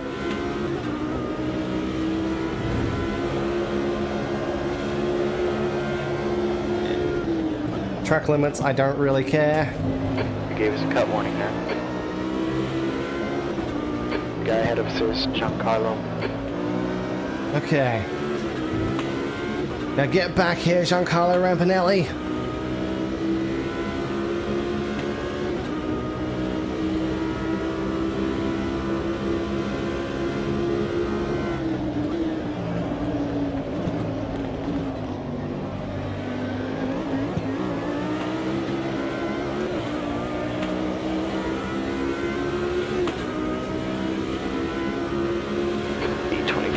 Track temp's decreasing.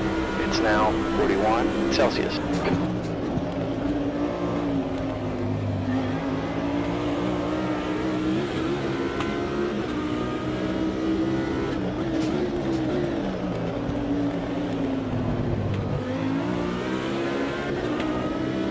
Right up behind Rampinelli now.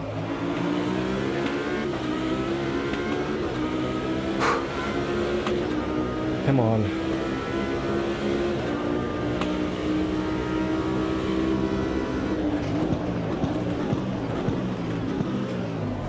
The inside. Oh, no rear grip. He's gonna stay side by side with me.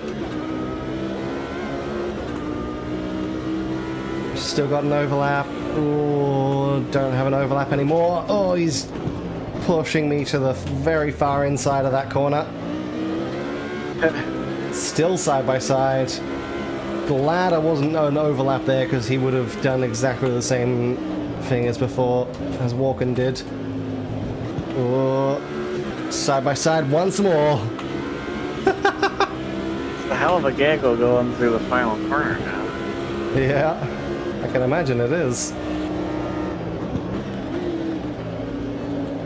Ugh. Okay, he's gotten back in front of me a little bit here. Let's get onto the back straight and try to get a little bit of slipstream.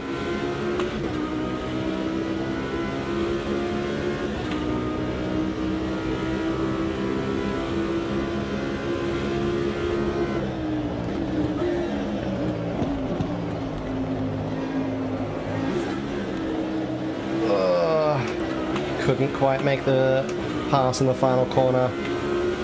Lost a bit of time. D23, the last time was 2:02.21.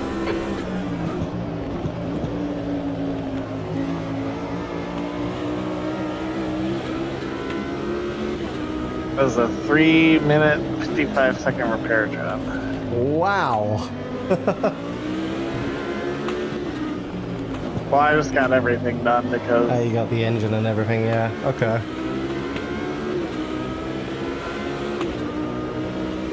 Fair enough.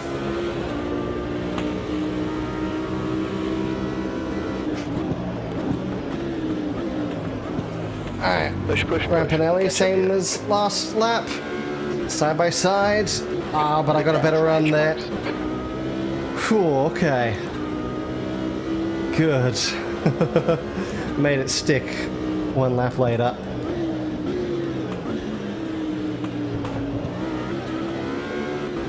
The car in front of us, Tame. Now I've got to try and catch up to Kun and Pinto. Don't know if I'm going to have enough time to do that. As much as I would love to beat Pinto and Ezekiel, I don't think I'm going to catch them. So I will... Because I'm pretty sure, if I remember correctly, was it Rampinelli or that started on the front row beside me? It might have been. I believe he was like the one that was right behind you at the start, yeah. Yeah, I think it was. So if I can beat him, then I'm happy. Yeah. Although he's looking to the inside into the final corner. Oh, he's trying to push me out wide. And he's got the inside line, he's got the position back. Get your position. You've just done a 2:01.68.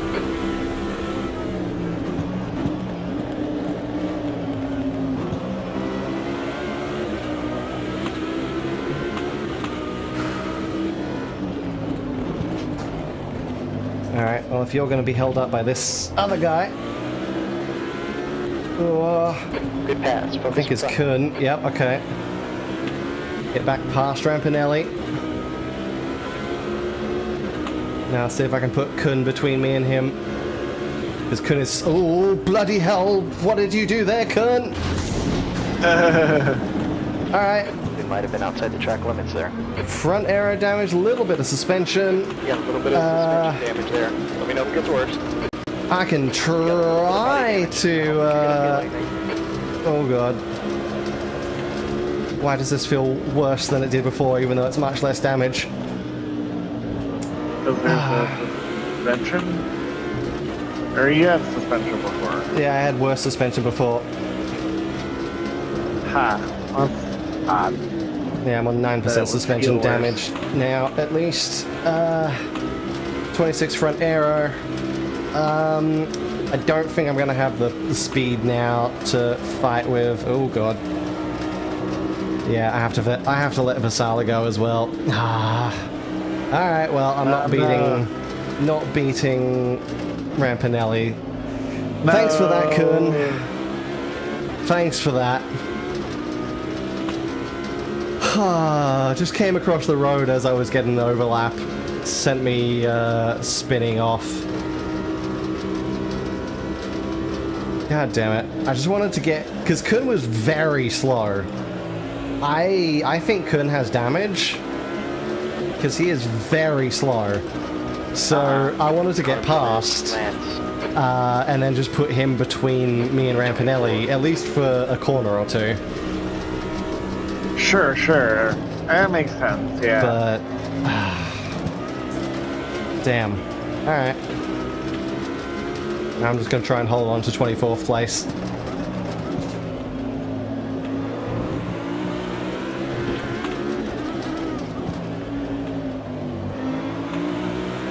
next car ahead of us is Kane. Ooh, careful.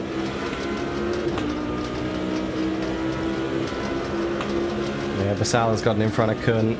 Even with my damage, I'm still sort of staying the same speed as Kun in the straight. So, Kun definitely has damage. Might not have suspension damage, so I'm a little worse through the corners. But I am faster than him in the straights, actually. Oh, come on, Kun. You didn't have to do that, but okay. I wasn't going to get an overlap. But also, that was moving under braking, so that's a dick move. Wow, what a jerk.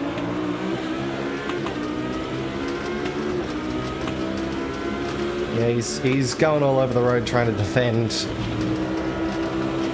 Like, he's let Rampinelli past, he's let Vasala past. He really does not want to let me past.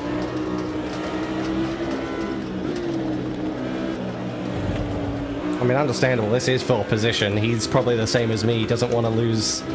He just wants to hold on to what he's got. But yeah, for sure. I am very much faster than him in a straight, even with 26% front aero. Great pass. On to the next one. Oh. You. Come on. Come on. 2 laps to go. I'm gonna dive up the inside. In turn 1. Where is he? Okay, he's behind me. Good. My suspension is going to mean he's probably going to catch up to me in the corners here. But I know I can out-drag him in the straight.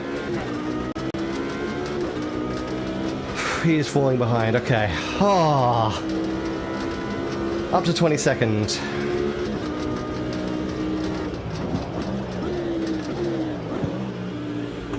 Anyone who hasn't done their pit stops will stop at the end of this lap. Because they have to. Well, not necessarily have to, but if there is anyone who is just not gonna make it, then this is their last chance. Oh, come on.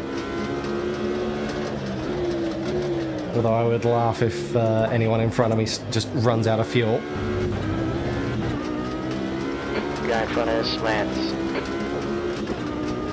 Stark is probably hoping Marina does. Yeah. But I don't think they're gonna run out.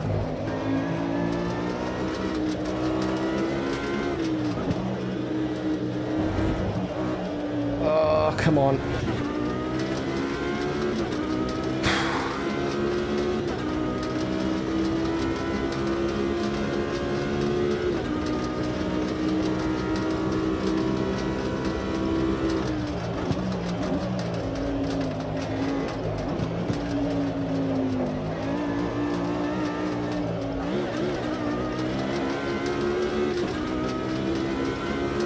Okay, final lap now. D22, last lap here.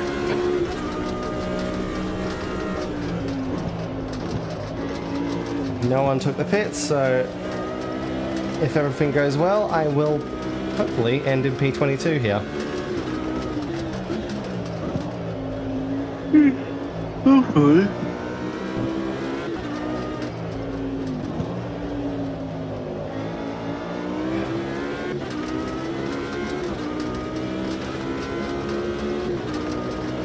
Race complete. Alright, the leaders have crossed. Or Marino has crossed anyway. Yeah. Stark is on the final straight now.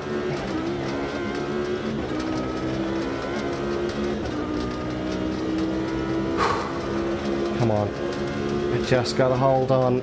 Just gotta make sure Kun stays behind me. For half a lap now. Half a lap to go.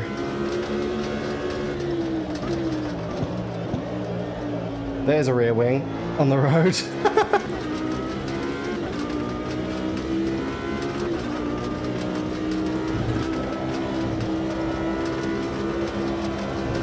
Pretty sure that was your rear wing. Oh, there's another one? Or was that something? That might have been a different part of the car. Might have been a different part of the car. Because I know our... Well, okay. I was going to say, our cars are the only ones with white on their rear wings, but technically our clones do too. Yeah, and I didn't lose the rear wing for a little bit, so...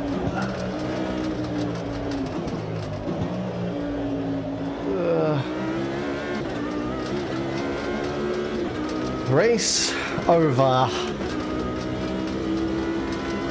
Complete. Alright, that's a checker. P22. Oh, man. Yeah, just got into a couple of accidents there. Got taken out a couple of times. But I managed to hold on for the most part. Couldn't get top 20, unfortunately. Couldn't get the top 20. Close. Almost, but not quite. Yeah. Yeah, I was the only one to get a sub 2-minute lap time, so there you go. Oh, crikey. Well, that was, yeah, top 3 were 2-stoppers, and then it was a 3-stopper and then another 2-stopper. Oh, bloody hell. Lots of varying strategies. Yeah, that was interesting. Yeah, for sure. Give me the calculator, please, so I can make sure that I've got everything right. I should probably also show this over here. Alright, so that's another win for me. Well, a win from 22nd place, but that's fine. So that's 700. Was it 660 plus 92 is... Oops, 752.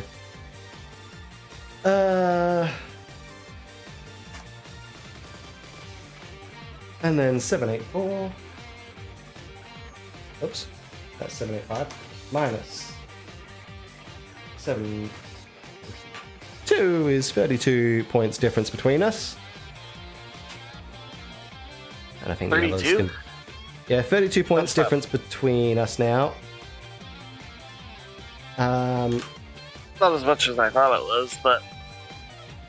Well, yeah, because we're getting... Each win for me is 8 points ahead, I think. Oh, yeah. So, because you've got 2 wins, I've got 6, so that makes sense. Yeah, check it out. Alright, there we go.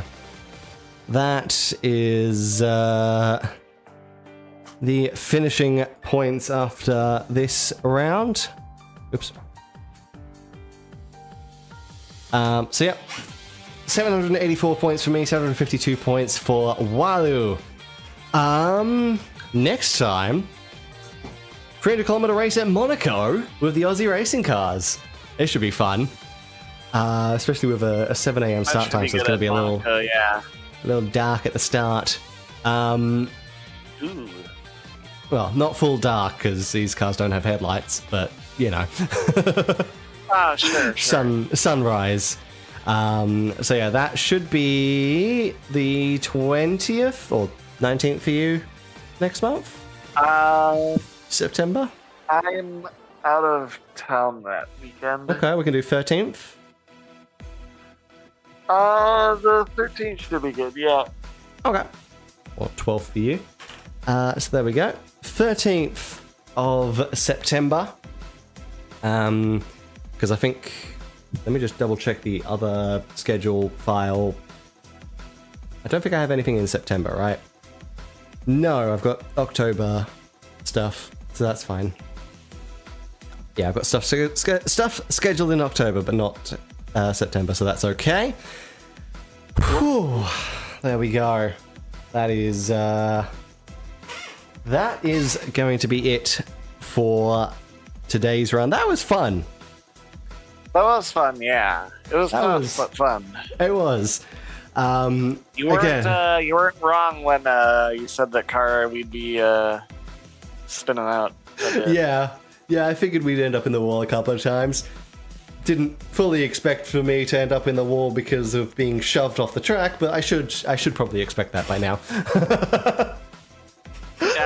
It does tend to happen. It does tend to happen, so yeah, I suppose stuff like that should be expected. Yeah, but that's fine.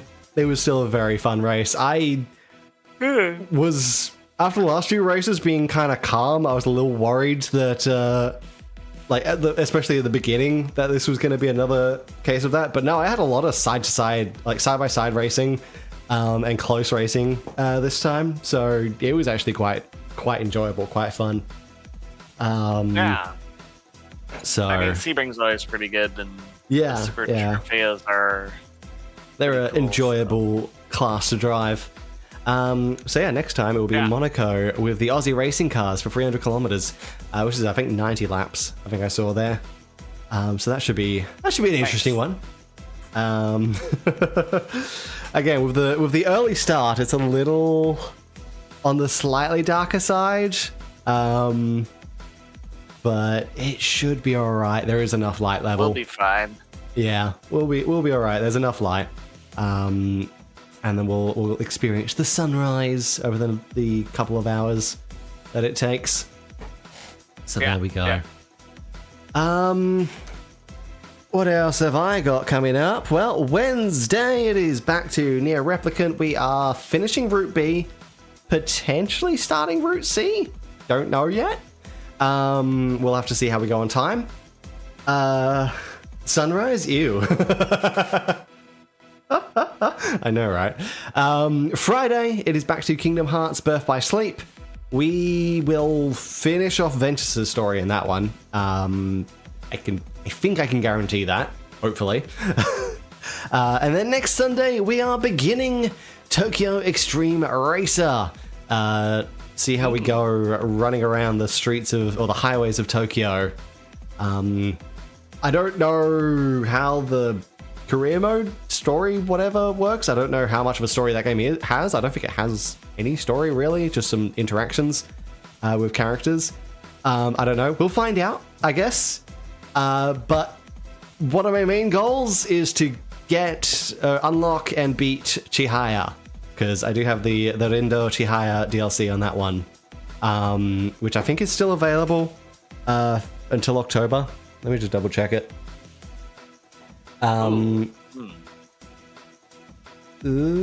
Or that's the soundtrack. Available to download until October, but if you obviously have it, you have it forever. Yeah. Oh wait. September 30th, 2026 is when that ends. Unfortunately, I didn't buy the game early enough to get the Meloko Kyoran one, Nijisanji, because that was February or something. That hers expired really quickly. Chihaya's is there for like a full year. Meloko's was there for like 3 or 4 months, unfortunately. So Man, that is. buy this game. Yeah, before the end of September, get the Chihaya thing. Yes. Yeah. Unfortunately, it isn't too expensive. I mean, I still got it on sale. It doesn't go on sale very often. I should point that out. But it is like $73.50 Australian dollars, so that's not too bad. That's a lot better than most other games. That's probably like 40 or 50 USD, I assume. Probably around 50. But yeah, Probably, yeah. that is that. Hope you look forward to all of that, and hope you all enjoyed today. And with that, thank you so much for watching. Hope you all enjoyed, and I will see you next time. Goodbye. Have a great night, everyone.